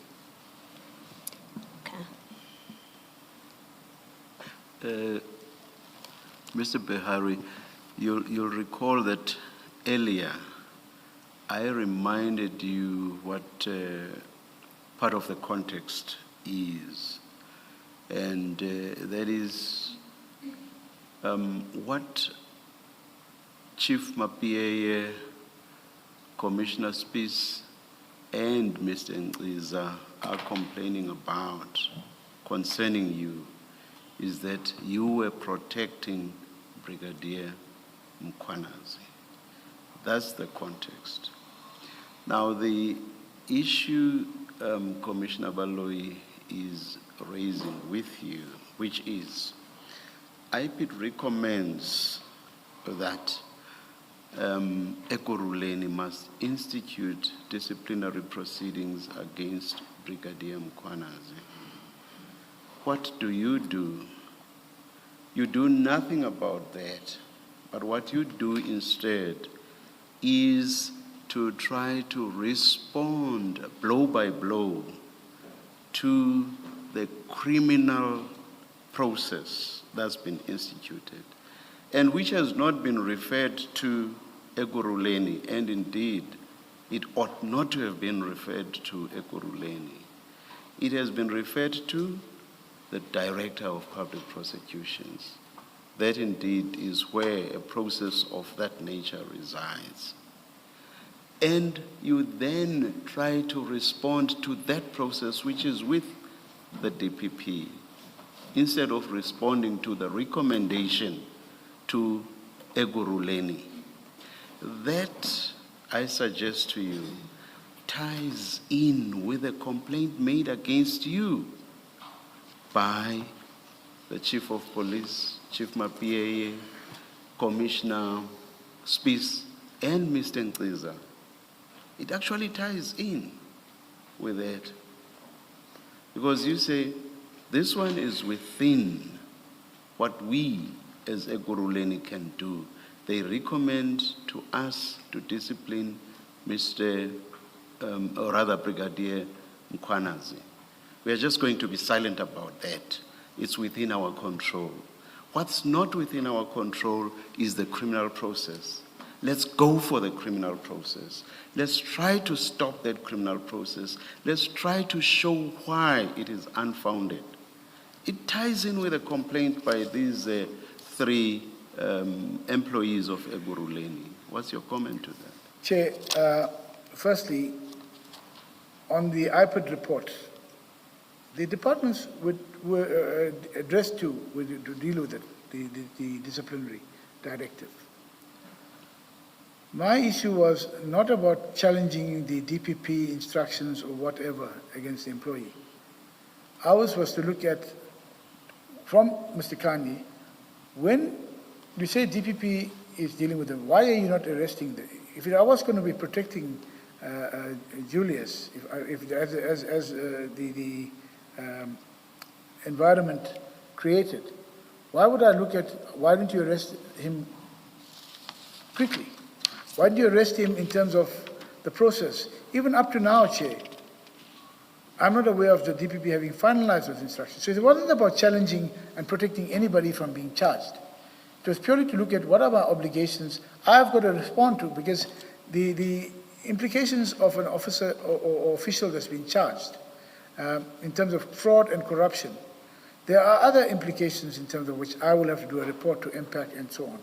It was never, and in no way did I speak to Kanye to say that we want to challenge the investigation or the part of the DPP. That's their stories. That's there for them to deal with.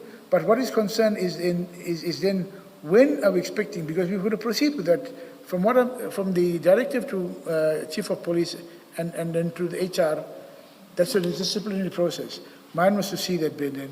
How do we, for my purposes, in reporting to MPAC and Council, to give a full understanding of what is going on and what could be the other measures we implement to deal with it. So it's not about challenging, I agree, it's not about challenging any report. Let's look at the heading of the letter written by Mr. Zulu and Mr. Mahwiting, which had your full support. You said so earlier. You said yes. You even took it to the municipal manager, but that you wanted to correct some little administrative thing, but not so much the content of what the letter raised. Look at the heading, Volkswagen CAS 262/03/2023, corruption, fraud, and corruption, and then in brackets, Julius Dr. Mkhwanazi. The reference to the CAS number, CAS number, that's clearly the criminal process, and it is only that criminal process that this letter addresses. And the two people who have signed this letter are your juniors. And in fact, in so many words, in your statement before us today, you say you appointed Mr. Zulu because of his experience in prosecuting. So you basically wanted to attack the criminal process. Even if you're doing it within the municipality, the idea was to say, there's nothing here. That's the point I'm making.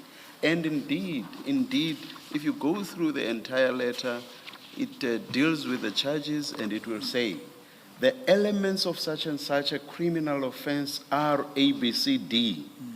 A, B, and C have not been satisfied because of A, B, C, D reasons. It's trying to puncture holes through the possibility of any criminal charges. So it's on that basis, and you identified with this. You identified with this letter. It is on that basis that I suggest to you that there may well be, and I think that's an understatement to say there may well be substance in the attack by Chief Mapieye, Commissioner Spies, and Mr. Nkiza, which is to the effect that you were protecting Mr. Brigadier Mkhwanazi. Chair, the issue of that letter was, yes, it refers to the criminal processes, because my interest would have been to report on that. I initiated that issue, I referred you in Jabulu to look at the elements. What do we need to look at in terms of my report to MPAC and to Council, where we cover this and we say to them, this evidence is linked to that. The DPP process can never be a challenge for us internally. The only issue we get involved in terms of the city is any of the city officials who are charged as a result of their holding an office representing the city. But not, if the cases were against Julius Mkhwanazi, it should have been then proceeded by the DPP. Mine and my interest in the team, and speaking to Jabulo specifically, was to say, let's look at the issue, because when we do our report, and that is why the document never went out. It was in preparation for engaging with that once we received the DPP, to look at our finalization in terms of what report do I have to do, from a compliance report to MPAC, and to that to say that this is what the engagements are, this is how the fraud is covered, this is how the corruption issues are covered. And that is the report we did. We have no power to engage with and nothing at all about the recommendation which concerns something that was within the remit of the municipality, the recommendation to discipline. Completely silent on that. Chair, because that was the process in terms of the directive by IPID to the Chief of Police for the disciplinary process. That would have been accepted, would have continued that way. My interest was then to look at then what is our reports in terms of compliance. One of the delegated functions is for me to report on compliance of non-compliance issues to council and to the mayor and to the city manager. So those are the functions I was looking at from the criminal aspect. I suggest again that you were not in the least bothered by that recommendation because you knew that, this doesn't bother us. It's within what we can do within the municipality that doesn't bother, and we know what we are going to do about it, which is nothing. Chair, I was not aware, I don't know where that process has taken or what. I was not involved in that HR process or the issue of MPA in terms of the IPID report. I did not accept there was going to be nothing because mine was focusing on the other aspect. That departments, they are responsible for that. They got the directive on the disciplinary process, and they ought to have done that. It's not about me knowing that there was going to be nothing. Mine was to say that this is what our purposes are. I was very clear to DH Zulu, let's look at these charges, because there'll have to be a report for me to council to deal with those issues. I find it strange. I find it, this is one document from IPID. It deals with the criminal process which has been referred to the DPP, and then the recommendation to IPID. You have instructed Mr. Zulu to deal with this, and he's assisted by Mr. Mahweting. on that document. I do not understand this thing about that document being completely silent on the issue about the recommendation to discipline. Because if in your mind that was an issue that had to be attended to by Chief Mapia, I would have imagined that this document should have said so. We have dealt only with the criminal process because I, as the head of legal, Mr. Behari, believe that the recommendation to discipline falls within Chief Mapia and that he is going to attend to that. So I'm going to be silent on that. This document does not say, it's just silent on that. You see, it is silent on the disciplinary process because the directive came there from IPID. The parties who it was addressed to Chief of Police to continue with that process. Mine was only focusing on the criminal aspect. Hence, it's silent in that document that we didn't want to cloud the issues about seen to be attacking that the finding or the directive on the disciplinary process. Ours was purely to do the report on the fraud and corruption, to make the findings once the Mkhani had confirmed, because he did give us undertaking, he'll confirm once the evidence is finalized. And then we could have included that in my report to MPAC and the council. Thank you. Mr. Behari, this letter or this report from IPID, what suggestion does it contain? As I say, the document was not finalized. It was not. No. I'm not asking you about a finalized document. Your letter at paragraph 11 says, respectfully, the suggestions of IPID, given such material omissions and failure to thoroughly investigate, risks the city in any further processes herein. The question, which raises the question, what suggestions did you see contained in this IPID document? We focused on that issue of the DPP part. Is that a suggestion? No. Did you consider it a suggestion? There's two aspects to it, Chair. If you're saying to us as a city, proceed to discipline. Proceed to discipline. When you say then, however, so those are when we looked at the documents and the word term suggestion, of course, it could have been another word used. Hence, the document was never finalized. It was never sent out. It was still in its draft form to deal with it. Let me stop you. Where is the suggestion? Your letter says the suggestions of IPID cannot be given effect to. They risk the city, you say, in any further processes. My question is, in this IPID document, what did you consider to be a suggestion in this IPID document? As I said, Chair, we haven't finalized the full report. The suggestion was used at that stage when they drafted the document. Now, when we had finalized, towards finalizing a proper document in terms of addressing after we received to Kanye, we would have dealt with it. For me, the issue was, you're saying in the recommendations, this is the process for... Can we agree the IPID document contains no suggestion to you, to the city? Chair, there's no suggestion. Hence, I'm saying this document was not finalized. I think we'll go quicker, Mr. Behari. Can we agree this letter, this report from, or this communication from IPID does not contain a suggestion to the municipality? Chair, okay. The first part of that read initially opening, it was a directive. It's an instruction. Right. Yes. If I look at the titling of the document. What do you want me to look at? The titling of the document was a clear directive. It says to proceed with disciplinary. No, it's not the title. There's a summary of allegations, which is paragraph 1, which summarizes, and then paragraph 2, case docket contents, and then that reads, in terms of section 30 of the IPID Act, read with a SALGA disciplinary procedure, you are hereby directed, yes, is that what you're looking for? You're hereby directed to initiate. Yes, that's an instruction. It's a direction to the city. Yes, it's an instruction. Yeah. It's not a suggestion. No. Okay. Then the second part, if you go to the, and I'm trying to find my document. Yeah, you can find it. The second part in page 103, under the heading IPID recommendation, it says the IPID recommends that disciplinary steps be taken, and then it then concludes, however, docket is referred to DPP for decision.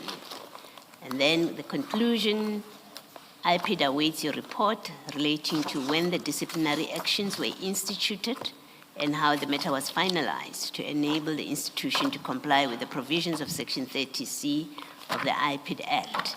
And my question is, where in these paragraphs do you read what you refer to as a suggestion in Chair, your letter? We were still looking into the latter part on page 103. Which latter part? Where it says the docket is referred to the DPP for above decision? that. Sorry? Chair, above that. Above that, it says, based on the above information contained in the case docket, the IPID recommends that disciplinary steps be taken. Yes. So, Chair, where it was clear at the outset the directive comes through. So that was clear, we accepted that. Now, when we came to the second part we were dealing with then, what is the implication? Why would you have it necessary? If you're saying to us as a city, we recommend that you proceed with the disciplinary, then say that. Why was it then to come and say that, however, the document has been referred to? So we were still looking at that, Chair. That is why we did not finalize that document, to get the additional information. So that is what I'm saying. If So there's something... you wanted IPID to give you what they gave to the DPP so that you do what with it? No, Chair. The issue was, if you're recommending disciplinary, Yes. recommend it. They've done so. Right. It's So, very clear. yeah. They've directed and they've recommended And in they the recommended. concluding Then paragraphs. the aspect of then, however, what must I, so you're saying to me, I'm recommending, I don't want to go into definitions of how we understood it, but it just means it gives a different, for me it meant that the word however actually contradicts what was being said above. No, it doesn't. You see, you can't read this document selectively. The concluding paragraph says you must submit a report. So clearly in this paragraph and consistent with the recommendations, the direction and the recommendation, the concluding paragraph says you must submit a report about that disciplinary process. Now, your letter doesn't say anything about that. It doesn't say we cannot submit a report to you because we are not running a disciplinary hearing, so your concluding paragraph, we are not going to be able to meet it. In fact, your letter says the suggestion you make, after all these material omissions, your suggestion, right, will create problems for the city. I'm still to hear from an answer from you. What in this 3-page document did you consider to be a suggestion from IPID? Chair, in looking at for our purposes, Yes. the report for IPID on the disciplinary process will come from a different entity. It will come from Yeah, Chief of no. Police. I've heard right. that. There's no value So in when Mr. you're Sorry, dealing- Mr. Behari, and I don't mean to be disrespectful to you. You've said that repeatedly.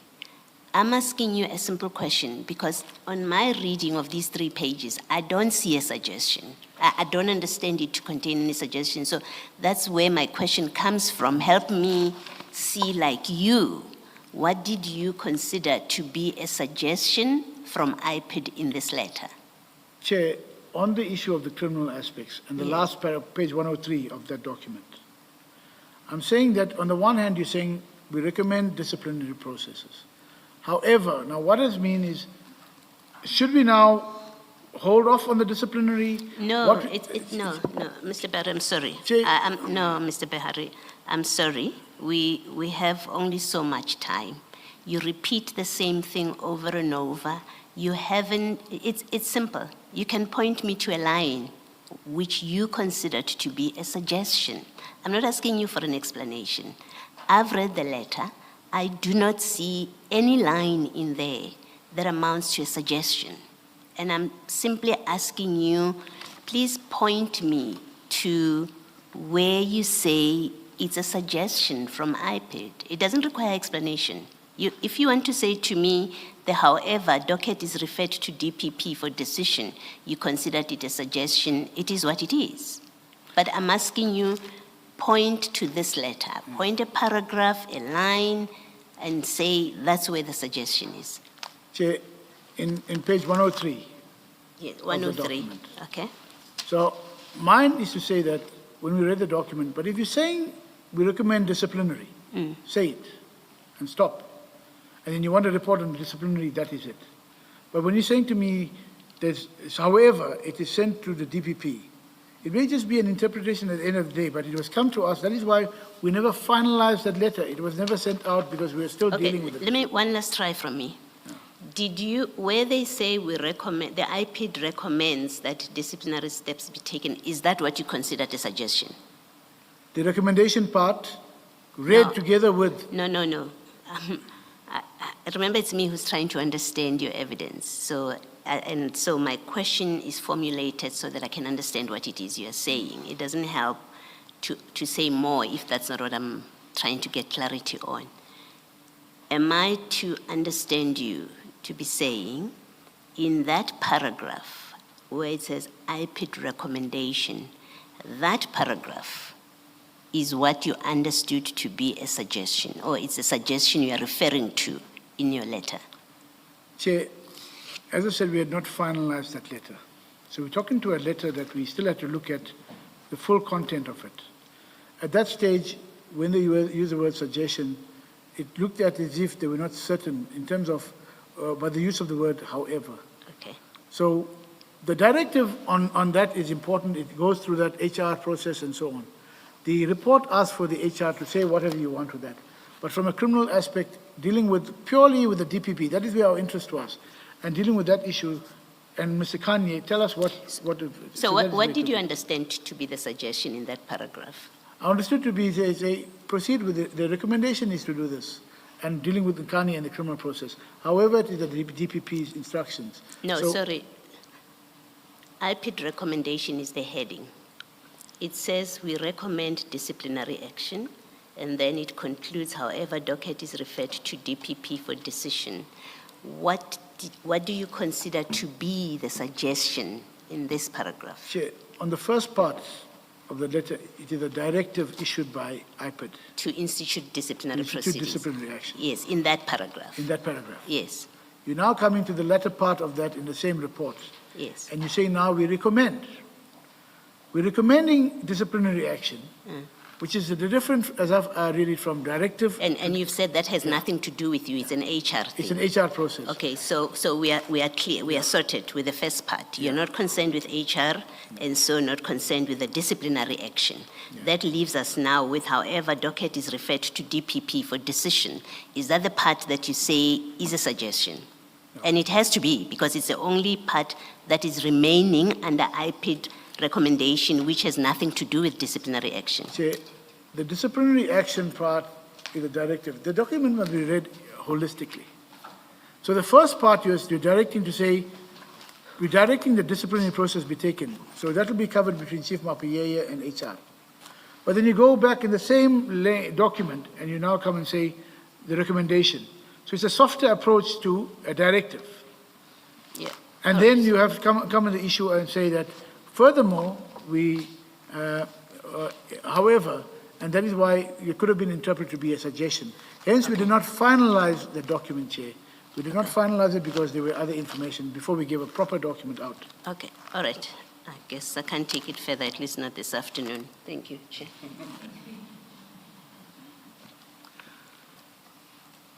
Ms. Thank you, Chair. Sigazumube?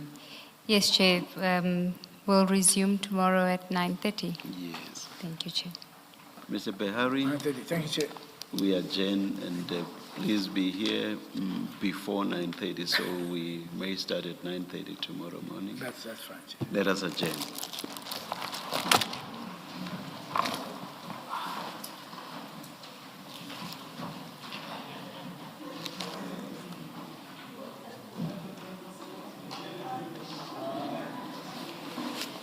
Oh, yeah.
You through the rush hour traffic.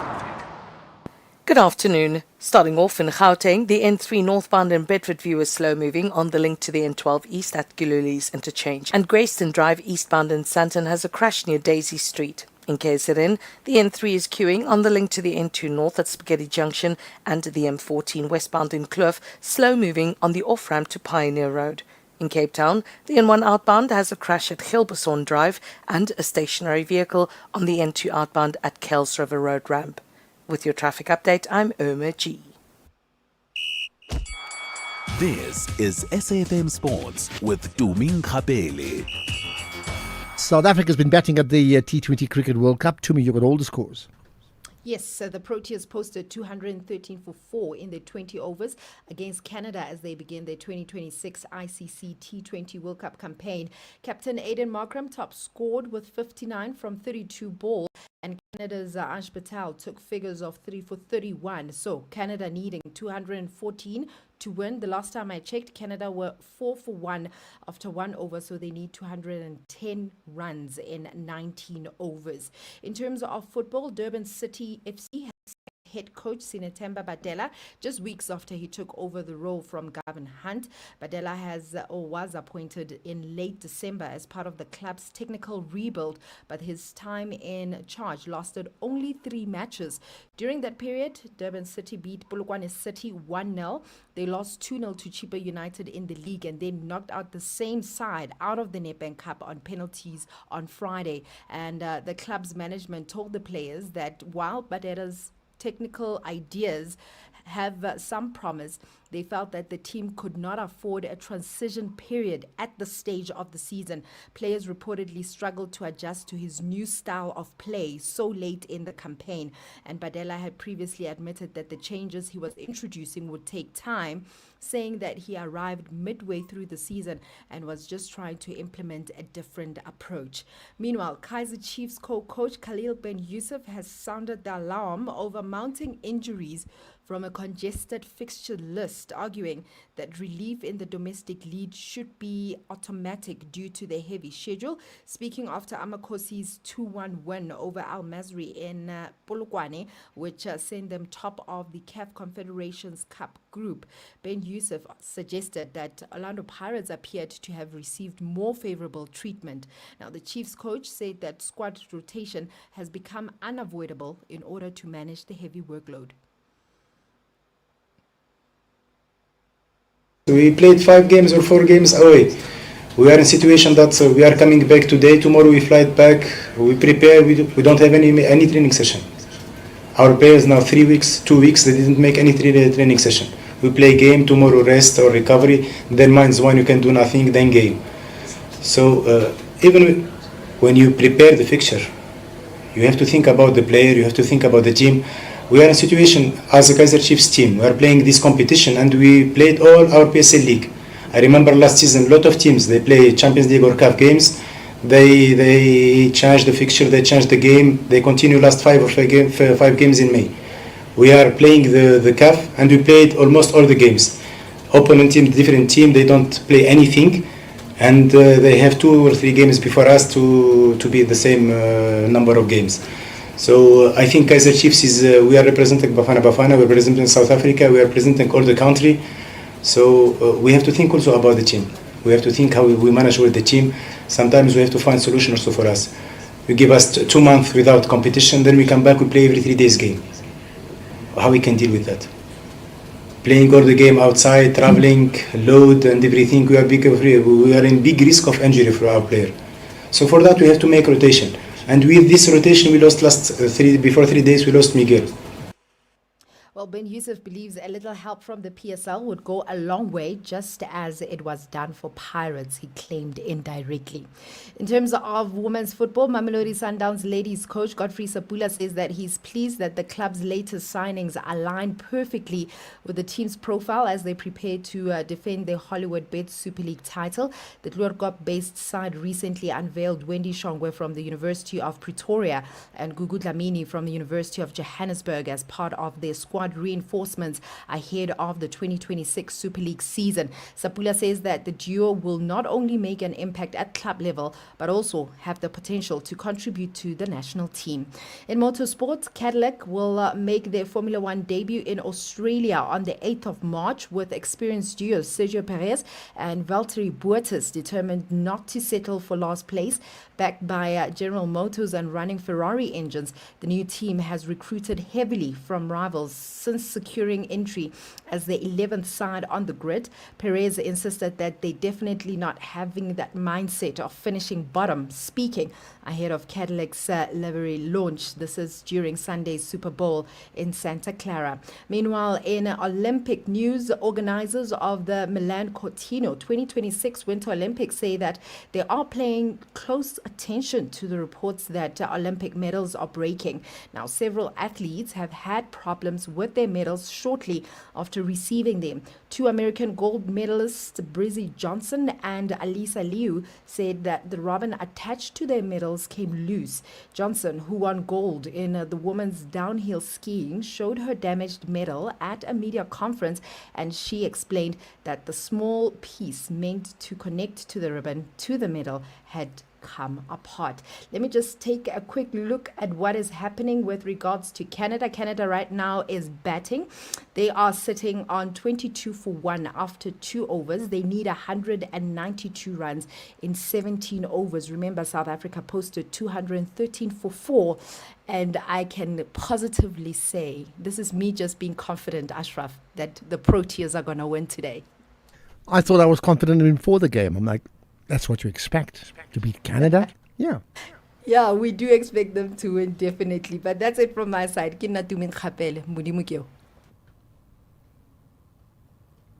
You can become a victim of a legal problem, wrongful arrest, assault, uncontested divorce, rental disputes, maintenance matters, or labor problems. It can happen to you.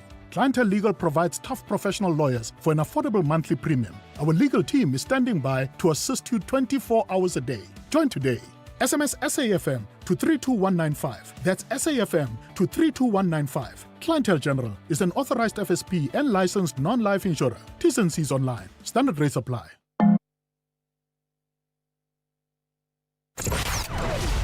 Economic news on SAFM. Facts and figures you can count on.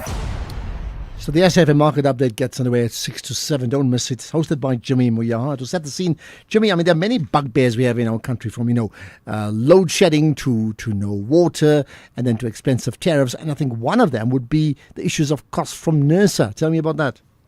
Good afternoon, Ashraf. Good afternoon to the listeners. We know, of course, that NERSA a while ago had that erroneous calculation that was some 54 odd billion rands worth of a mistake that South African consumers are set to pay for. I wish I had good news on that front, but it looks as though NERSA has just approved an even higher increase.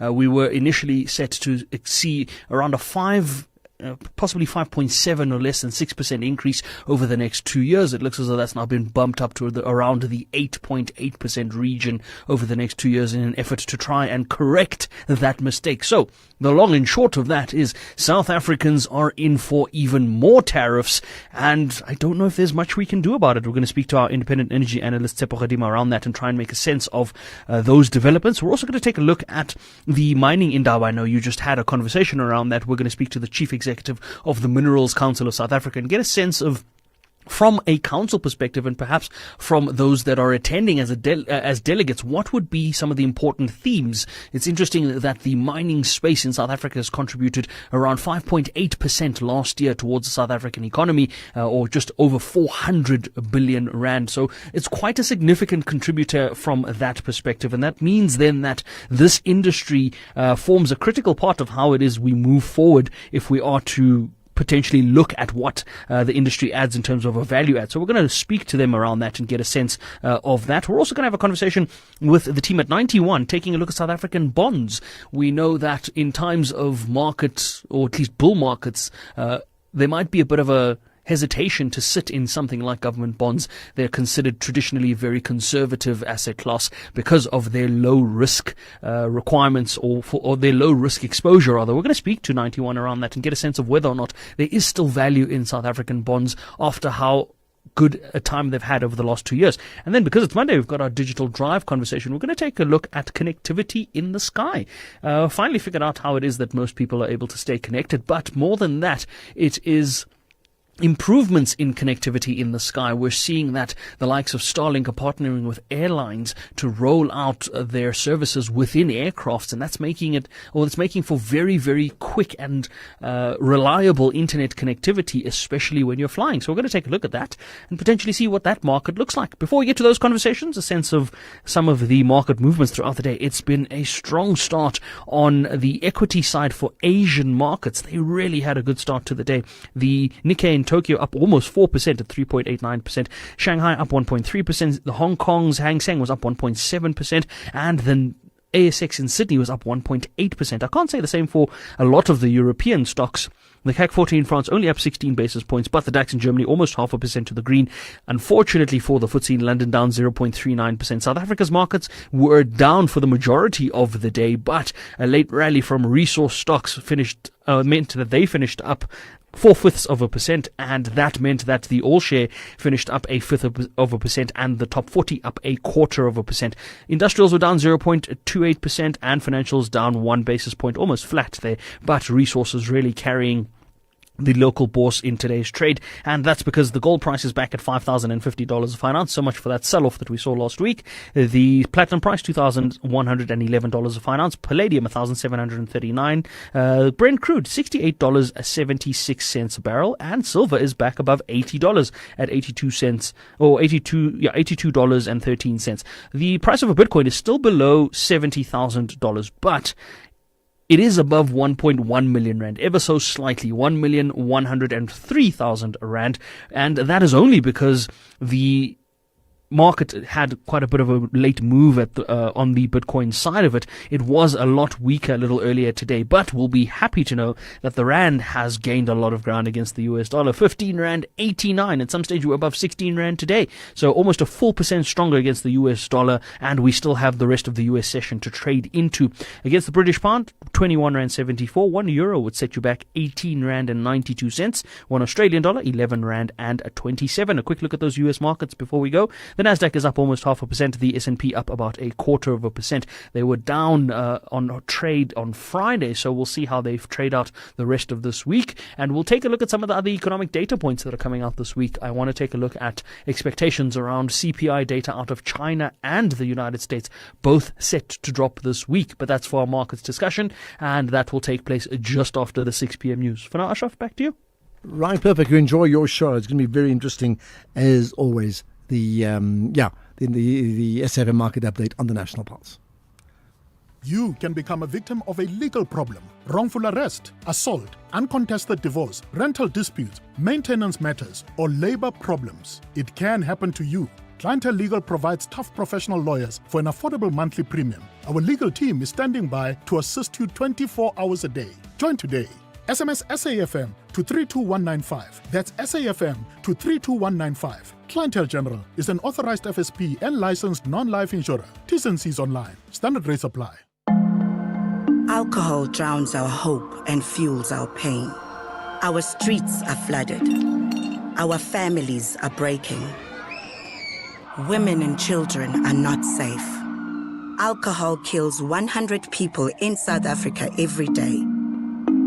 For more information, visit www.truecostofalcohol.africa.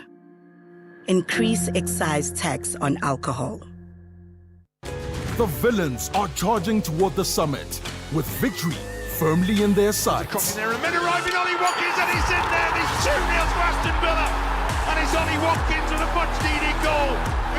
Yet the Seagulls are counting on the power of 3 points to run away from the danger zone. Ayari into Costello, brilliantly let Gross!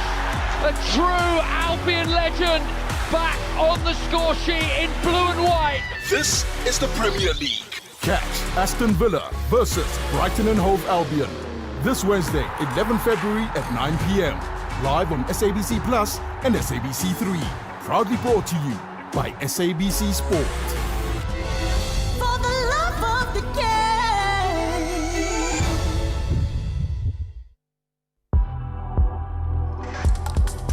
Ashraf Garda on the National Pulse. Right, I did say send your voice notes, we'll bank them, and when we get the opportunity, we're going to play them. And there's a lot that we can't play, so let's go for it. Yeah, there's one issue, yes, that water crisis we touched on earlier. Good afternoon, Ashraf and SAFM listeners.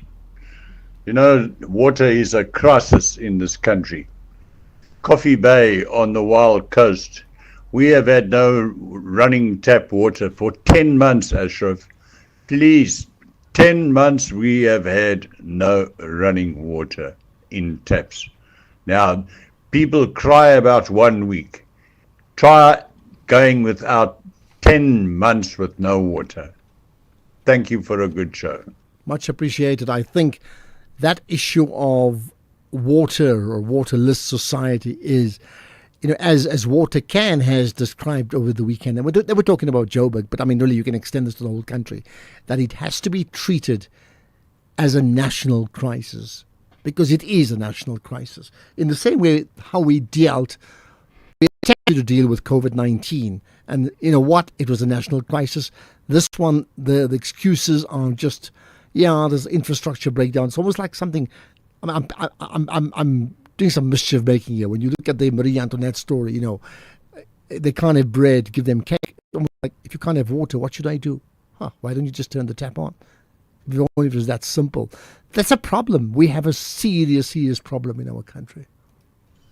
Ashraf and the SFM listener, I don't understand why we complaining about the DA building the wall as if it's a Berlin Wall to avoiding the crime.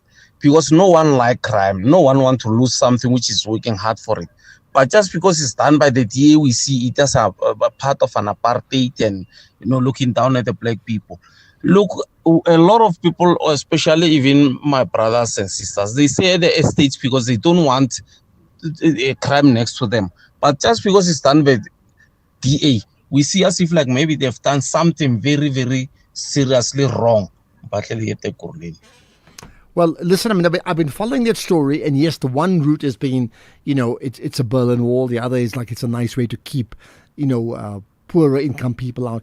And then there's been also the counter argument, and there's been many of that, where these people run from where they were living, get across to the highways and attack people on those highways. And there's many like that. I'm not saying I know enough about one or the other. In fact, if you live in those communities where that wall has been now set up in the Western Cape, tell me, or that's the plan, tell me what you think of it. Hi, good afternoon. This is TP. I don't know, maybe you guys need to call one of the legal experts to come and explain to us how does this law work. Because people are lying under oath. Brown Mohotsi said in front of the panel in Madlanga Commission, or the commissioners there, that, yes, here I lied under oath. But we haven't seen him charged. And we have seen a whole lot of them that have lied under oath, and they were asked, so were you lying under oath? And the person would say, yes, I was. But no one has been charged. So when does this work? When does this get applied to say you lied under oath and we're going to lay charges against you? Does that thing even exist? So if maybe we need some legal experts to come and explain to us why this is done and why are no people charged, not for everything else, but for now, for lying under oath. Thank you. Okay, well, I think let me just pause on that, because I think you're right. Let's see if we can. What has happened, of course, is we've been flooded with a lot of interest just in the Madlanga Commission and the ad hoc, which does mean that some of the issues we would normally cover, we can't quite cover it, but I think your point is taken. Listen to this one. Yeah, Mr. Ashraf, how are you, sir? I think the government must let the board committee, ADCO committee, and the Madlanga Commission to operate permanent, so that this corruption and this serious crime can be exposed, because you can see they managed to turn around the table, to got all the information, you see, and for me, they are able to do the job. Why government is it not maybe giving them a permission just to operate, you see? Thanks a lot, man. I mean, you'd hope there's no need for these commissions instead of it being permanent. because that means these issues continue. But the point is there must be an end to it, and it comes at a massive, massive cost and a massive drain on resources. So there has to be an end. Surely there has to be. Good afternoon, Ashraf. I just want to give a commentary with regards to the conversation I had earlier with you and Tumi about metals being reported breaking. Ashraf, this just shows you that somewhere, somehow, somebody wants to eat more. Somebody always wants to eat more. They got an illegal, or let me say a fake kind of supply of fake metals, and they're profiting, and they profited heftily, I would say. I don't know, right? But somebody wants to eat more, and I hope they change the supplier, because somebody has a bigger tummy than the another. But that's just my opinion. Daniel here in Bryanston. Okay, there we are. Somebody has to eat more. Yeah, the question is who, and then how much do they need to eat? Ashraf, if an investigation is being withdrawn and I am charging you, but you are telling me to withdraw an internal investigation, so how will the charges continue? Because what am I charging you on? Because I need to investigate and then charge you. So this advocate is really just pulling our ears, you know, and playing with words. Withdraw the internal investigation. No, not the charges. It doesn't make sense. Thanks, Bongi here. Okay, so you're very skeptical about that. Interesting that you say that. Thanks for that, Sis Bongi. No, did we play this one too? I just want to check up. Good afternoon, Ashraf and your lovely crew. Would you guys please tell me what's the prerogative of this Madlanga commission? What if a witness lies under oath? Aren't they supposed to arrest and charge him or her? I thank you, Lotta Emonti. Well, I mean, I would think so. You certainly can't lie on oath, and that's the purpose why you do that. Although earlier on someone said, why even bother? Just let them not even take an oath. I mean, there is a clearly legal mechanism around it. On the other hand, these things have to be tested in court. It doesn't mean that you and I think that somebody is lying. You can sort of nail that person in one day. No. Hey, Ashraf. Hey, man, I was just listening to the guy giving an update on the money's, the rand value to the dollar. In 2007, the rand was below 10 rand, and the president was Mbeki. Can't we call the guy to ask him, what did he do? What was the concoction that helped the rand to be where it was? Interesting. In fact, it was a period interesting in apartheid South Africa. The rand was like 2 rand to the dollar, and I think it's for some stage 80 cents to the dollar. So even as it became a freer country, a stronger country, we somehow had our rand weakened, and many people believe that it should be below like 7 or 8. That should be the par where it should be, as opposed to where it is even now. Right, Simpiwe in Soweto, hi. Yes, how are you, Ashraf? I'm good indeed. Go for it. My name is Simpiwe. I'm from here at Soweto. Yeah, thank you. What's your point? My point is, man, Ashraf, man, I wanted help from you. Go ahead. Yes, last time I called SAFM, and then they put me online. After that, they said I must beat that numbers, and then after that, they didn't call me back. Yeah, but what did you want to say on air? I mean, you could speak to a producer. You said you want to speak about Matlala. That's what you said. Yes. Yeah, so?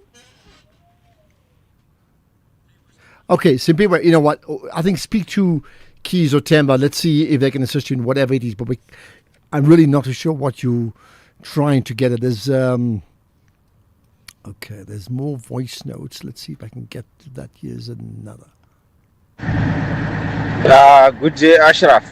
It's Libya in Jimiston. Can we also have a commission of inquiry on Senzo Meia's case? There are a lot of corrupt cops there implicated, and politicians and all of them. Can we also take that case into a Madlanga commission? I think you'll also be very, very surprised. Okay, but it doesn't mean another commission of inquiry. It's like many said, don't have a commission, just convict people, just take them to court, which is what that case has been going on right now. But rest assured, if there's overlaps in one area to another, that may well come up. Good afternoon, Ashraf. This is Colin from Cape Town. Ashraf, I fully support what the DA is going to be doing. As a person who lives in the townships, driving on the N2, just a week ago, I noticed there was an accident and the cars were bumper to bumper, and I noticed a smash and grab, and an old white lady was the victim, and the kids just ran into the township. So for me, it's quite protective as a motorist. Colin from Cape Town once again. Thanks for that, Colin. Interesting. I mean, here's another side issue. Why would we say what the DA is doing? I mean, I know the DA runs that city, but at the end of the day, when they run the city, then that's what the city is doing. So in the same way, it's one thing saying Joburg's a mess, and then say it's the ANC's Joburg that's a mess, for example, instead of saying those who head up the city, they're running it in a mess. Just for example, and I know you may come back with valid claims to say we define it by who's running it, but in reality is when they get elected, forget their political allegiances, they then purport, or they should serve the entire city. So whatever decisions they make, things you agree with or not, they should be doing it on behalf of the city as opposed to a narrow party political interest. And that applies to all the cities and the municipalities in our country. Ashraf, good afternoon. It's Ndumso from Waterfall in KZN. With respect to this mining in Daba, to a degree, there's something that really irritates me because it just feels like a talk shop. Day in, day out, talk shop. I wonder if there's an action list, and I apologize for my ignorance, but it doesn't feel like it really things are getting done in that mining in Daba. I mean, take South Africa for instance. We have this illegal mining and the terrorizing of these zamazamas, them terrorizing the citizens. I mean, you have to wonder are they making anything, strategies to actually work together and sort the thing out. Just the talk shop in Ashraf, and then comes DRC and there are issues there in terms of mining and so on. Ashraf, I value Lentole Ashraf. They must close it, they must leave it, because to me it's like a waste of money. It's a waste of oxygen. Well, I don't know whether you're right. I mean, you can I think accurately and validly say that what are the outcomes every year, and I think that is true. And some may be better and others not. But to say they must just close it and not have anything, that means not bringing people from South Africa, from the African continent, in the mining industry, and from Europe and others to come together. And those are important, not just networks or networking. They're very important conduits for business to be made, and besides policy sharing and information. So you shut that off, you shut off all forms of influence and learnings too. After Ashraf and the listeners, this is Magdalene from Bloom. Ashraf, I just want to agree 110% with the advocate of monitoring and evaluation services within the government of ANC. That talk is cheap, but action is too expensive. But I just want to inquire from her, unfortunately she's gone, that where have they been as the monitoring and evaluation department of the ANC government to can monitor what was promises and what is in the policies, whether is it correctly or effectively implemented. Where have they been? Magdalene from Bloom, thank you. Well, Magdalene, I mean, I think that can apply to all the parties, and it's a very important one in terms of their manifesto. But listen, let me leave you with this one. The State of the Nation address happens next week. I think it's Thursday, right? Yeah, Thursday evening. So how about this? Let's go, this coming, in fact, this Thursday. Did I say next week? This Thursday. How about we go back to the 10 or 15 key points made by the president then and now and see whether that's matched up or measured up? Something to consider. Think about that. Thanks for listening in to the National Pulse. 3 o'clock tomorrow afternoon. Set your alarms now. Particularly if Paul O'Sullivan's going to be talking. I'm sure of that, right? Right, let's get the news now. It's 6 o'clock. Here's Greg. Just tell me about how this concert series fits in with what you are trying to do with these young people.